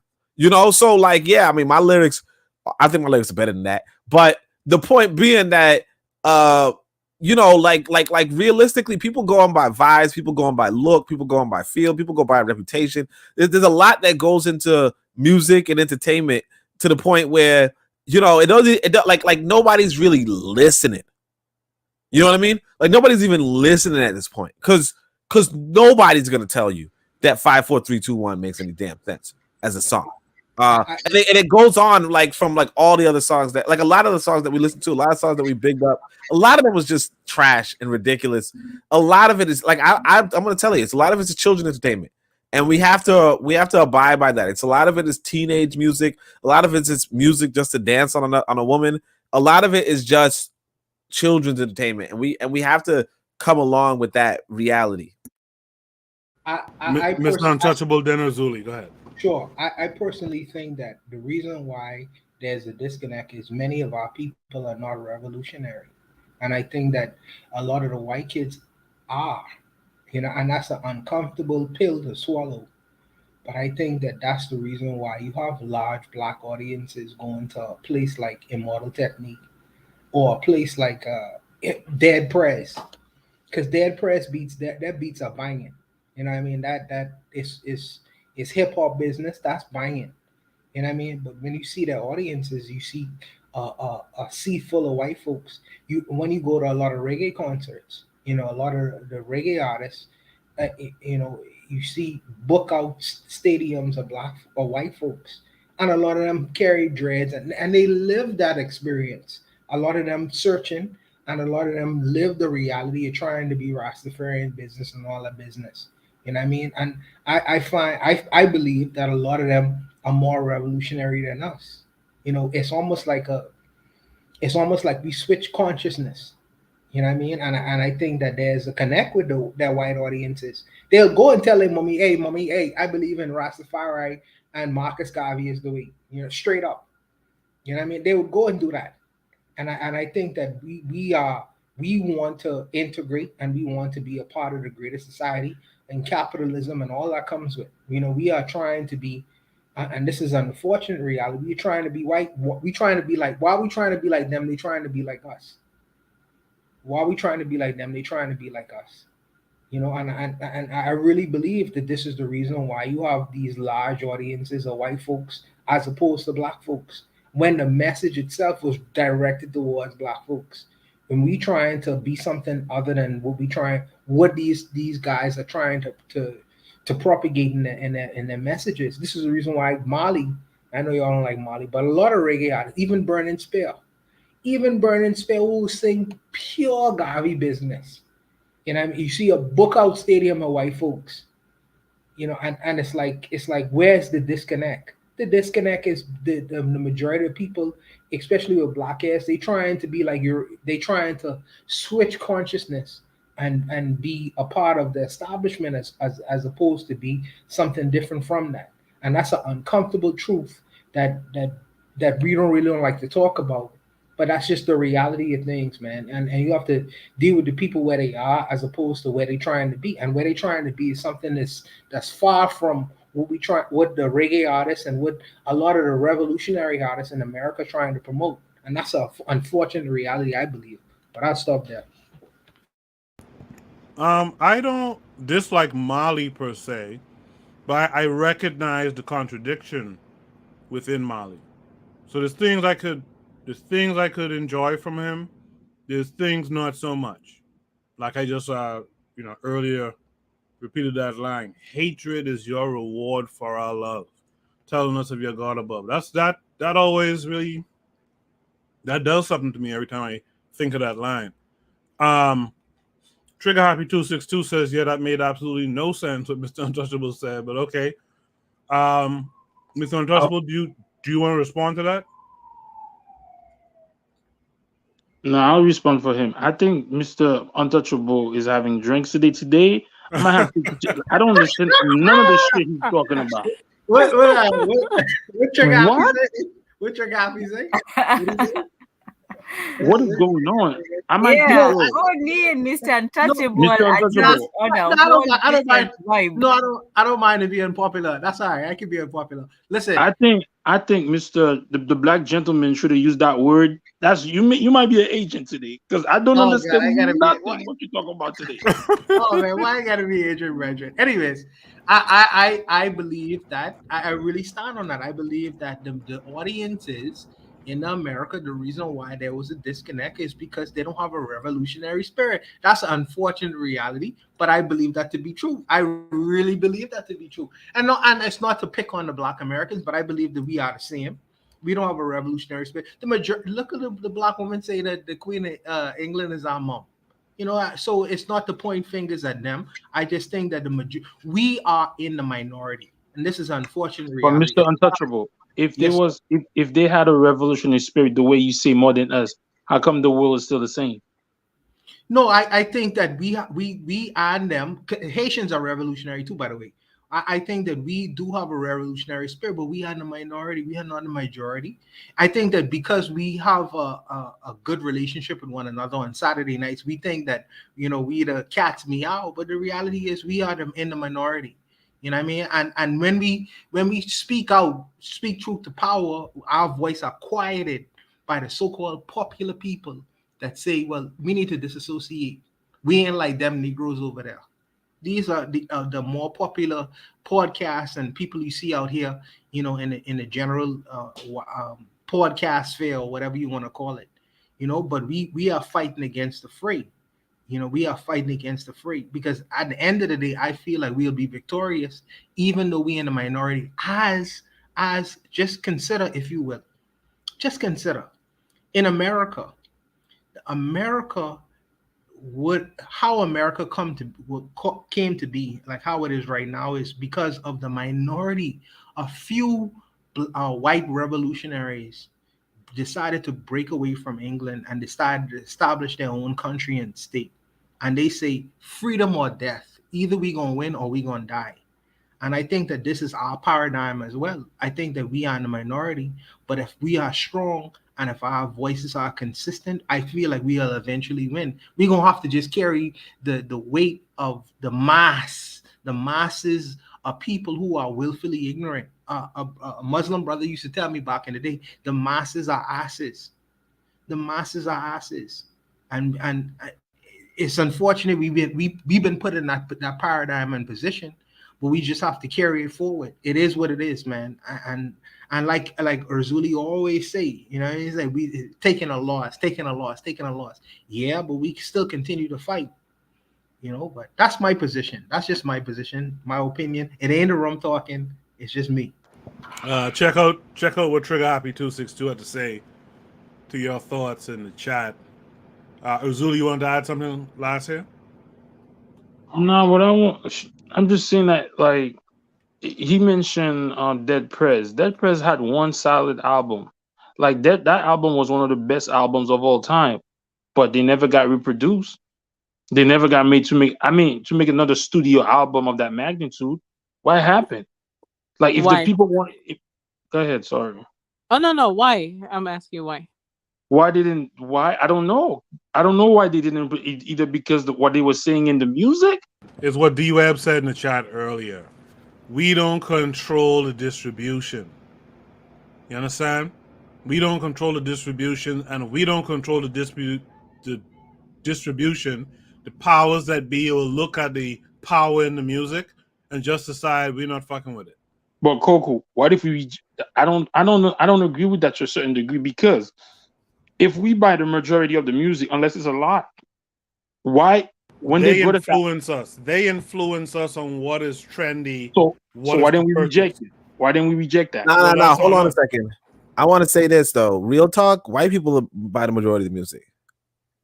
You know, yeah, but I get it. But they get the if we don't okay an artist, they're not gonna make music like that. They're not gonna make money like that.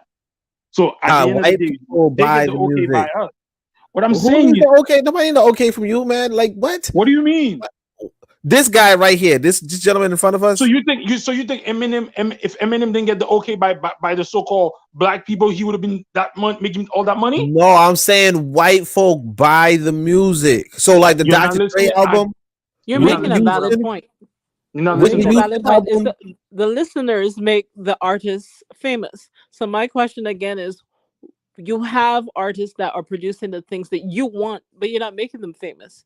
So that's my question. That's what I was just saying, is that deep down, we want to be the big chain wearing, the dissing women, the dissing black men, and I have 3 houses and you have none. A lot of us like that life. Now, let me say it this way. It's like what they said, basically, like rap is like an extension of the I think it's called like Jim Crow shit, but like some sort of minstrel shows. White folk was watching the minstrel shows. You know what I'm saying? And then eventually when they got black people acting in it, they realized that they can have white people and black people watching it. But it's basically white folk are the main, like 90% of the consumer base for this stuff, because black folk, we smart. You know what I mean? Like if I want to listen to Busta Rhymes song, what I could do is just turn on the radio and record his song when he's starting off, or I can get the bootleg. But white folk would go to the store and buy it. You know what I mean? But you can't say that. But who goes to the concerts? Black people don't go to the concerts? No, white people go to a concert. Mostly Ted white. Man just told you. Mostly white. Mostly white. Mostly Yeah, white. go to a concert and tell otherwise. I was just listening to, matter of fact, So name one MOB. artist. Name MOB. what you don't. You know that song Annie Up? Like literally in the music video, you will see an all white audience. In Whitney Houston's songs, In like America. songs, In America, in America, you will see. But these people also travel the world. A lot of these artists do Who? world tours. Who? Some of them do world tours. Who? Almost all artists do world tours. Yeah, where the world at? The Western world is Europe. They go to Europe. They go to the Caribbean too.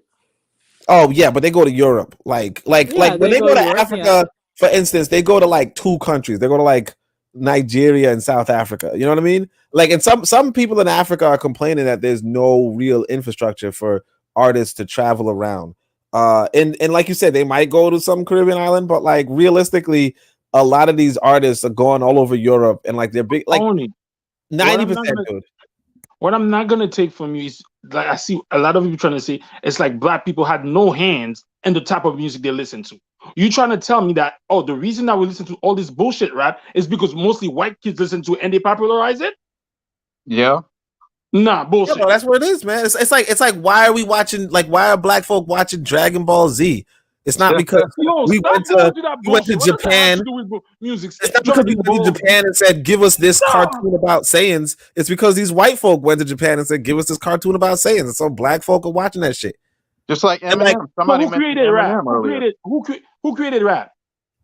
Who created your rap? music like you pick your Yeah, who created hip hop? It depends on who you asking. No, after you. Who created hip hop?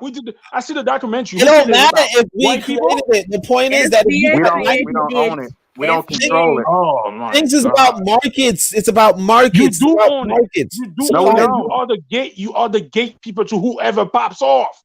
No, we don't own. We do not own hip hop. Hey, just like that, I just I just said. How many of y'all knew about this guy before he got killed? Real talk. I did not. I didn't. Good point. My teenage son, my 14-year-old teenage son, didn't know him either. Yeah, because exactly. Nobody knew this motherfucker. Like, like, literally, this guy freaking just dies in front of you, and you're just like, "Oh, what?" Another, like, I literally nobody's known this guy. How you gonna say you gotta pass through us? Like, what are you talking about? They like literally there are black folk who could just live and die out of your sight, and basically the only people know them is white folk and teenagers. You know, and just some teenagers. Not even all teenagers, just some teenagers. Do you think Eminem would have popped up the way he did if black people didn't validate him? Black people didn't validate him. Exactly, he was validated by these white folks. Like, there's literally a white woman who said, "Hey, I pushed Eminem on the black community." Like, she literally said that. Ain't no black people bumping Eminem. His whole group was made of black people except him. What are you talking about, bro? No, there was this white woman. That's the white, and that's the industry and the labels that have the people around him. That's not real. No. The D12. This is what I'm saying. In order for Eminem to get that list, for other people to be after him, is black people had to validate him. Yes. Whether it's and a meaningful one, Dr. Dre was behind him, Snoop Dogg, all these people were behind industry him. So weirdos. You can't lie. Those are I know the industry industry, weirdos. but they're still black. Whether the industry or not, they're this. still black. So No. you can't put up with the whole industry. Hold on. Let's get that fact straight now. Dre and them promoted Eminem. That's the way Eminem came out. They had to use dudes who we trust. Yep. Right? To That's what I'm bring saying, Eminem Goku. out. No, but listen, Dre and them are the owners of hip hop. They make money off of hip hop. They make money off of their name, etc. You know who was one of the guys who runs hip hop? And they had him on the Breakfast Club. This Jew named Leo Cohen, I think it is. Right. And Charlamagne asked him the question, like, why do you gatekeep and allow all this like negative music to come in the community? And you know what this white boy said? This white boy said, "I have children to put through college, guy." Goku, the thing that you're not listening to what I'm saying is, I get what you're saying, that we don't own it, we don't make the most of money. But at the end of the day, just was telling me that's not true. I didn't mean that we don't own it, we don't make the most money. But The person who created it was us. The person who give the gatekeepers, who let somebody popped off, is if the black community is behind them.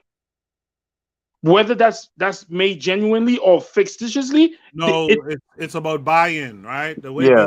way business works is you got to see, will black folks accept this motherfucker? Oh, let's throw Dre, Right. let's throw Snoop, let's throw whoever the fuck else. Let's throw your boy them from Public Enemy. Let's throw whoever, right? Let's throw Cube. And then if the black folks don't fuck with him, yeah, we can't do nothing with it.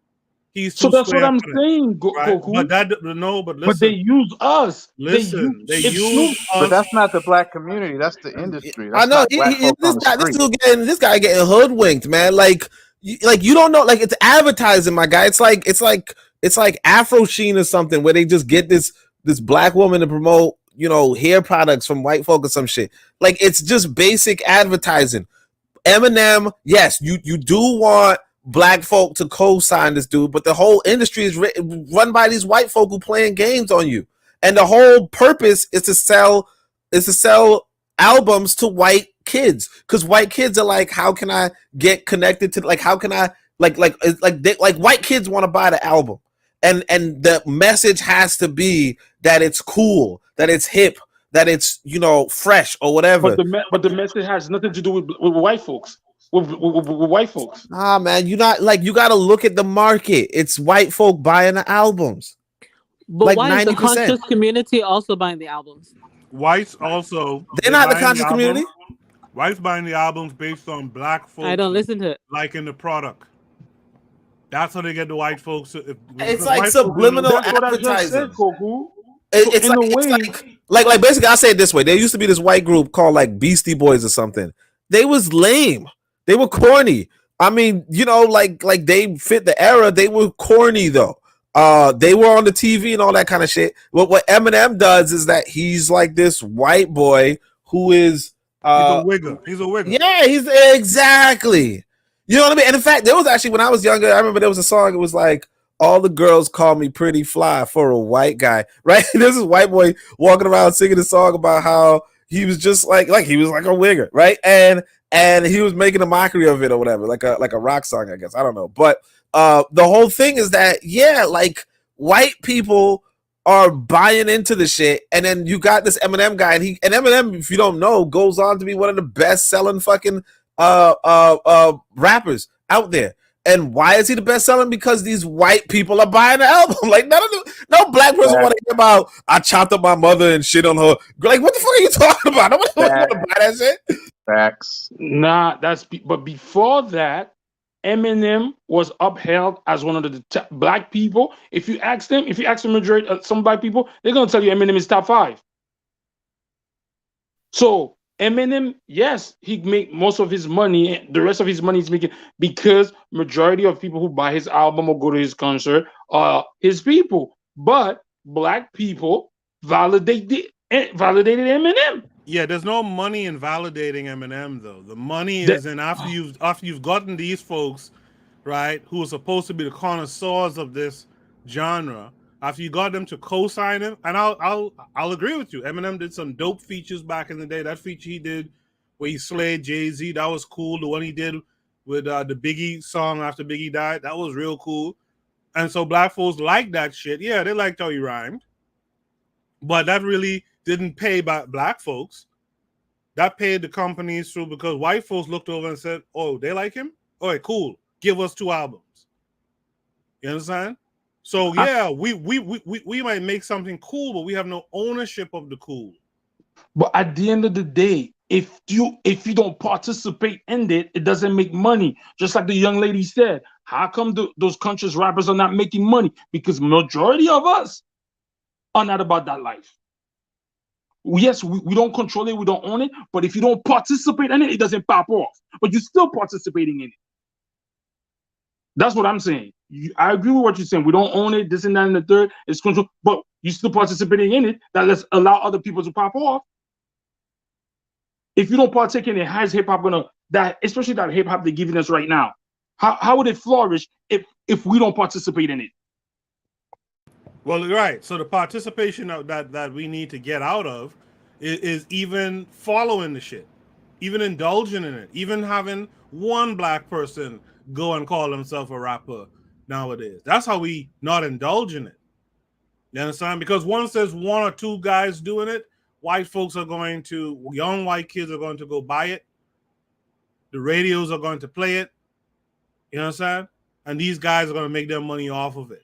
The only thing we can do is either get out of it and get our folks out of this negative shit, right? The harsh reality podcast said something in there. That's what I was trying to say. He said, however, they can't control it without people willing to sell out, and that's what we're doing. If it's harming the community, and not, why are we participating in it? Because you know why? Deep down, we want to be the people with the Bentley, the people with the big chain. But that's all of only that for stuff. rap. How about all the other music? The music in the 80s was really good. I mean, it's not just rap. What happened to R&B? And rap is not Yeah, the only thing.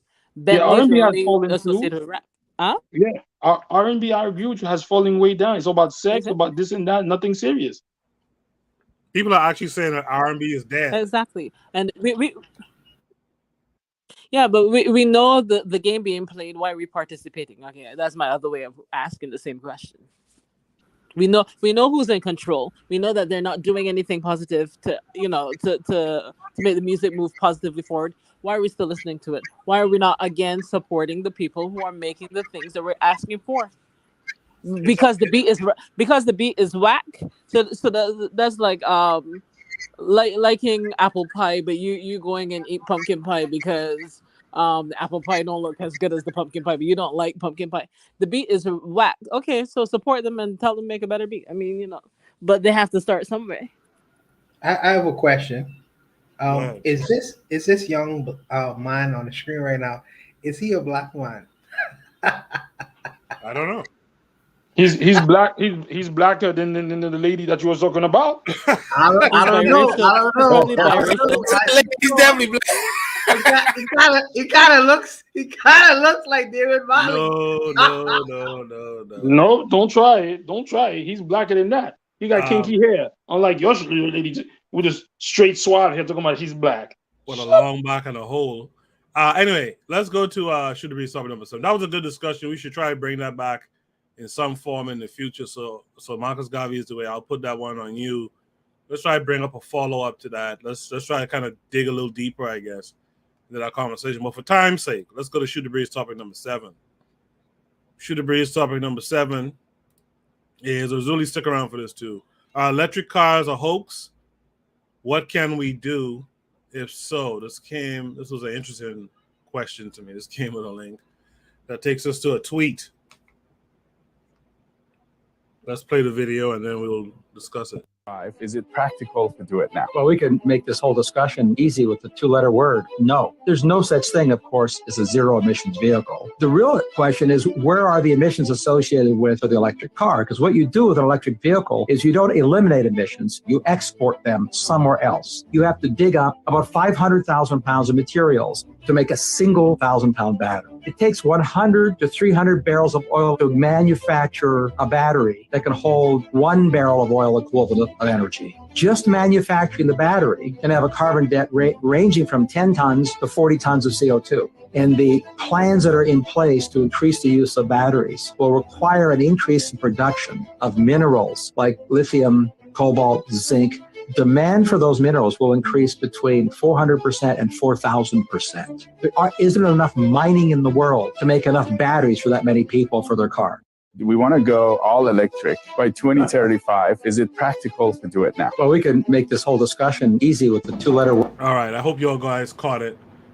That's an interesting thing he said there about the 1,000 pounds of minerals to make one battery. That's kind of interesting, but at the same time, you notice they don't give up their hold on Africa though, for the cobalt and whatever else. So, are electric cars a hoax though, based on what you guys saw?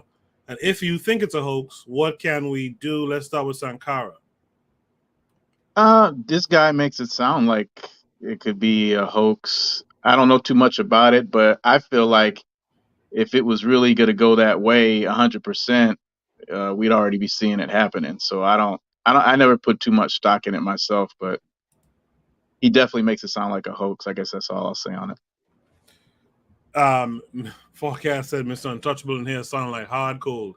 You know what's funny? I saw Hard Cold because I'm familiar with Hard Cold from I think it's the Forecast show, or Brother Bakari maybe. But I saw Hard Cold on Pan Africanism Strikes Back, and I gotta say, to me, if you guys are familiar with Hard Cold, drop a 1 in the chat. To me, I felt like Hard Cold is kind of low key a Pan-Africanist, the way he was talking on Pan-Africanism Strikes Back. But I'll leave it at that. I know Mr. Untouchable, I think, saw the Marcus Garvey is the way he saw him on that panel. I had a run-in with Hard Cool on this channel, as a matter of fact. Him and another Indian guy. We had a little dialogue going. That was interesting. Really? But, yeah, that was interesting. You can check it out. He's on his page. But with this particular thing is, I seen a few electric cars in Nassau, and it takes hours to really charge the cars for it to function. What I would say is, for our people, what I would say is to watch the climate of who is in power, because Joe Biden or the liberals will go the electric route. So I would invest heavily as far as the commodities is concerned, with the cobalt and all the things that goes into getting the batteries together. But if it's Trump, I would go in the direction of what they trying to do. I don't really trust politicians and what they trying to do in the state of affairs with the world. But as far as where I could profit from it, I would try to profit from it. Because we are at the mercy at this time to what these guys try to do in regards to transportation in the world. So I would just try to see where the direction is, where the wind is blowing, and try to see if I can profit off it or not. Because we still at the mercy of these people right now. But I'll stop there. Absolutely. KW Don 7 says Hard Cold claims Turtle Island. Okay. Tanzania's familiar. Tanzania, what say you to this prompt, though? Are electric cars a hoax based on what you saw? What can we do if so? I can say it's a hoax or not. I mean, there was another documentary that was called Why the Electric Car Was Killed. And basically that documentary's point was that the electric car was actually a viable alternative to the fossil fuels, and that it was the gas, oil companies, petrol companies that actually, economically stifled the progress of the electric car. So I can say one or another. I would want to know who did the documentary, because sometimes it seems like a biased piece, but it's actually a hit piece by the corporations. I would like to have some alternatives. I would like to see some alternatives, although not to totally replace it like California is doing, where they're banning petrol cars. But I would be interested in seeing a different unit of electricity. Maybe it might be prohibitively expensive right now, but if they could create more nodes of refuel, maybe that would be easier or faster, or it could be an alternative for some people, not for others, or some places not for others. But I would definitely want to have some alternative to the current petrol, just the one option. So not just that, why can't they explore more other ways of maybe have solar or integrated or something like that? But yeah, I wouldn't say it's a hoax. I'll look into it to really see if it doesn't work and why and what we can do. That's all. Real Black Gentleman, what say you? Thank you, Tam, for that. Real Black Gentleman. Oh yeah, it's definitely bogus. It's just a way to control people. I mean, you'll be tethered onto, you know what I'm saying? You cannot, it limits you. I mean, the whole, again, like the exporting of the whole the carbon, so-called carbon, right? You know what I'm saying? It takes so much energy to make the battery. It's all about the optics of the emission or the smoke or the exhaust. Exhaust becomes the ultimate evil. You understand what I'm saying? You see the picture with the smokestacks, and you know what I'm saying, a whole bunch of the condensation coming from the smoke. That's probably not smoke. A lot of that's just water. You know, we know what smoke looks like. Smoke is like very dark and sooty. If it looks like it's like clouds coming from a smokestack, it's probably water. I don't believe in it at all. I think it's a real oblique way of just trying to control people. What can you do about it? I mean, just ignore it and just like, you know, cuss out the green energy, you know, establishment every time you can. Fuck them niggas. You know what I'm saying? Stifle African progress. Just going, you know, on some real just like nonsense. They got nothing to stand on. They are really trying to like, you know, in the multitudes of people. I mean, then they're just trying to like subvert some stuff. It's just like, you know, just trying to stop progress. I mean, I don't dig it. I mean, there's nothing wrong with you cannot like make solar power into the major. That's something auxiliary. That supplements like, you know, natural, you know, the whole idea of like, this is the thing, when people talk about fossil fuels, right? They'll talk about coal, oil, and natural gas, right? And so like, but the thing is like, what fossil does natural gas come from? You got to slow down and start to make this stuff make sense. Otherwise, you just get balderdashed. Look, carbon ain't no carbon catastrophe. That's just lies. On everything I know, I sit back and look at it, and I know, you know, I said it a couple weeks ago, and the dude who came behind me just said it. It's all nonsense about just like if black people are just now starting to like have the capacity to tap into fossil fuels. I'm telling you, it's insidious. It's nothing good is gonna come from it. All the bike lanes and all this green stuff. It's just one big hassle. Green taxing. It's nonsense. The electric cars, of course, is a hoax. They had an electric car before that had like a stupid amount of miles per gallon. The Volt or something like that back in like the 90s or something like that. It was too good, right? The car was too good. They had to take it off the market, and like they found all the cars, right? And they like destroyed them. Now they have these fake cars with the charging stations. These old cars you get to plug into your own house type stuff. It was a really good design. It was really useful. But like people always try to have this planned obsolescence. All this new stuff is planned obsolescence. It's going to break down, so you have to buy more of it, and then buy more of it. It's going to be shoddy. That's the whole point. It's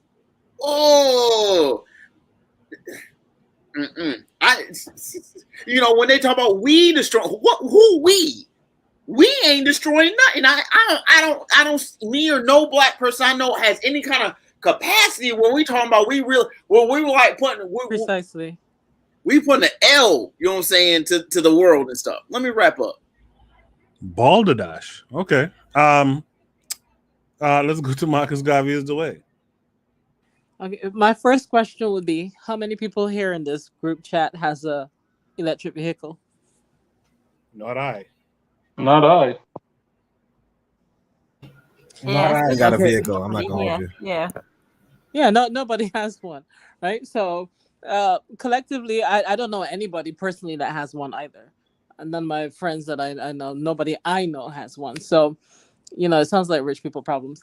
Anyway, all I'm seeing from this short piece was that they're exploiting more resources just in the name of so-called progress.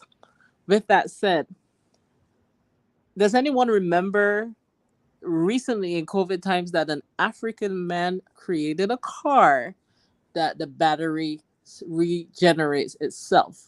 So as the car continues working, the battery doesn't stop. Okay? So when I saw the video, I was like, well, if he could do this in an African village or a city, you're telling me that these so-called intelligent Europeans could not come up with the concept and then further develop it? They chose not to. There are ways to benefit and progress without exploiting resources. They just choose not to. The resources is not in Europe. Most of the resources are not in America. So the people here and there are not going to get hurt. They can continue to exploit resources in third world countries, poison water, whatever. They really don't care. Marcus, It's They no will, money in it, Barbados. It's no yeah, money in it. It's they no would money in it, shed blood. Barbados. They would shed blood and call it progress. Yeah, like how they call colonization civilizing us. Yeah, so with progress, they're willing to get their hands covered in blood. So is the electric car a hoax? No, because we know it exists. We see the charging stations. It's there. That's their next supposed step to progress, like how they're going to Mars to do what? I don't know. What they're going to the moon to do? I don't know. They are taking resources to call it progress. That's all it is. Come on, you Marcus can make it Garvey, up. wait. Yeah. Let me ask you a question. hmm Do you think it's impossible for an African to know something that a European can't figure out? I don't think Europe developed anything that they claimed they did. Can you imagine between having sex with animals, being high on heroin, um, having political unrest that they were able to create scientists? I kind of don't think so. I don't think Europeans were able to come on. Like I tell my kids all the time, like the guy that gravity, Newton. You want to tell me that all the civilizations in the world didn't know that if an apple fell from the sky, it was gonna drop? Like if it fell out of the tree, it was gonna drop. You don't have to call it gravity, but I think everybody by then knew the concept of gravity. You understand what I'm saying? Mm-hmm. I think Yeah, you're cutting out now. I heard from Tanzan on this one, right? Yes. Okay. Who am I missing? I guess it's Oni, right? Yeah. Oh, sorry. No. Urzuli, you go next. So I mean, I think the whole gas crisis that was going this year was to get more people to go towards electric cars. So I don't think it's ever going to replace gas cars, but I think there's gonna be a push for it. And California, is the most one of the corrupt nations of all time. So they're trying to raise the stocks on electric cars and stuff like that. And again, I read that somewhere like the to make those batteries is very tasking on the environment. But can they really destroy the earth? I don't know if they could do so. But it's all about money. I saw something where a guy made a car that ran on water, and guess what happened? He got killed. Yeah. Invention took. So if they really cared about the earth, they would make something run on water, and they could do it, but they don't. The whole battery, and we know who's going to control that.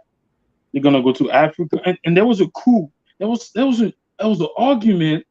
There's a country in South America that has a lot of the thing that the batteries need, and freaking the guy that makes Tesla said something that was very disrespectful. Like, so yeah, and we're gonna take all your lithium or something like that after the coup that overthrew the president that wanted to nationalize the lithium or something like that. So they're gonna benefit from it. And I think what the guy's saying is a hoax that it's better for the environment. That's what I think he's saying.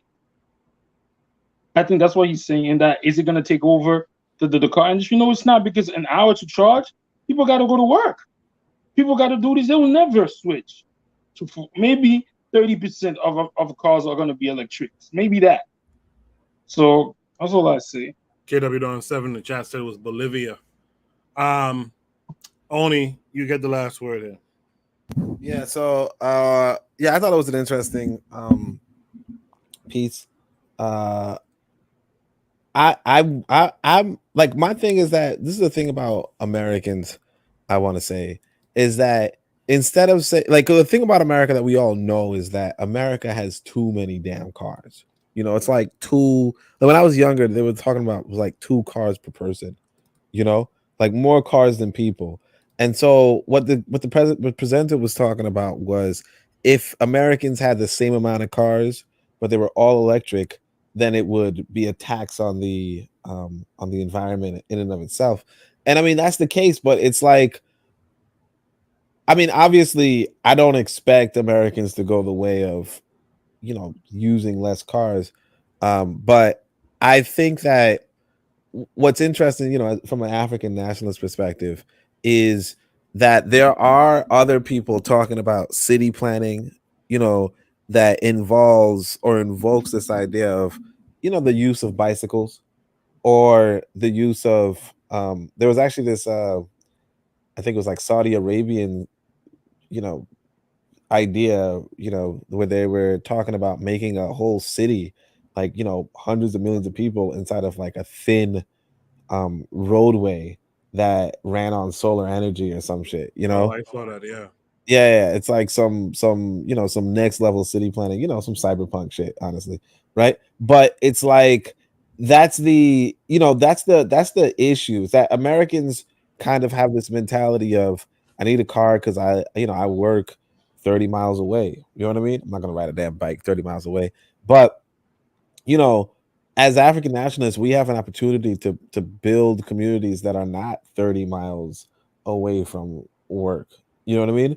And in that way, reduce as they say, the quote unquote, or just reduce your emissions or what have you, or the pollution in the environment. Now, I do think that global warming is a thing, mostly because I've heard uh wealthy people talk about, oh yeah, global warming is a thing. We just, we don't give a shit though, right?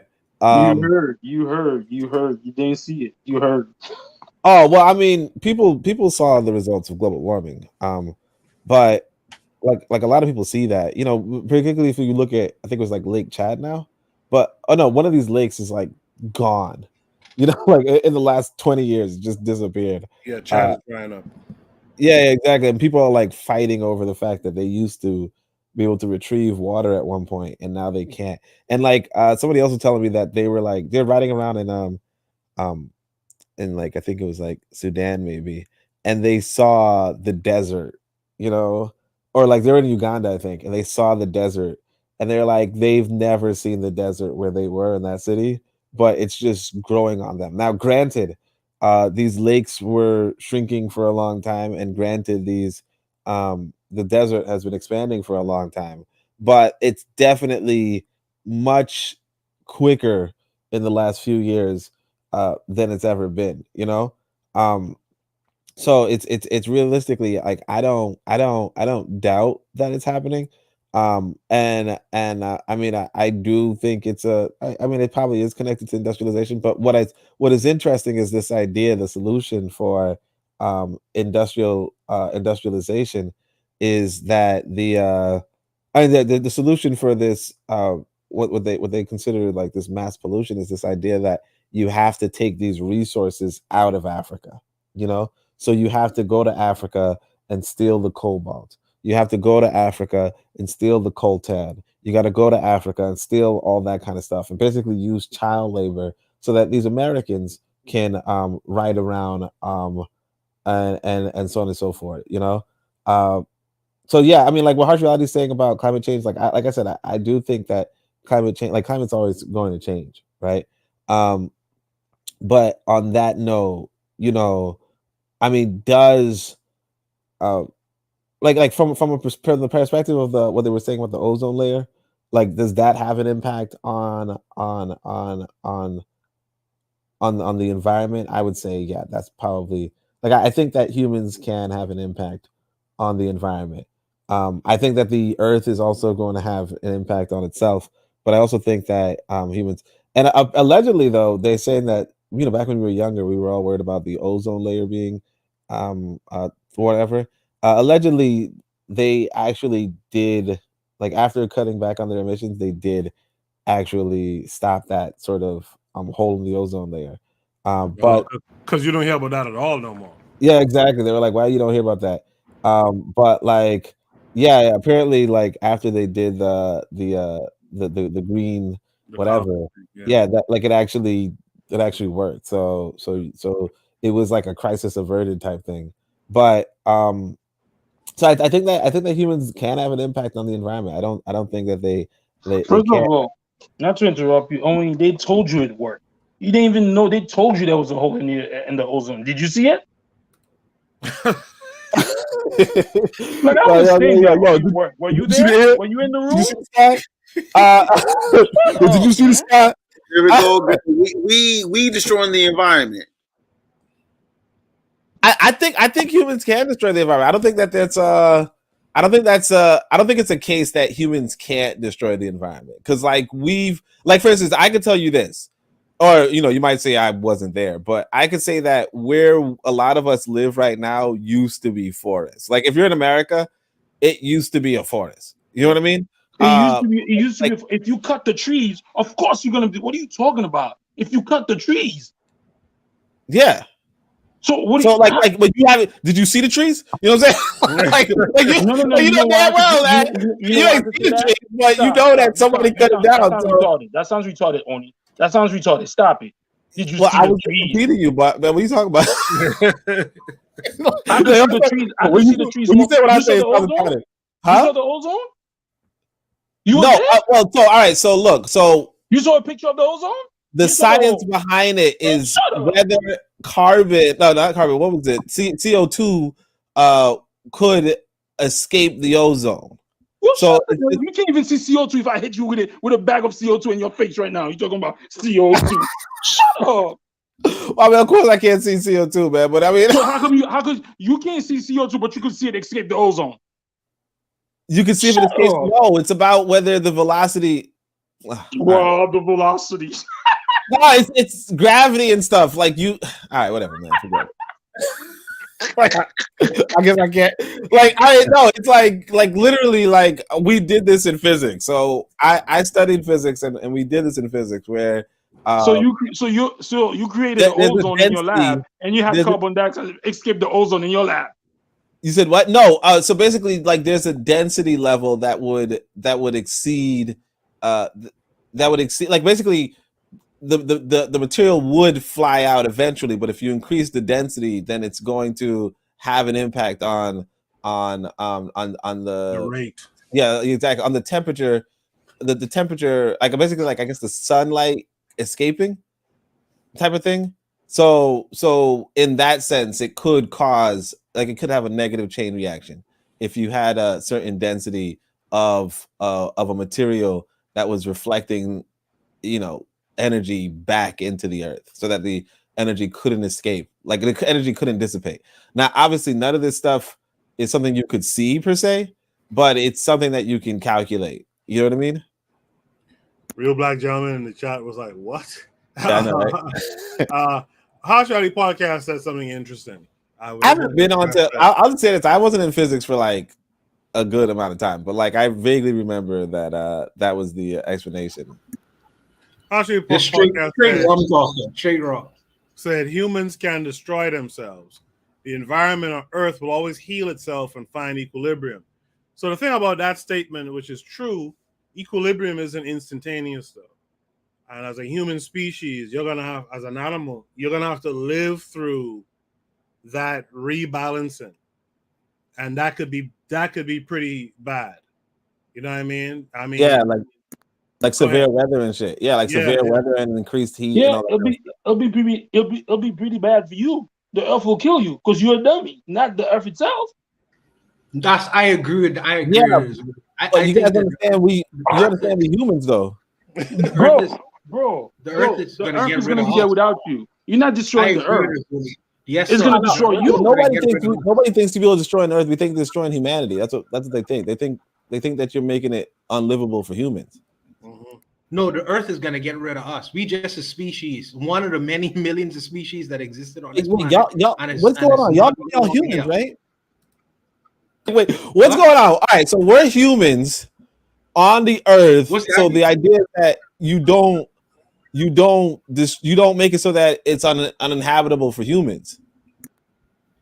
No, I think that humans are gonna make it uninhabitable for us to exist on this planet, and the Earth is gonna eventually get rid of us. We just a species, just like many other species that existed on this so-called planet, which no longer exists. I think that human beings are gonna eventually make it uninhabitable for us to exist on this planet and gonna get rid of us.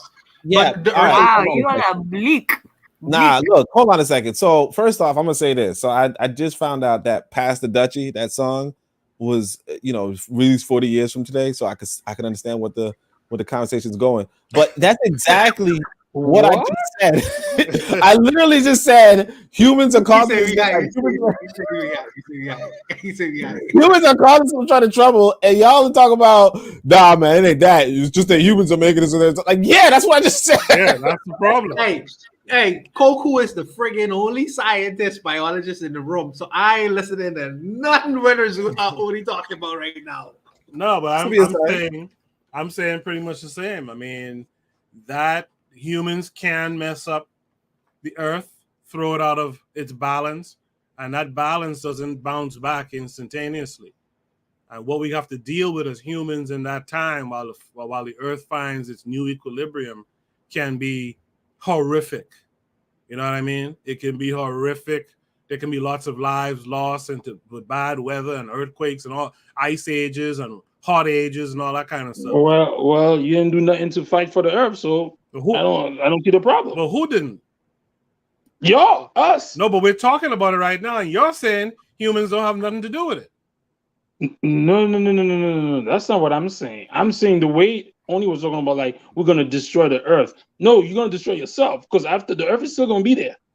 No, the earth will be there for sure. I'm not one of these people who believes that the earth will ever be destroyed or whatever. The earth will always be there. It will heal over time. Yes. The only people who are going to survive that is but a few.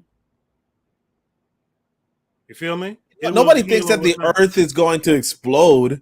Like, there's too much carbon. When they were talking about the ozone, if the ozone got blown up, who was going to survive the ozone?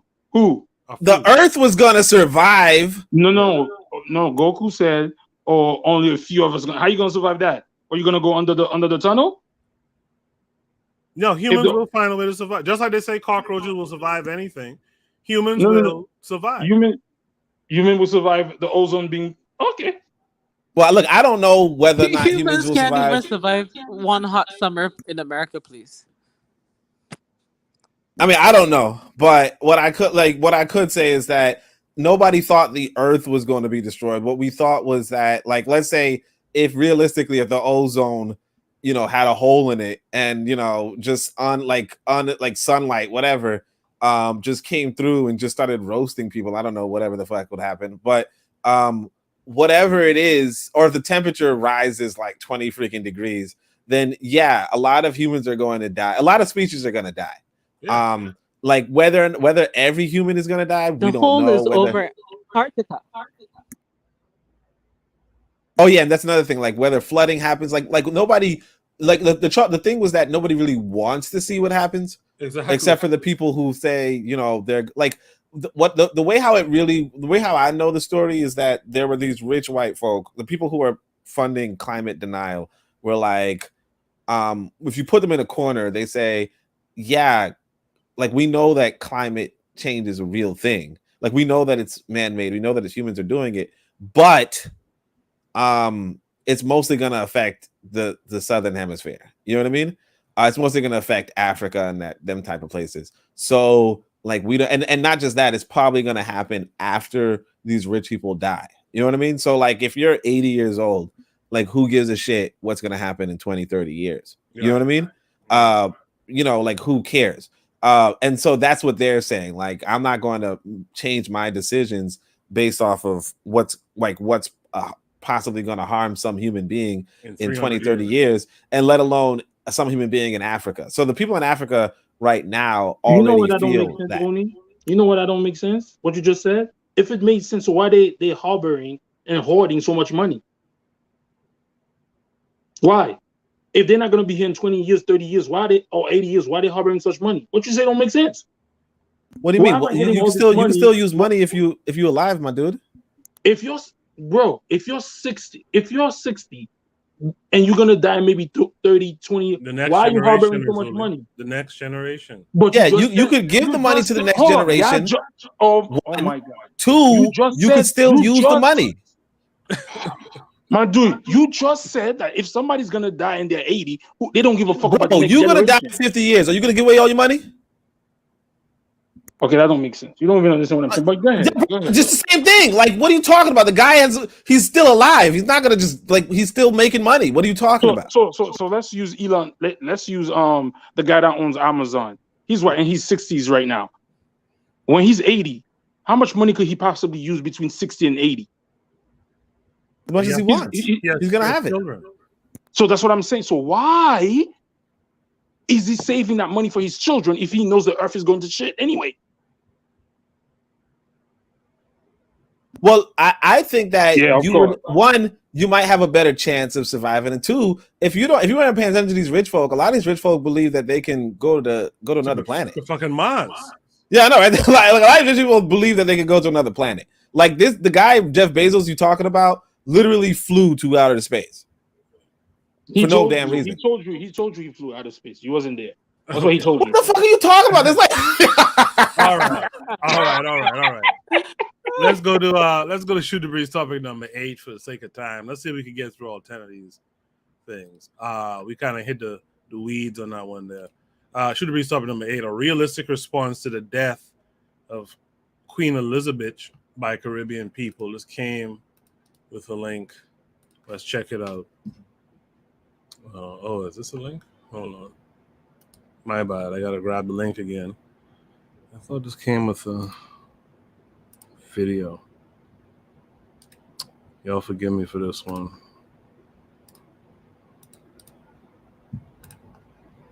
Okay. Let's try that again. This came with a link. Let's watch it and then we'll discuss. King Charles III addresses the British Parliament for the first time as monarch. We begin today's show looking at the legacy of British colonialism in the Caribbean, where there are growing calls for reparations.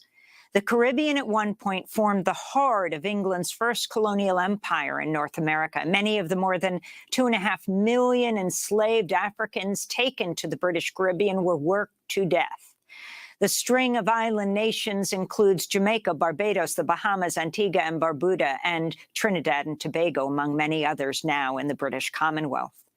Following the death of Queen Elizabeth II, the Prime Minister of the twin island nation Antigua and Barbuda said voters may soon decide whether to leave the Commonwealth and become a republic. Prime Minister Gaston Brown spoke to ITV News after he confirmed Charles III as king and head of state.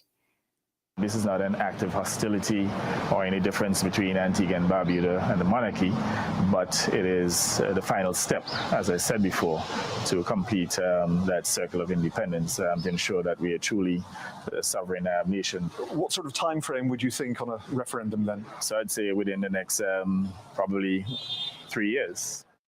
This comes after Barbados voted last year to break from its colonial past and become a republic. Meanwhile, in Jamaica, the ruling Labour Party says it also plans to hold a referendum on becoming a republic.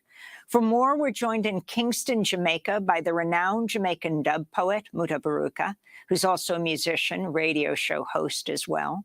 And in St. John's, Antigua, Dobreen Omar is with us, the chairperson of the Antigua and Barbuda Reparations Commission, also an ambassador at large of Antigua. We welcome you both to Democracy Now!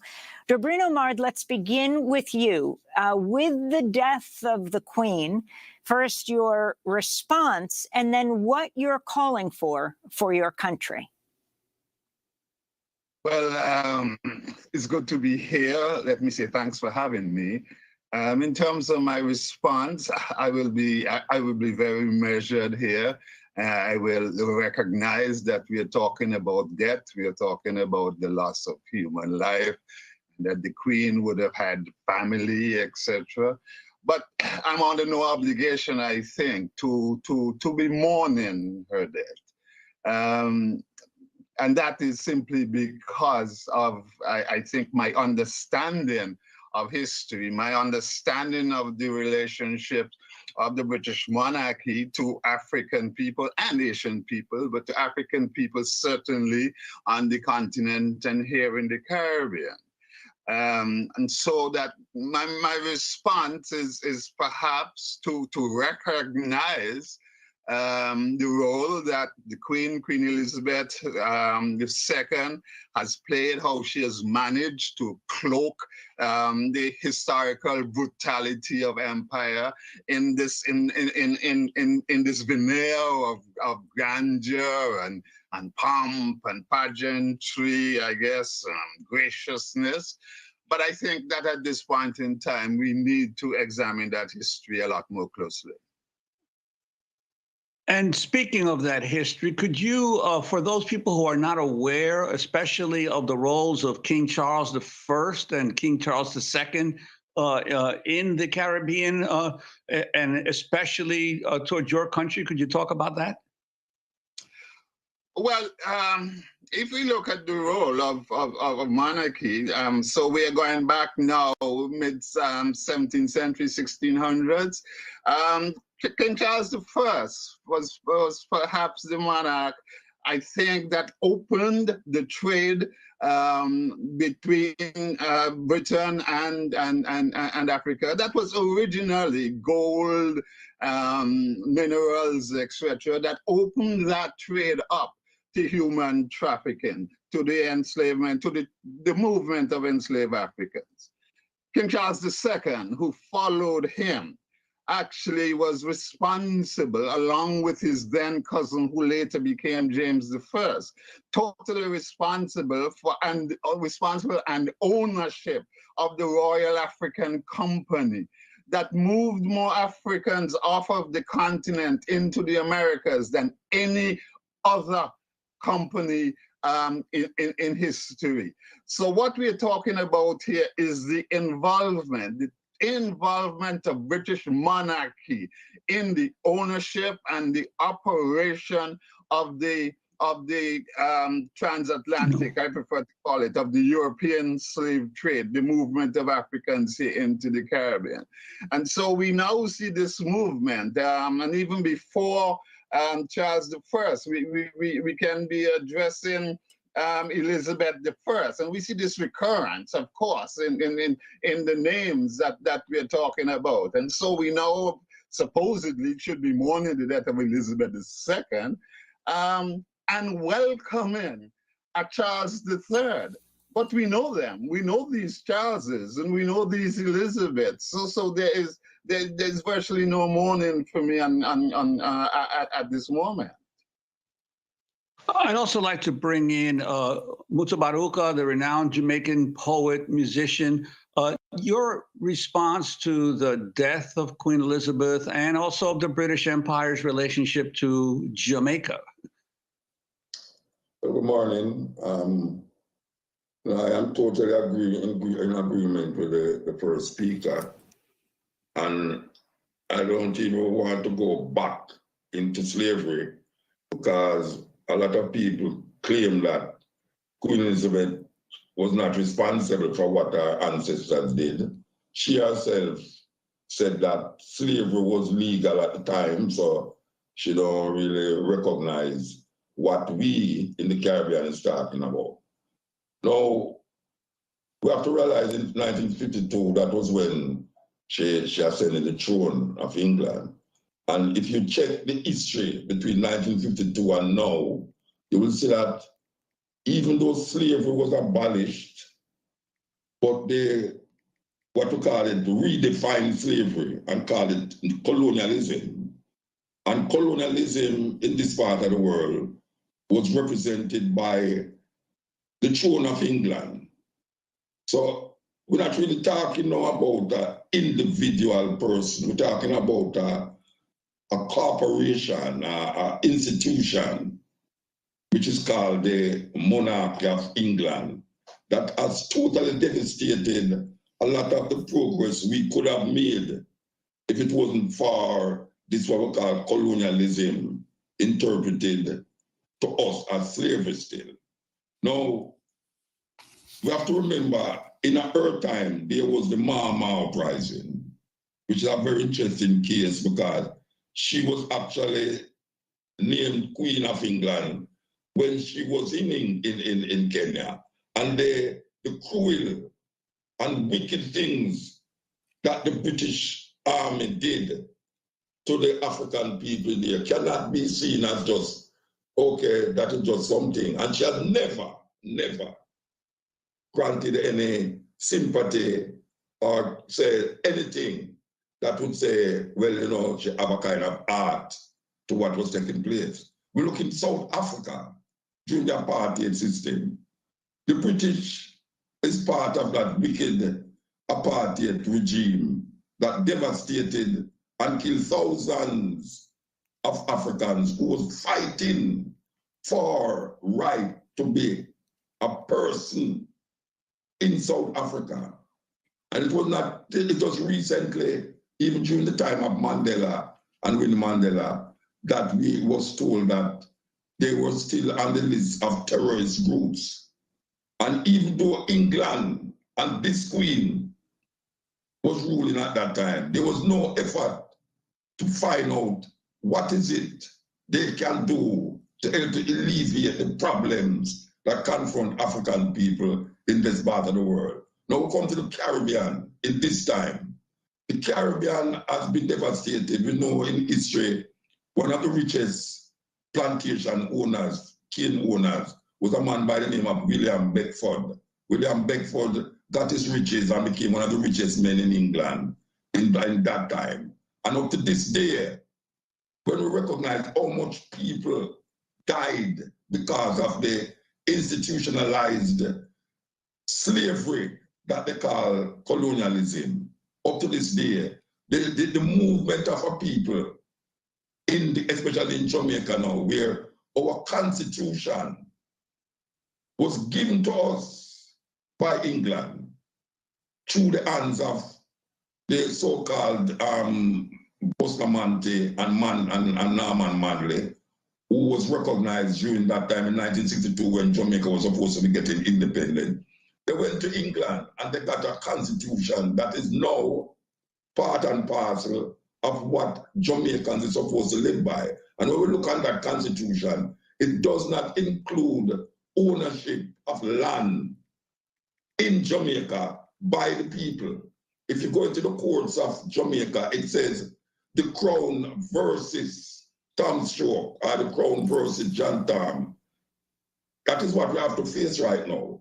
Now, when you recognize that Jamaica is supposed to be an independent country, most Jamaicans say Jamaica not independent.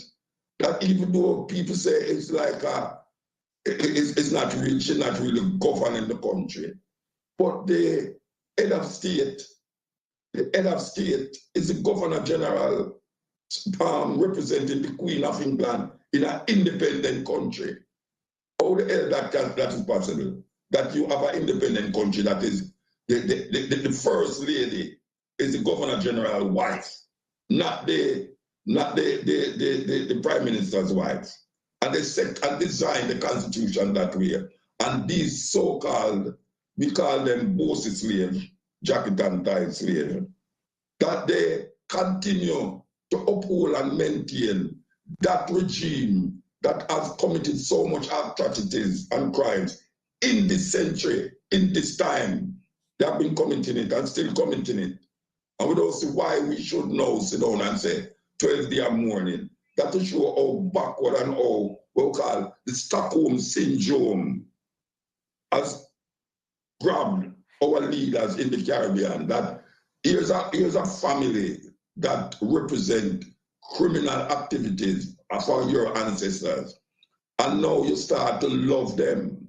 How is that possible? How is that possible that we who know the history is keep repeating the history?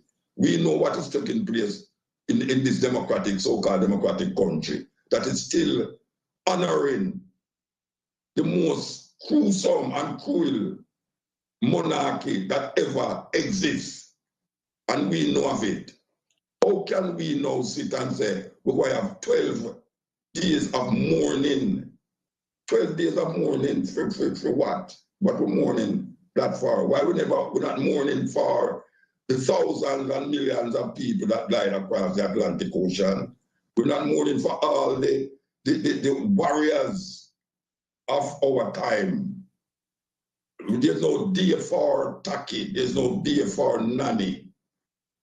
all of these people who died because they stand up and struggle to get out of the claws of British colonialism. All right, that's Muta Baruka. That's his. At least that's a large part of his segment of the show. A realistic response on the death of Queen Elizabeth by Caribbean people. So this is to show, my take on it is to show that all Caribbean folks ain't sitting up here mourning. That slanderous video that was shown on the Forecast show, with allegedly a Bahamian woman talking about the Queen as our mother. I don't know who she is, where she's from, know what she's talking about. But that woman is of the age of the people who were British subjects, it seems, because I just missed it, So she seems older than I am by a bit. So she seems, she would have been one of those children who was a British subject going to British schools and all that kind of stuff in the Bahamas. But this to me is more like what the average Caribbean person today is thinking, especially a conscious soul is thinking upon the passing of this woman. Observant immigrants, what say you to all this? Sounds like the Bahamian woman is a coon, because I know older people that like Muta Baruka's age that are of that mindset. She could very well be a coon. I can't fight against that. Go ahead. Yeah, but Muta Baruka covered all the necessary points, that the land in Jamaica is still crown land, that we still have governor generals that basically are representatives of the Queen. And I could never understand, I was in St. Vincent, and I was telling my sister, we were there for independence. And I asked my sister, well, you're independent, but why is the Queen still on your money? Why does the Queen still have to visit Caribbean islands? Like, she's coming back to look at her colonies and to see how far they've gotten. That's the impression that you get. Because if you're free from her, why is there still, ties to her? Now, personally, to me, I think America is the military arm of England.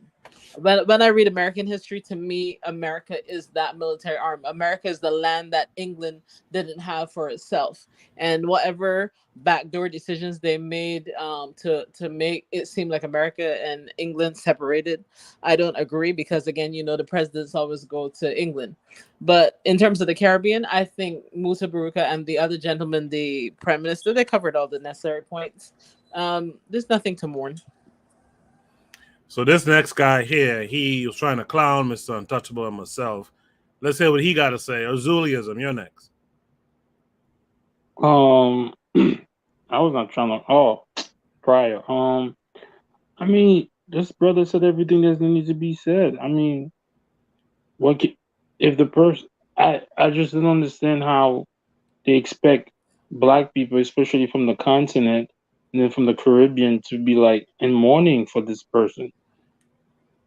They are diametrically our opposites. Like, I don't understand. Like, it's like asking the rape victim, to feel sorry for the person who raped them because they got killed in a car accident. Like, so I don't get it. I mean, I don't know, man. But you know what? But the funny thing, a lot of these people are saying, a lot of them was like watching the wedding, though. So I don't know. True that. Tanzan, what say you? You're from Kenya. How do you feel about Queen Elizabeth in general? Yeah, I'm over her. I was over her years and years ago. I was still surprised she's still holding on to life. So, it couldn't have happened sooner, for me. And yeah, let us quickly forget about her and quickly ignore the new one. Yes. I could remember being on Blue Hill Road, waiting for the Queen to pass, man. Like, I look back on, I was a little kid, of course, a small kid. I look back on, I'm like, damn, we really look bad out there. You was 22. Stop it. Now, when the Queen came back, I was close to 20 or in my 20s, but I didn't bother with that. Your country's mourning, though. Your country's mourning that so. Yeah. They came and embarrassed themselves too. Someone has a mic open. and of course there's a echo. You should hear it yourself. Yeah. They came down with their 4. No, I think it was Kenya who recently said 4 days a morning, and I think we have some holiday coming up soon. I think we'll find out soon. Real Black Gentleman, what say you to this? In terms of yeah, that beach worship, I think you Caribbeans are, you take the prize. Firstly, we don't have her picture on our currency. We don't make such a big deal of Hey, her. We yo, don't have. Tenzin is attacking us? Wow. Yeah. This is some bullshit. Like, okay, Sandra, go ahead. But she's right. Tanzan stay attacking though. Yeah. But it's right. It's correct and accurate. So yeah, we don't have her image on our money.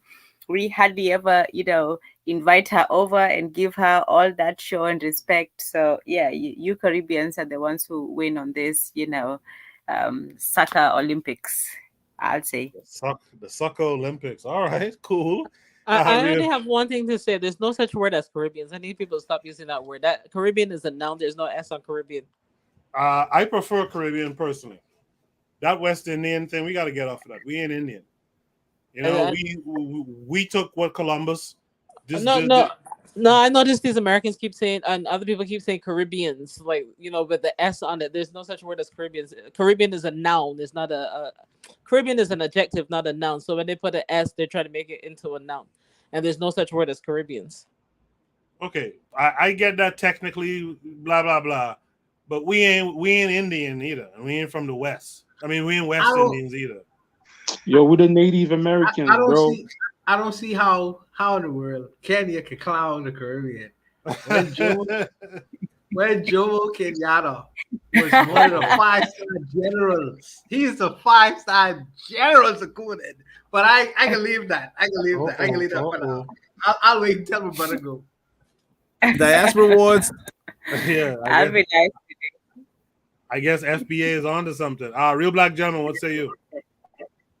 I'm more interested in because this is the thing, living in America, the whole Commonwealth thing doesn't really apply to me. So his response, I want to hear more from what I'm saying. Honestly, let's be real. I mean, my perspective isn't what he said is basically really, really solid.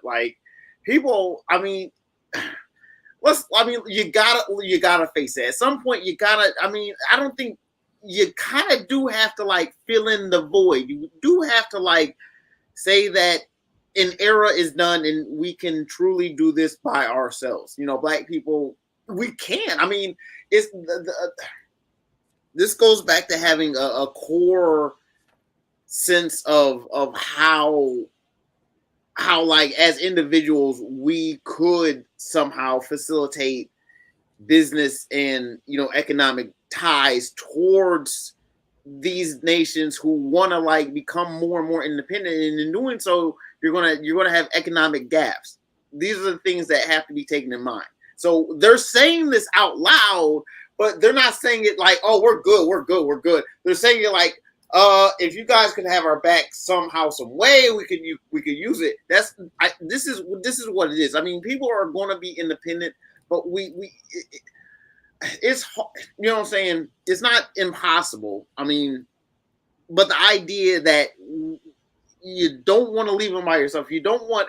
I am worried about a whole bunch of just independent, fragmented people on islands. I mean, these are our people. I mean, it's people can. When there's a hurricane that comes through, these are things to just keep in mind. I mean, this is the things that I this is why I look at the Caribbean and just, somehow, if Africa could somehow adapt the whole Caribbean as another region, what I'm saying? That's the kind of thing that has to be taken in mind. I mean, these are embryonic steps, but I mean, Black people have to somehow, Africa, in fact, has to kind of colonize the Caribbean in a way. You see what I'm saying? That's the play. You know what I'm saying? That's how you fill in the gap. there's ways about it. If black people use their noodle and kind of, don't necessarily follow in the ruts of other people and really see things in a way. I mean, it would have to be, African countries. I mean, I get what you're saying, but honestly, the Caribbean needs to be colonized by the Caribbean folks who are not living in the country anymore. The Caribbean folks who had to disperse or who dispersed and went elsewhere, England, the U.S., and all this kind of stuff. A lot of those folks need to be the ones to go back and change some of that too. A lot of ones who are conscious anyway. Let me go on to Oni briefly, and then Mr. Untouchable. Let's see if we can finish this up and get to the next two topics before 2. Yeah, I mean, I don't really got much to say. I'm totally with this whole, like, with the whole idea that the we're fighting this. We're gonna, like, I don't even know what to say. Like legit. I mean, I don't care about this lady, quote unquote, Queen of England. I don't know why black people tend to care about her, but if they do, that's on them. But realistically, she was just a 90-year-old to me. You know what I mean? I feel you. Mr. Untouchable, I'll give you the last word here. Let's keep it brief because we got 2 more to get to. I'll try to be as brief as possible. The Caribbean we live in a dualistic society where we have the majority of people are the children of Africa. However, the people who are, the people who have set the rules as far as governance is concerned is European. We have been colonized. That is just the failing of where we are right now. Africa has a great opportunity. Unfortunately, they are blowing it. Not only them, African Americans also has a great opportunity. Unfortunately, they are blowing it with $1 trillion economy that they brag about. But it's like, we are in the Caribbean. Yes, we are a majority of black nations where we control the politics, not the economics, the politics of the country. If people who look like us was to come in to our aid and assistance, we could really make, I don't call it Wakanda, but we could really make substantial changes in these so-called separate territories of the Caribbean islands. But that's yet to happen. What has happened is to fill that void, we have got into relationships with the other, unfortunately. The other being China. Now the conversation is, oh, the Chinese are taking over these territories. Well, who else should we partner with? When for 400 years our relationship with our European partners has been a one where we have been put in servile position. And it's not to suggest that the Chinese won't put us in servile positions, but it seems like they don't interfere with the internal politics of these countries. So we're gonna have these kinds of relationships until Africa get the molasses out of their asses and decide to say, hey, you all are children of Africa too. We need to start doing something with you all on a consistent basis. I see it being done in Barbados, and I see it spreading in other Caribbean countries, but it's too slow. You need to move faster than that. You know what I mean? Because with that void, the leaders of these countries are going to do what they have to do, especially when their hands are tied. So either we in the West, as far as the wealthier people or more educated people, if they don't do nothing about it, we're going to still have to make decisions for ourselves. And unfortunately, these are going to be decisions not necessarily to our best benefit, but a benefit is better than no benefit whatsoever. So this is the situation we've been put into. As far as the money situation, yes, we have the Queen and our money, but we also have our black leaders and our money too. And it's our money. So, you know what I mean? It's for us to decide to take it off completely or have it remain or put a king on our money now with a black prime minister. And that's an unfortunate state of affairs for the countries that we live in. I'll stop there. I appreciate that, Mr. Untouchable. Let's go to Shoot the Breeze topic number 9. That was a good conversation. It's just that for time reasons, I don't want to continue too long with it. Shoot the Breeze topic number 9 is also about Mutabaruka and his point How valid is Mudaburuku's point, and when does it stop being out of the hands of parents? This did come with a video as well. Let's check it out, and then we'll discuss it. Okay, so we talk about how the music out of the people there, man. We hear some people that tell you, say, the parents should have look about them things. Let me tell you something, man. I honor the parent. I know me a big man. I'm not pick me now. My picnic time done now. You know what? I have no more picnic. I say, when you don't blame the parents, point on a finger upon yourself, because it's for on a picnic. You don't have a language when you don't go on a party and go on this and go and go flex and them children. And I tell people about, say, parents, the parents should take care of them. Then only not take care of phone picnic, they not the parent. Most of them have all 10, 20 picnic. And you did a party, this and a zigzag. And when you come home, you don't have the time for a picnic. You don't even know about homework. Because when you left the picnic and play outside the internet, and when you come home, you play Nintendo with the picnic and all them something, then you talk about, say, the parents. A long time foolishness that we are talking about right now. Who is the parents right now that make the little youth them stay out them stay now? Tell me that. Most of them is in our 20s, 30s, and nearly 40, maybe a little over 40. And then we not talk about, say, the parents. What are you doing to control the children them? Because the people that we see on video, we are influencing youth them. And they're not 60-year-old people or 70-year-old people. People who are crashed on bike are not 60-year-old or 70-year-old people. Most of the crash where you see go on the highway and them thing there. I don't know, look at 60-year-old and 70-year-old people. It's young people who claim authority upon the society as of now. All of them function and section where I keep. A young people put it on, a young people keep it. And when you talk about parents, you must point the finger upon yourself.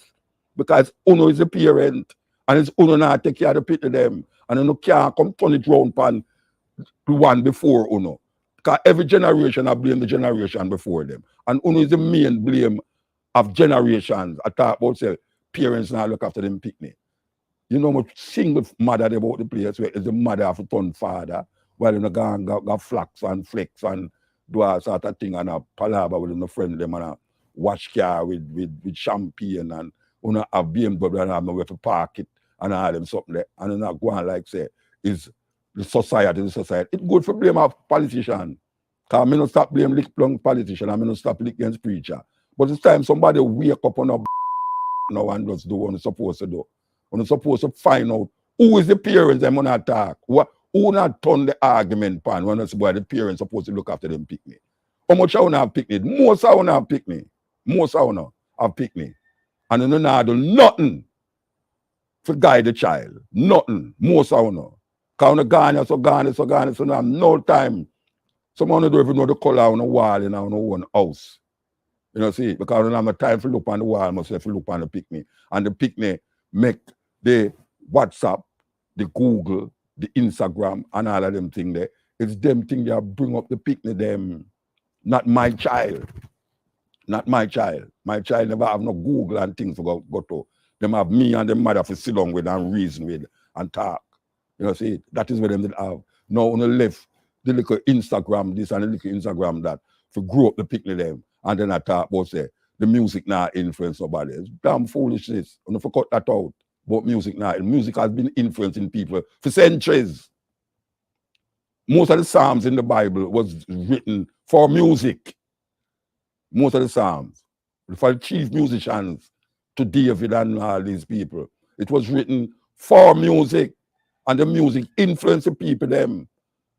Me remember when me go to South Africa, Nelson Mandela, Winnie Mandela run going out and bring a CD when me didn't have long time and tell me for sign it because she said, when them did in the turmoil in South Africa, our music them did I listen to and it give them strength.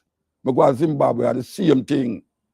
When the Berlin Wall, when the wall did I tumble down, a Bob Marley song did I play when them had licked down the wall. So we're not talking about music no influence nobody.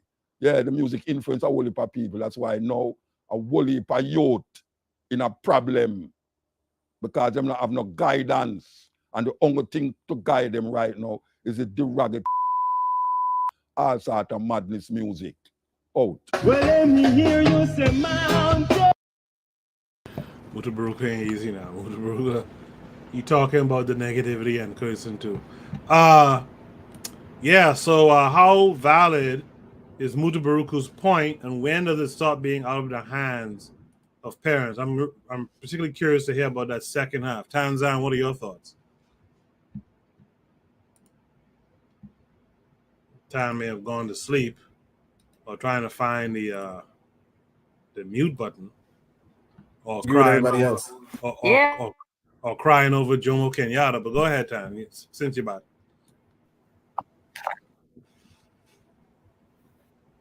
Tanzan. Yeah, Tanzan. All right, let's go It to. worked finally. Yes, I don't know what was going on there. Oh, okay. Go ahead, I'll Tan. get back to Go ahead, Tan. Go ahead, Tan.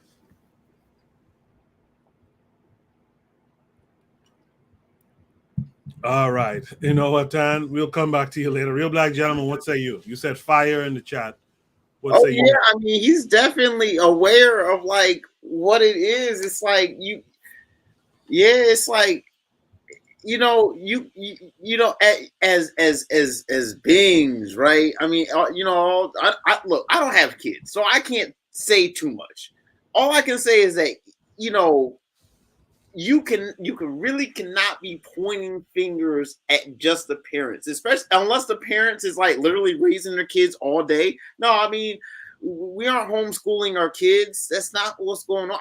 I wish that, I kind of wish I was homeschooled and not necessarily. I mean, I can imagine all the things I wouldn't be influenced by. Like, you know what I'm saying? Like, let me just wrap it up with that. I mean, he's making a lot of points. I mean, definitely, like, you can only point the finger at parents so much. There's so much like malevolence going on outside of the home.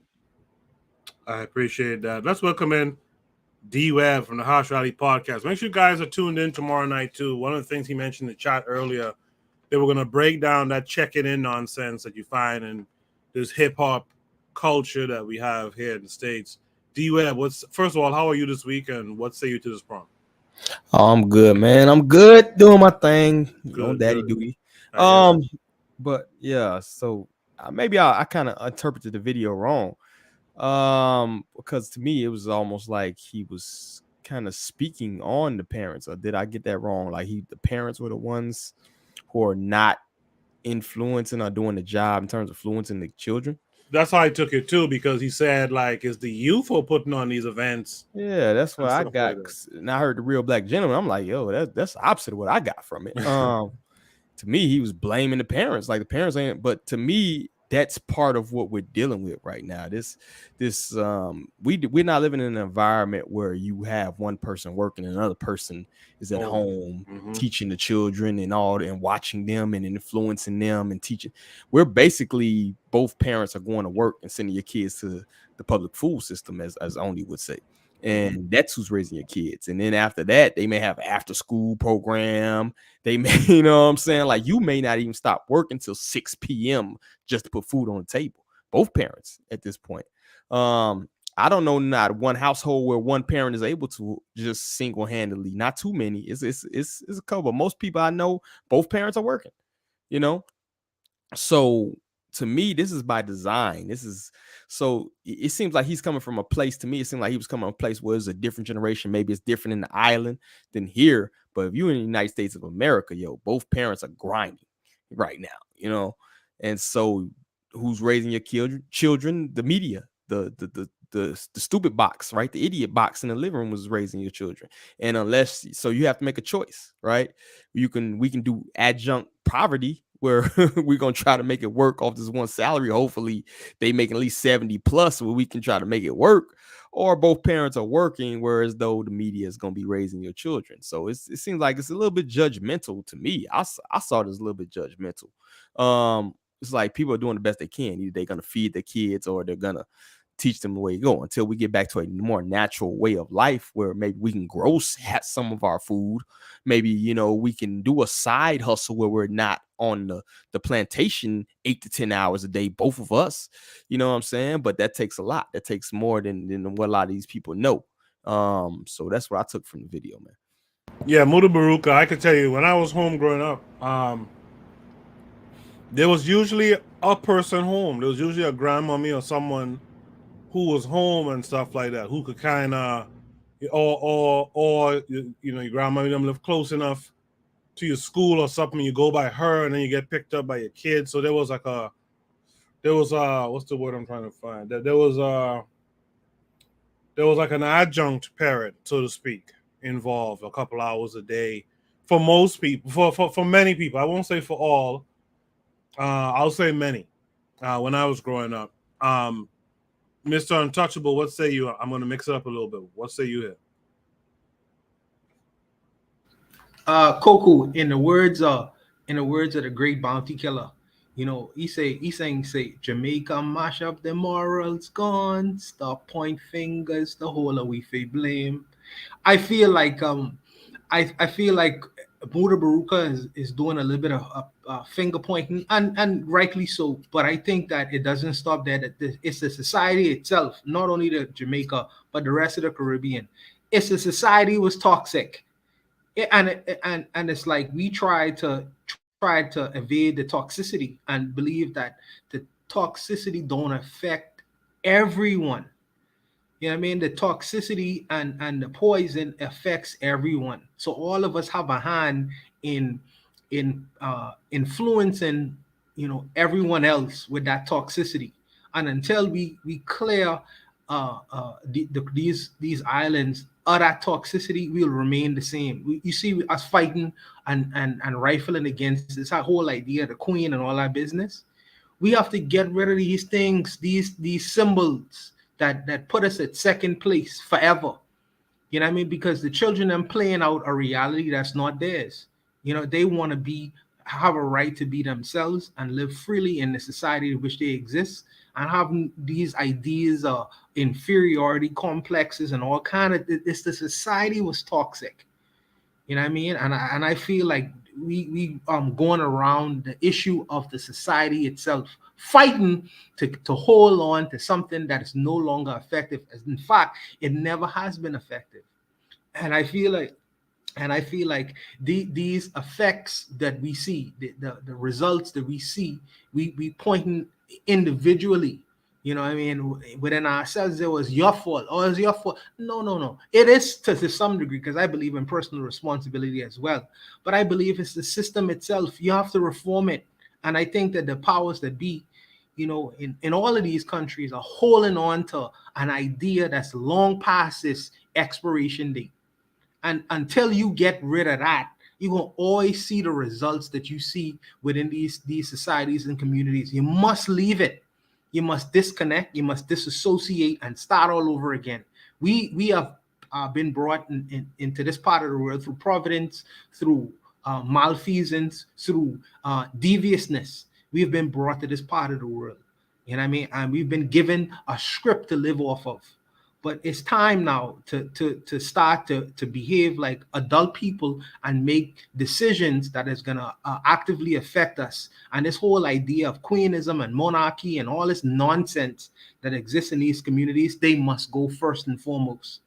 You know what I mean? Until we start to live as human beings, as people with agency and thinking for ourselves, and then we could see a change in the society where we exist in. Until then, you'll always see these results. Because if the foundation is bad, the house that you could create on it is always going to be fractured. You know what I mean? Fractured. But I'll stop there. Yeah, we definitely got to realize that we're not living our own realities. This is not how we would have designed it, I believe. And so we got to get to this point of being fed up and wanting to design our own reality. Only what say you? All right, so I'll say this. You know, so a long time ago, I started talking some conscious stuff to my dad, and my dad was like, "Yo, you should go listen to Muta Baruka." And I was like, "Who?" And he's like, "You should listen to Muta Baruka." You know, and apparently he had this radio station in Jamaica. I can't tell how long he's had it, but you know, I'm trying to look at this page of his. Like the dude's been actively in the conscious space, particularly first as a musician and later as a radio talk show host. But like since 71, it says, you know, so a good 40 plus years, right? So I think that's the like what you hear from him is somebody who's fed up. 50. You know, somebody who's to 50. Oh yeah, okay, my fault. Yeah, so 50 years, like half a freaking decade. You know, sorry. Nah, maybe I'm not so bad. Half a century, right? But anyway, so this dude, yeah, so like he's been there, and so you know, this is the kind of thing that I really want us to understand too, is that this is what you want to avoid. You know, you want to avoid being into being in the conscious space with like kind of like what Mr. Untouchable was opening with earlier, which was like, you know, if you're talking, you know, or if you're, you know, we're past the talking stage or what have you, right? This man's been in the talking stage before some of us were even born. You know what I mean? And it's good and it's bad. You know what I mean? Like, it's good because, like I said, my father would be like, yo, you should go listen to this guy. And like, even now we're sitting down listening to this guy, you know, which is good. Right. And they said even Winnie Mandela was listening to him, which is good, you know. But then the bad part is that you're going to get jaded. You're going to be like, you're going to get to a stage where you say, yo, our people are acting like freaking idiots, you know. Like I think I saw, because I decided to follow him on Twitter. I think he was like, fuck Queen Elizabeth, right? But he's saying that knowing full damn well that his people, whether it's in Jamaica, whether it's in America, but his people are excited, elated about this lady. You know what I mean? And he's been that way for like 50 years now. You know what I'm saying? So, I mean, I think, you know, like we're saying, you shouldn't blame the parents, but it's like, I think that, you know, it's a matter of being sympathetic, empathetic in the sense of, you know, if you were in the conscious thing for 50 fucking years, you know, and shit's just getting worse and worse, and people are blaming, you know, the kids or the people are blaming the parents. It's like, yo, whoever you're blaming, it's us. You know what I mean? And I mean, sure, the economy is not working for us, and that's part of the reason why I'm telling folk, look, go where the economy is working. You know, I was actually listening to this brother. His name is Afro Think Tank. I think I was listening to the other day, and so he's this African American guy who went to Nigeria and all that stuff. But he made this interesting comment because he's addressing the ADOS people. The ADOS people are like, you know, how immigrants flee or they run or something like that. And he was like, African Americans are known for running, like whether they ran to Canada, or whether they ran to Mexico, or whether they ran from the South. And I was like, you know, like, it's not how I would say it, obviously, but it's a good point in the sense of, one, like, obviously you would leave you would follow the Northern Star to, you know, to get out of the South, the North Star to get out of the South, obviously. But then, like, if you're going, like, a lot of the quote unquote Great Migration, what you would call it, I don't remember what it's called, but I think it's called the Great Migration. But Great Migration. Okay. That was fleeing too, but go ahead. Yeah. but like the whole thing though, I look at it more like as economic migration, as to say that you go where you can more economically profit, because what happened in the South particularly was that these white boys were lynching business owners. You know, a lot of the victims of lynchings were, you know, Black people who had like entrepreneurial minds, entrepreneurial spirits, and a lot of that. I'm not gonna say it's all of them, obviously. And obviously there were a lot of people who were just falsely accused, just wrong place, wrong time. But you know, wrong place with the South though. But anyway, but like the whole thing is, you know, I know he was making the case. He was like, look, running or just moving somewhere that you could be more economically viable. Cause like, I could tell y'all this, that my father comes from Trenchtown in Jamaica, which is like the same area as Bob Marley, but apparently he knew Bob Marley too. But the thing is that, with regard to that, you know, like that's a hood. It's like saying that your father's from Chicago or some shit, you know, but like worse, you know, like in a way, right? But anyway, the point being though is that, you know, should you stay in the hood? No, you know, you get out if you feel like you can't fix it, and a lot of us can't fix it. So, you know, just get out and go somewhere, and then, you know. Unfortunately, you know, some people that means getting out of the like it means that you might have an economic opportunity in another country, which is not a good thing. I'm not gonna hold you guys. My dad did some cooning shit, you know. But like that's what it is, you know. Like everybody is supposed to go where they so on and so forth. Now I don't remember how this connects with Mutabaruka, but but I'll just leave it at that. All right, Zuli, quickly, what say you? I think what he's saying is that, we can't keep blaming the parents or whatever for what the kids are doing, meaning the Right. parents, I think his generation. Right. So I think he's saying the parents now can't keep blaming the older generation for that. But what I'm going to say is this: you get credit for the great things, why can't you take credit for the bad things too? So if we say we stand on the shoulders of greatness of our ancestors, then all of that got to go back to them to a certain degree. But I do understand also what he's saying, that we can't keep blaming the older generation when you're going to stand up on your own and whatever. But if the younger generation learn from the older generation, then how could we absolve the older generation from what we're doing today? Because it's like reggae music. Let's look at dance hall music. Dance hall music now is totally garbage to me. So, but it all started with girl flakes. If we want to be girl flakes, time to have sex, pulls off, and then the girl and then the pum pum shots. Like everything's escalated from what people did previously. If there was no girl flakes, if there's no girl flakes or girl and then the pony pointer, if there was none of that, then there's no wretched song that's happening today. So I guess what he's saying, but I think the older generation still have to take a lot of hit for that. Right. So yeah. Tanzan, are you back? Yes. Okay, good. What say you to everything you heard here? I say that yes, we should definitely blame our parents for all our problems, and we should definitely take responsibility for all our mistakes. So yeah, the parents are definitely to blame, and they also can blame their parents and so on. But there's enough blame to pass around. But just blaming somebody is not enough to make that as an excuse. You can blame your parents and your parents before that and so on, but that does not solve the problem. And if you don't solve the problem, you will be blamed just as much as you blamed your parents.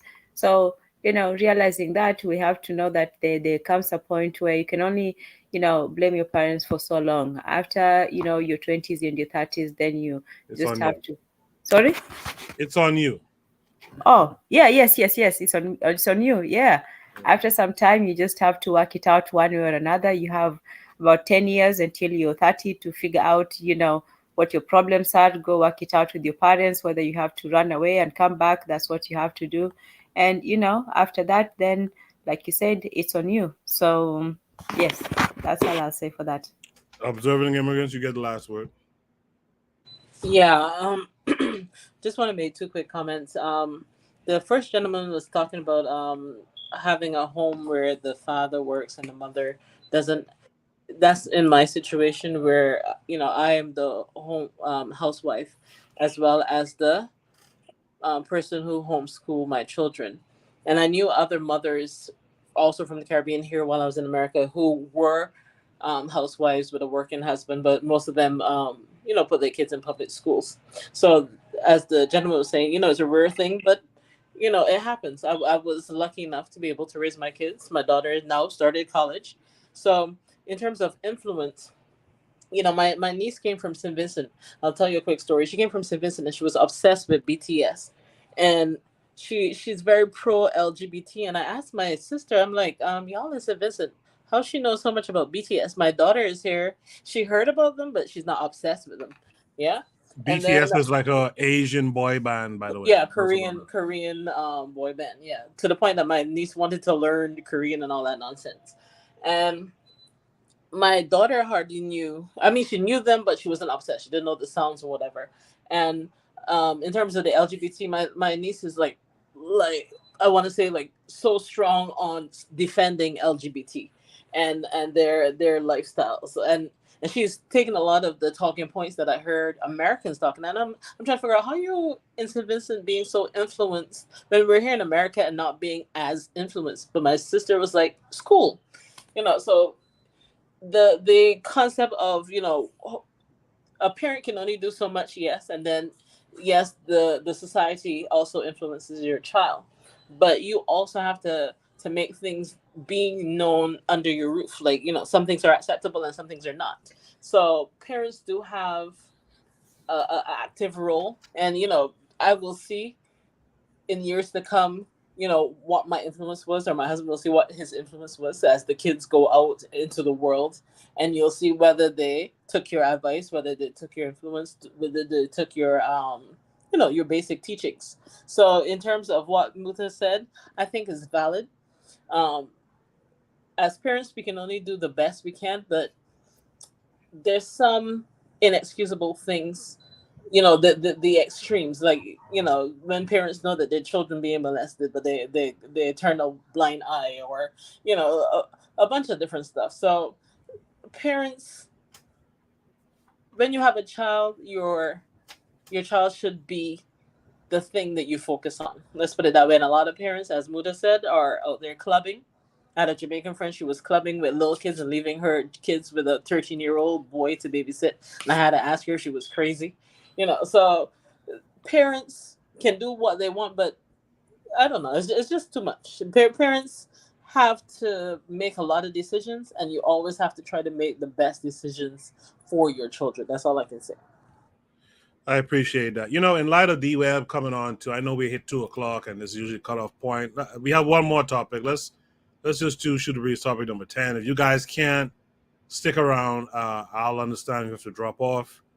But I want to get to this last one. Shoot the Breeze topic number 10 is, can men be friends? It looks like we might be talking to ourselves at this point, but it's all good. Let's look at the link that came with this, and then we'll discuss it. Modern masculinity in America has isolated straight men in every way. Men literally can't be close to other men in our society without being called gay. As a result, they're super lonely. First, men aren't allowed to be roommates past college age, or a few years after. Like, if a man is 30 and living with a roommate, people think it's sad or childish. Or, they start to speculate that they're in a relationship with that man. Men cannot live with family past a certain age, either. It's seen as pathetic for an older man to live with his parents. Living with a married brother or sister is seen as weird, but is normal in many other cultures. As a result, if American men don't have a girlfriend or wife a few years after college, they have to live alone in our society. Men generally aren't allowed to share emotions with their male friends. It's seen as feminine. Most guys I know have told me about an uncomfortable moment they had when their friend told them something personal. When men go through hardships, they have no one to talk to about it and must deal with it themselves, unless they have a romantic partner. The feeling that nobody understands them creates a huge amount of loneliness. Men also cannot spend time together or have close relationships the same way a woman can. They can't have sleepovers, talk about their feelings, or spend huge amounts of time together as girls can. It'd be seen as weird. They can't tell each other they love you like women do either. Any male emotional intimacy is generally off limits unless it's with a romantic partner. Men usually don't have huge amounts of girlfriends either. At least, not ones that they're super close to. There's a gross culture that men shouldn't have a relationship or do anything nice for girls unless they're having sex with them. That culture keeps girls from wanting to get too close to a man with whom they don't want a relationship with also. Last, Americans don't touch each other. We have the largest amount of social distance in any society. I believe, around 3 feet. The most touching we do is give handshakes when first meeting. Even putting your hand on someone's shoulder or sitting closely has been shown to reduce loneliness and increase mental health. Americans typically don't touch each other at all unless they are very close friends, family, or romantic partners. Gay men, from my experience, seem to be less lonely than straight men. They often have close relationships with girls and other gays. However, I know they have their own set of problems, from discrimination and being a minority, that contributes to their loneliness also. It's a broad overview of the culture that keeps men from having close relationships today. The way to change this is to change the culture. Stop asking if a man is gay if he's close to another man. Stop labeling a man gay if he talks about his emotions. Men shouldn't have to choose between their sexuality and their ability to have close personal relationships. Remove the culture that a man shouldn't be close with a woman unless he's getting something from her. Let men live with family or roommates if they're not yet married. Bring awareness to how strange our culture surrounding masculinity. Male loneliness is not an epidemic. Every man is lonely at some point or the other, and it's a part of life. What we need to do is to teach our fellow men a better way to deal with it. The two most important things in a man's life are his confidence and the ability to keep sanity in the face of loneliness. Even for guys that are swimming in the tail, there will always be a time when they struggle to get a companion. The funny thing about loneliness is that it has nothing to do with finding a partner or a friend. It has to do with making peace with your own thoughts and keeping working on your goals. If you are with enough women, you realize that true contentment comes from within, and chasing after women might offer companionship but not contentment. The other thing about men who can't get a girl is because of their entitlement issues. It's perfectly all right to think that we deserve every woman we want, but we are not entitled to have them. Women have no obligation to say yes to a guy, and it's frankly disrespectful to them. I have seen this happen to my incel friends, and they all behave as if they are entitled to women and that women have to give them a fair chance. Unfortunately, in the real world, women don't follow a set of rules to find a suitable mate. They usually go by their feelings and the emotions that the guy can evoke in them. We don't need to dive deep into the details about it, but a basic understanding that dating is not governed by a set of rules should be seriously reckoned with. Lastly, I believe every man should really take care of their parents and best friends regardless of whether they have a woman or not. Those are the people that love you regardless. We are never alone as long as we have them. I hope this helps.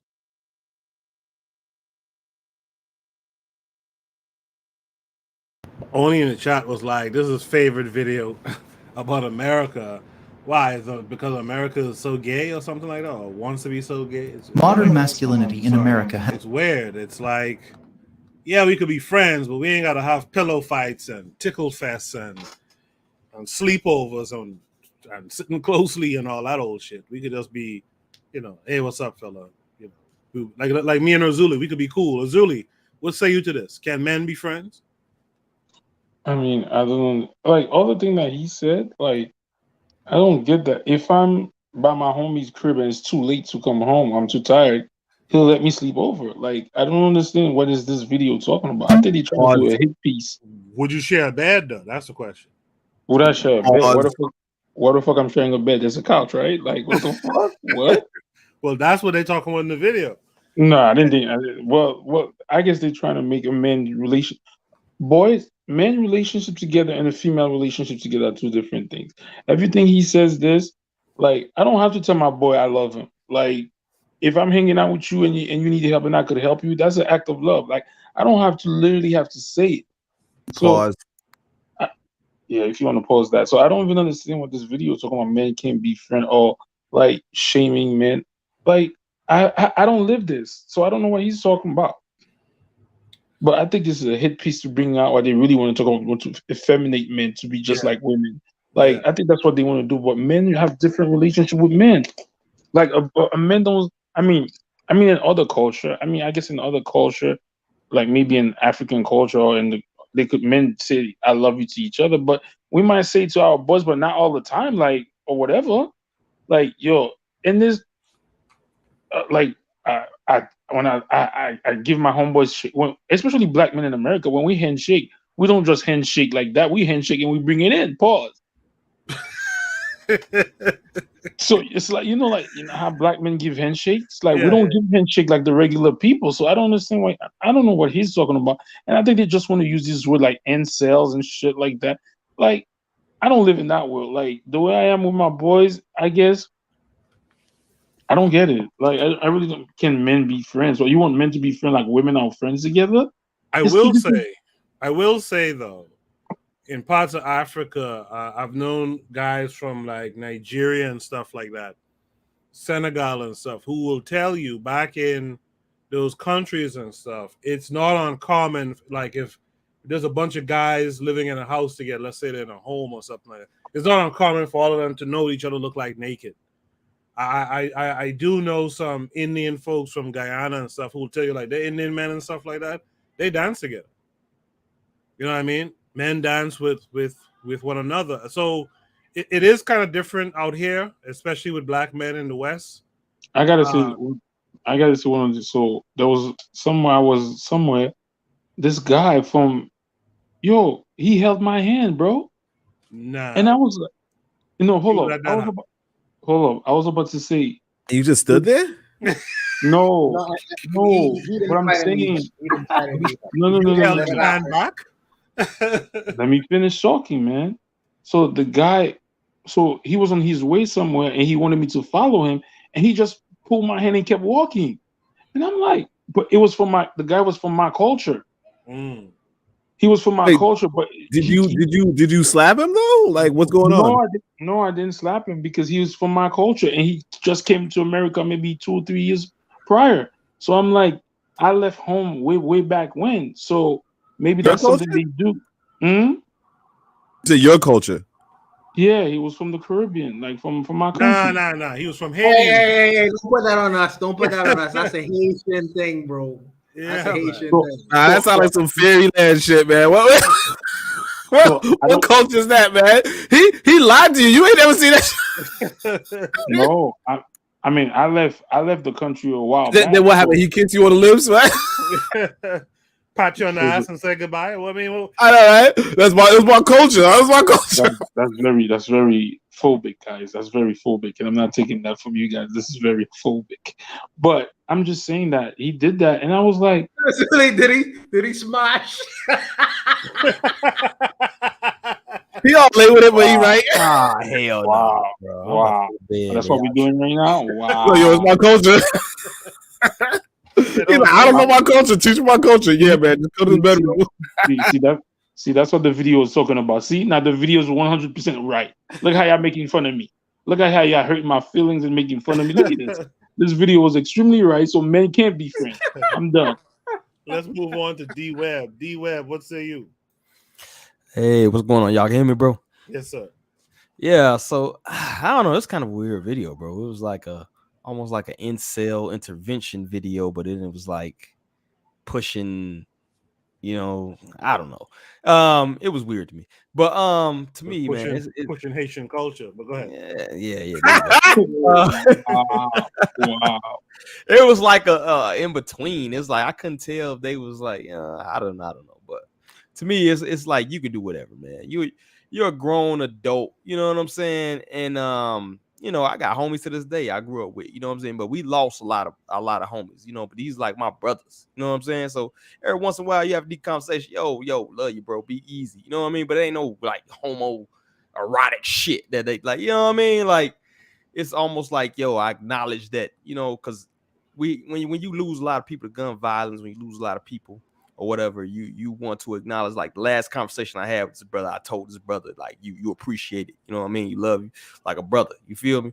So I understand that part, but it was just a weird video to me, but Americans to me can be, unaffectionate in a sense, whereas if you go to other places, you know what I'm saying, the Italian culture, they kissing each other on the side of the cheek and all that other bull. So I don't know, I guess it just depends on what culture you come from, you know what I'm saying? And then like even like the Arabs, if you ever been to the Middle East, yeah, they do like hold hands and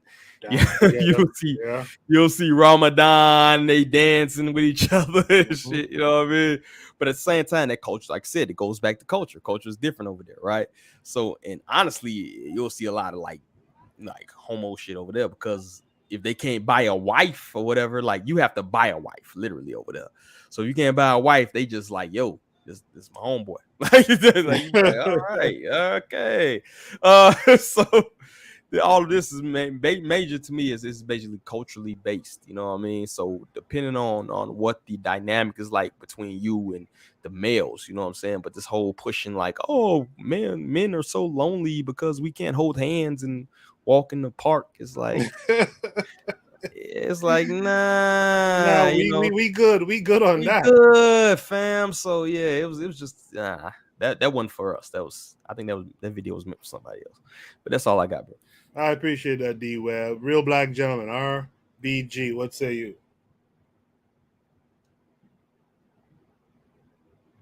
Real Black Gentleman eating a Twinkie or something at this hour tonight. Let's go to Observing Immigrants. Hi, I would just have to ask, how many of you want your hands held? How many of you want a sleepover? Oh, by you? with each other. They should make it like an ad. How many of you men want sleepovers, and how many of you men want to hold hands, and how many of you want pillow fights? You know. I mean, is that really what you want in your heart? Like, is that what you're missing when you look at other men? Erzuli. First of all, I'm just see, this is why men can't share their heart, man. This is why, man. Look how y'all making fun of. Oh my god. All right, take a seat, Erzuli. Marcus Garvey's way. Finish your thought. Oh, no, that was it. I was not that. I was more interested to hear what y'all had to say, and y'all really dragged your little friend there. That is, but I was just curious that, you know, because I'm not a man, so I want to hear y'all views. Trigger Happy 262 in the chat says, "What would you guys attribute that to? Particular mannerisms that are expressed on the continent but not here. Is it foreign or otherwise?" So that's a good follow-up question. You guys could respond to that as you give your responses as well. Look like a real black gentleman fell off. So let's go to Mr. Untouchable. First of all, I think Barbados intentionally put this video there because she instigating. Yeah, I mean, you put that this was video not mine. That wasn't mine. Yeah, Barbados didn't do it. Barbados ain't Because do it. No. A room full of freaking Caribbean men. What you think we can say? Anyways, let me be sensitive because it's a sensitive generation. I would say this. I would say this. If people don't know how to, if brothers out here don't know how to, they antisocial, they know how to relate to other men, I would only say get in where you fit in, man. It's not that hard. If you feel lonely, you know what I mean, you feel like you don't know how to talk to other men, it's not that hard, man. Just get in with a crowd where you fit in and just hold your ground, stand your ground. That's really what it is. It's not that difficult for the incels out there. And I know sometimes, I guess you have sensitive guys and it's not to, I ain't gonna try to belittle you, whoever put it out here. I know you have sensitive guys out here who may not necessarily know how to relate to other men, but don't, just hold your ground, be confident in yourself, I would say, and just get in where you fit in, wherever your crowd is, where people who have the same kind of familiar views as you. You don't have to feel like you are outcast or you can't relate or whatever. It's not that difficult. It's really not that difficult. But for Zuli, you need to, yeah, because you need to explain to me this new Haitian culture. Because I've never, because if a dude come from Haiti, from Port-au-Prince, and he holding your friggin' hand, and he trying to crash, I mean, I don't know. I don't He was know, man. the person was rushing to. All right, shut up. I'm not going to justify anything to y'all on this. Y'all very that's why men can't share their feelings. See? Hey, Coco, you remember this video with this person thing say, "Well, I likes you and I want you." Yeah, the booty. That's the booty warrior right there. Yeah, I like you. I want you. Now we can do it easy. I'll hold your hands. It's the hard way. But I see in the continent they do that though. They hold hands though.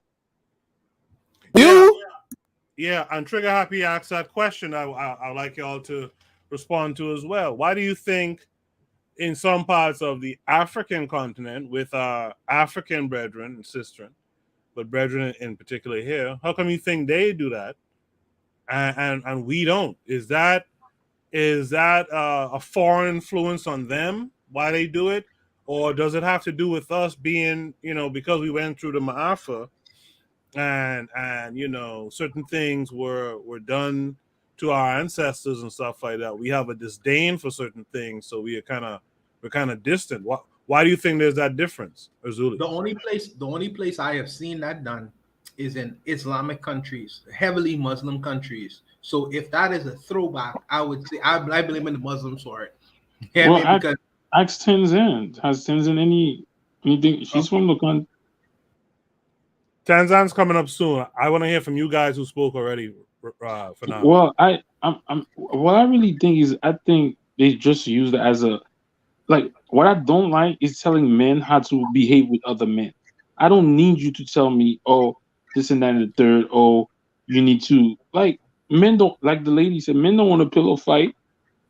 Men express their love for one another differently. I might be like, yo, Goku might call me and be, yo, bro, I'm trying to change my tire. You could come help me. That's an expression of love. I don't have to be like we do. Oh, you want to go shoot some basketball, play basketball? After we finish playing basketball, we go eat something, we pound, and we go home. Like, I don't understand. Pound. Pound hands, man. That's a little bit different from walking Wow. down the street. That's a little bit different than walking down the street in Brooklyn holding hands with your homeboy from freaking First of all, Wait, hold on a second. Now, hold on a second. Y'all heard him say pound, man. Pound.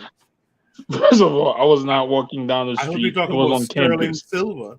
You smashed it. Like, what is that? What is pound? Like, what are you talking about? You pound? we went to play basketball. We got something to eat. Then we pound. Dude, I used to play basketball heavy back in the day. Ain't no shit like that ever happened. Ever. We give each other a pound, meaning that we shake hand and then we go our way. But there was something in So the y'all video call that it? I wanted. Oh my god, there's just something in the video that I wanted. The way that he said, "Oh, men should be able to do stuff for women without wanting anything." I think that's the crux of the video. They're trying to use the other stuff, but they're trying to get you to there. Oh, like, men should be able to do something nice for a girl and not expect anything. Yeah, Like, that's the bullshit right there. like I see what they're trying to do. Like, and then they use the incel word and stuff like that. Nah, bro. At the end of the day, you could a lot of dudes do some. Go I ahead. should be a nice guy without trying to pound afterwards. Basically, Did is what you they were bring him trying to say. flowers afterwards? Let's talk about pounding, man. Yo, Wow. See, that's what the video was talking about, man. the video was not talking about pounding other dudes, man. We talking about like you, man. I'm talking about giving a handshake, bro, like a By the pound. way, hand job. What? Urzuli is a flowers type of guy. I remember he was dating this girl back in the day. Every day we see that dude walking with flowers, man, like a florist. But go ahead, Urzuli, finish your point. That was when I was young and dumb. Now I'm more evolved. You know what I'm saying? Yeah. But I'm just saying that Playing basketball, pounding dudes. Go ahead. Happy Earth Day, sister. Holding hand. Well, I'm just saying that I'm tired of these people trying to tell how masculinity should be. These beta males, because you see his voice, there's not even a bass in his voice talking this shit. You already know don't tell me how to be cool with my homies. Like, I don't believe this. I don't like they say like, oh, men don't have nowhere to. Yo, if I have an issue, I could call my homie, this person, and we talk about and ask for what are they talking about? So I guess I don't know. I mean, I guess it's true for a certain group of people, but I think the way this video is trying to get us to be feminine, to act feminine, that's not how we act. So I don't know. But I don't want to hear Tanzania talk about the men's in Kenya because they be mad fruity.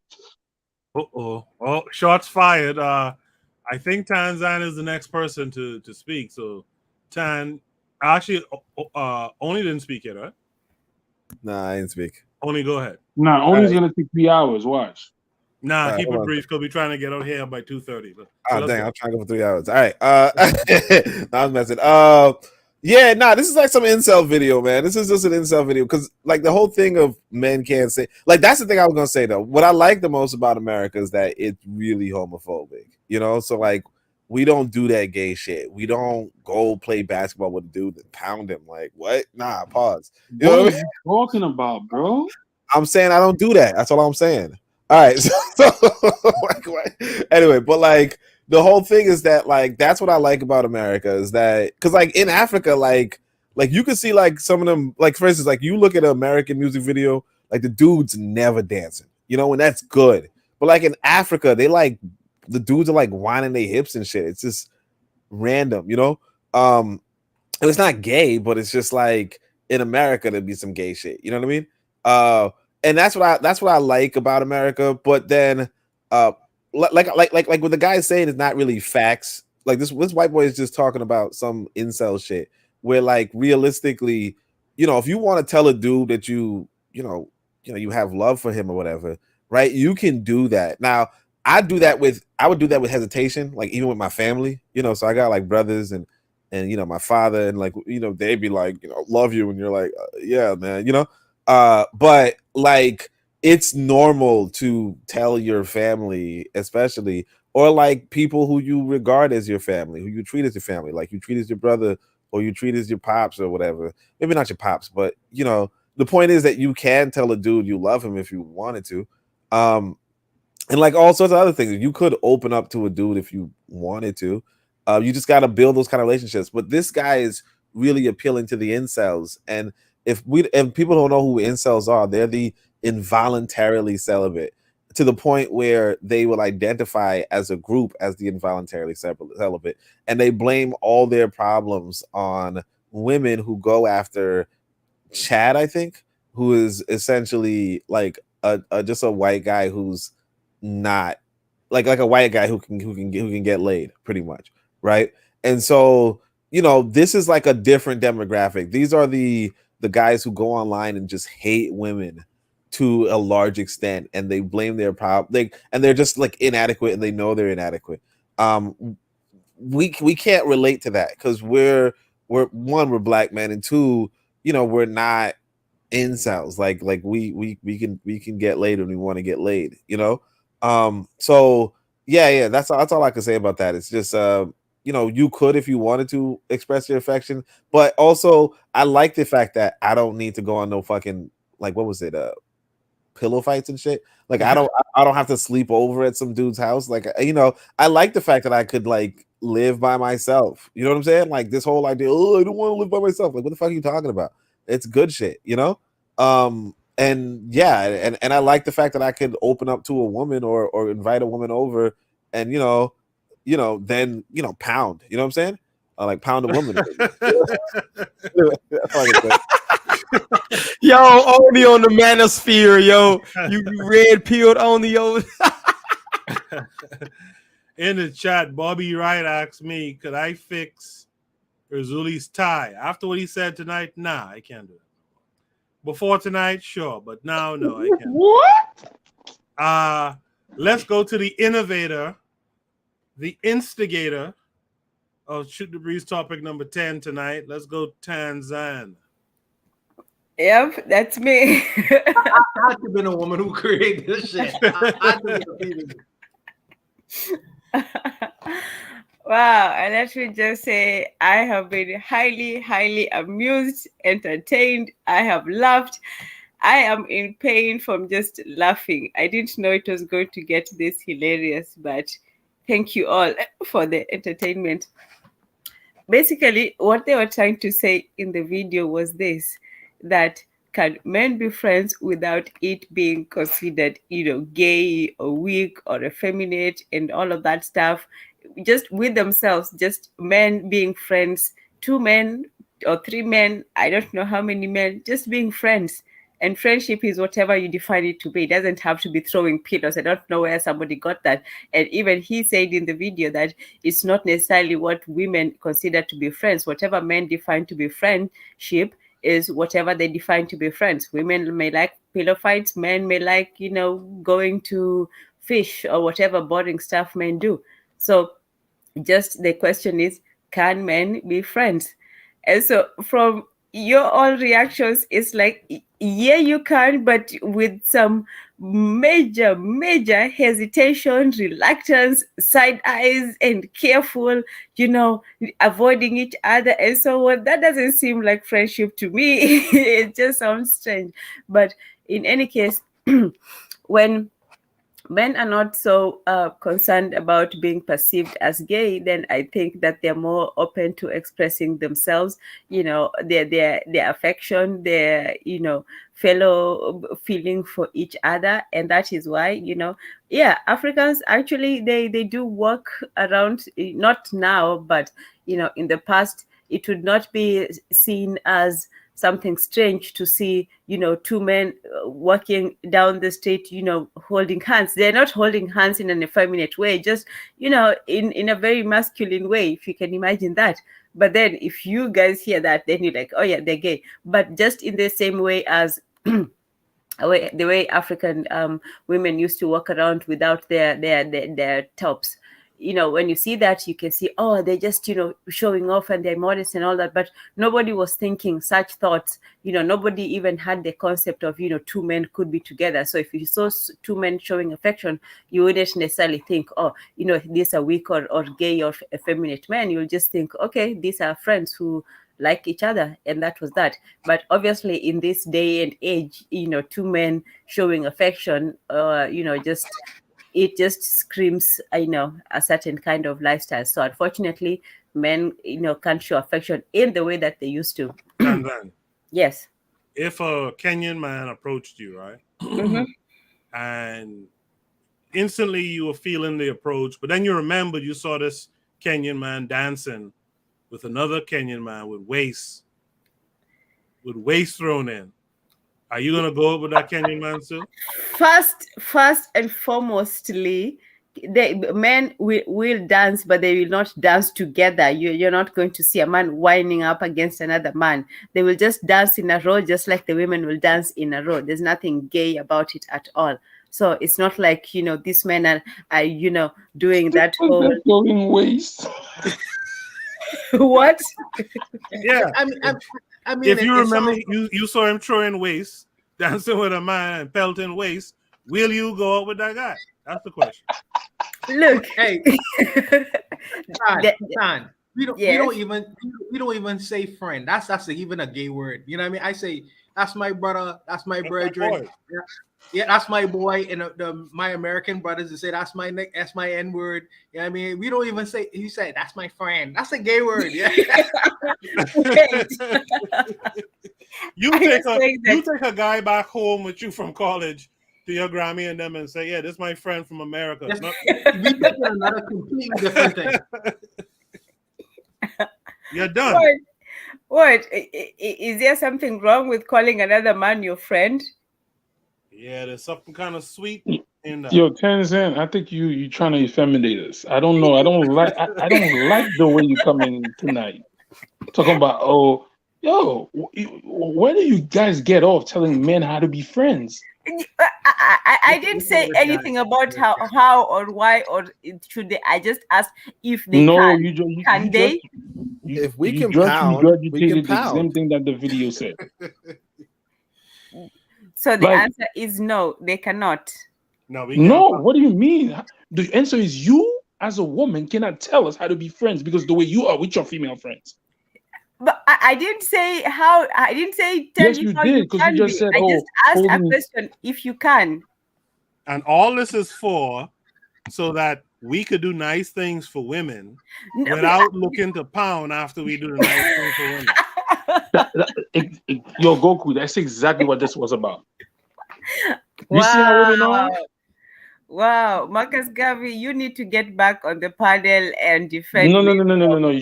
She doesn't need to get back nowhere. You set that up because you thought you were slick. I had a zero intention. I am perfectly and completely innocent of all the charges that are laid at my feet. I asked an innocent question. There was no agenda or malice behind it. When those men was holding hands, was one more masculine and more feminine? Because I don't understand why would you hold hand with another man? Wasn't that you? But he grabbed my hand. He grabbed my Yeah, really, why you acting like you wasn't in the same in this situation? The two men is one of them is you. I was shocked. Those two men. What do you mean? When you were like when we were like? What are you talking about? No. Because Tanzan said the people in her country would just hold hands like that. I'm just saying, how do you grab another man? Like I wouldn't do that. But the only reason why it happened with this person is because they were rushing somewhere and they wanted me to follow them. So I don't know if that's why he did it. That's why that's the same reason why they do it in my country too. They're rushing somewhere and a guy just grabs another guy's hands and they rush wherever they're rushing. No. I see. I can move faster if somebody's not holding my hand. Exactly. I'm faster if you do not touch me. Let's go. Just pointing in the right direction. Marcus Garvey is away in the chat was like, okay, and men globally dance, black men dance and beat. What do you mean black men dance and beat? That don't even sound right. Oh, wait a minute. Let's think about it. Black men dancing what? in beat. So if I'm in a rush, Coco. So if I'm in a rush, right? Am I in a rush, right? Why would I grab a man's hand? I don't even do that. I said grab his shoulder and say, "But let's go, boy." I was having a conversation. We were talking, just like if you was a talking stage. No, I gotta hear this. I want to hear this. There was pillow talking, but go ahead. No, go ahead. First of all, we were talking, and then the person had to go somewhere, and they wanted to continue the conversation as they were walking.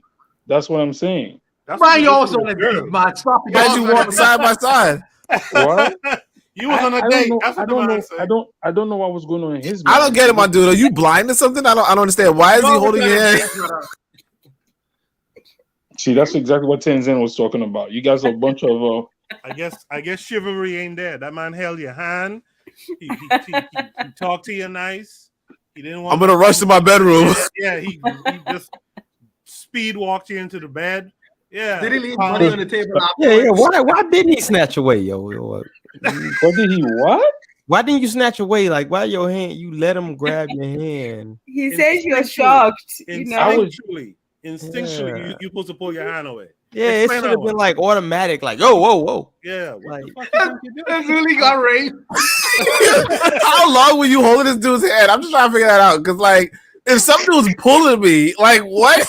Like, so the dude just randomly starts pulling you, and you just get pulled? Like, what? Yeah, I don't understand that. He probably skipped too. He's talking about, yo, this dude hold my hand. Yo, keep it in the drafts, my guy. See, that's why, man. That's why Tenzin could come man, in. that's why, man. Don't share that shit with us, man. The fuck you talking about? Somebody held your hand and dragged you or some shit. Like, what are you talking about? Let's keep this clean. Let's keep this clean in the future, please. That's why Tenzin could come here and create division. Yes. No, but you said it though. She didn't tell your story. You told your story. I'm just saying. I'm just saying.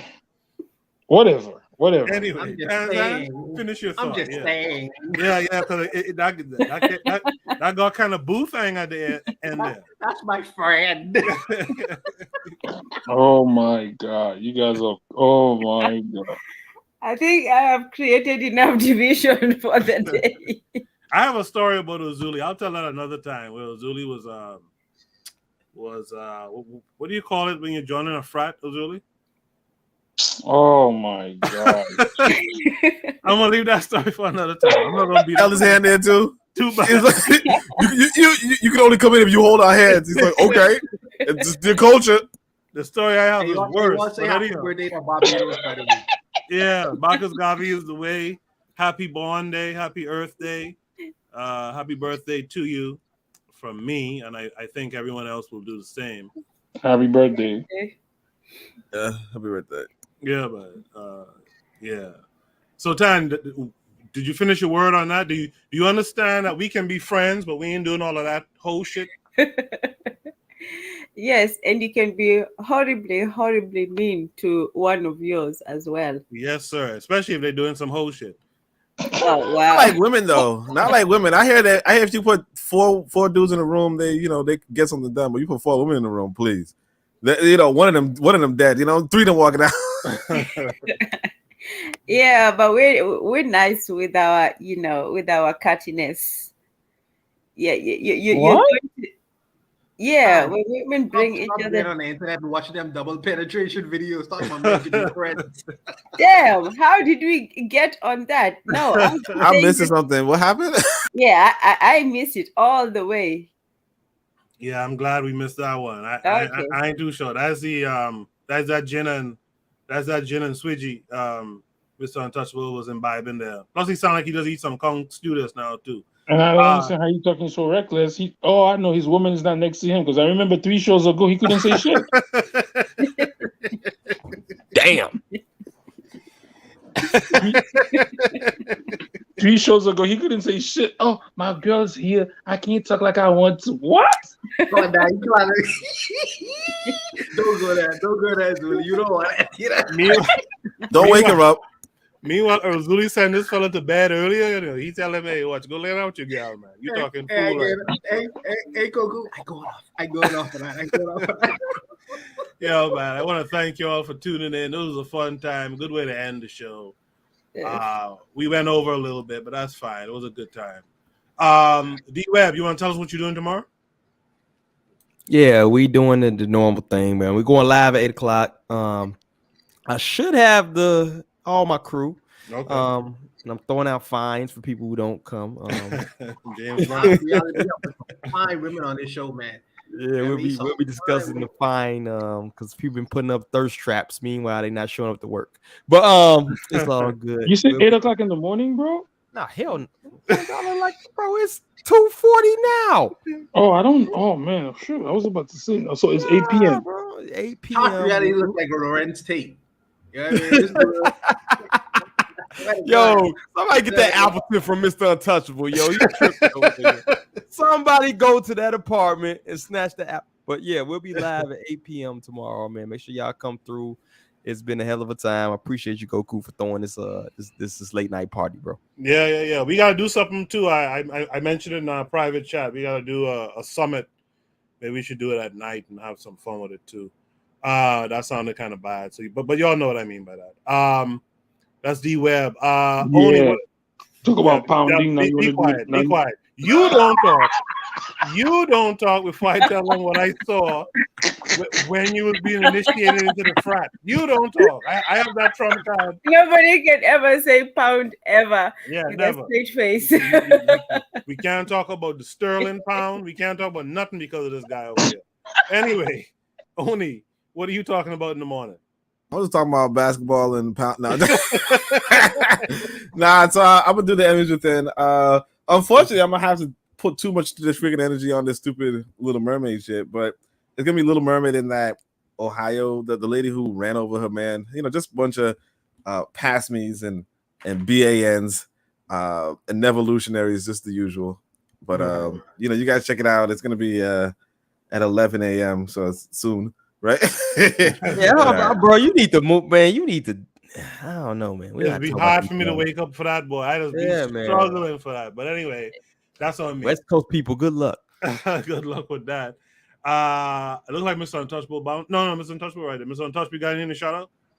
No. Support Harsh, support Oni. You know, y'all brothers are doing a yeoman's job on what y'all doing. Shouts out to y'all, man. We building this network little by little, but we'll get it done, brothers. Yeah, and Bakari is on tomorrow too. I want to say like 3 p.m. He's doing 3 p.m. He's doing those business highlights these days too. So check out his channel. Tan, you're on. Are you on this week, Tan? No, but the next time it will be on Tuesdays. It's usually on Tuesdays, but not this Tuesday. The next one, yes. Okay. All right. So Tuesday at 7:30 now. Yes, we'll try for 7:30. We'll see how that works out for the East Coastarians. Yes. All right. I'll be back next Saturday for Shoot the Breeze. I probably will do a review. So look out for a movie review. I think I'm going to go check out that Woman King. There's a hashtag going on, boycott the Woman King. Erzuli, did you see it yet? I'm about to watch it for free. You know me. You found it online? I'll send you I don't know if it's on that website. That website first. If it's there, I'll just send it to you. All right, send it to me because that'll save me a trip. All right, then. So you guys tune in next week. Thanks to Trigger Happy 262. Thanks to Bobby Wright. Thanks to Real Black Gentleman. Jay was in the chat. He had mentioned something about if you touch a man's thigh, they'll jump back and this, that, and the other, which is, cool by me. Thanks to Marcus Garvey the way. Happy birthday to her. What? Yeah, if a man touch your thigh, you're supposed to jump your ass. Again, Ozuli, don't make me start talking about what I witnessed years ago. All right. Oh my God! I almost thought I thought I was gonna have to fight a dude off of this guy, but anyway. Thanks to the Pro Black Perspective. No, I'm serious. I thought I was gonna have to fight a dude, but anyway. Thanks to the Pro Black Perspective and everyone who's in the chat. Sister Raw, Brother Bakari, The Forecast, Daily Affirmation by Pauline, Jonelle, and anyone I miss. Don't hold it against me. It's a long night. Thank you guys for being here. Make sure to like, subscribe, and share the episode. All right. I'll see you guys next week, man. You guys be good. Peace.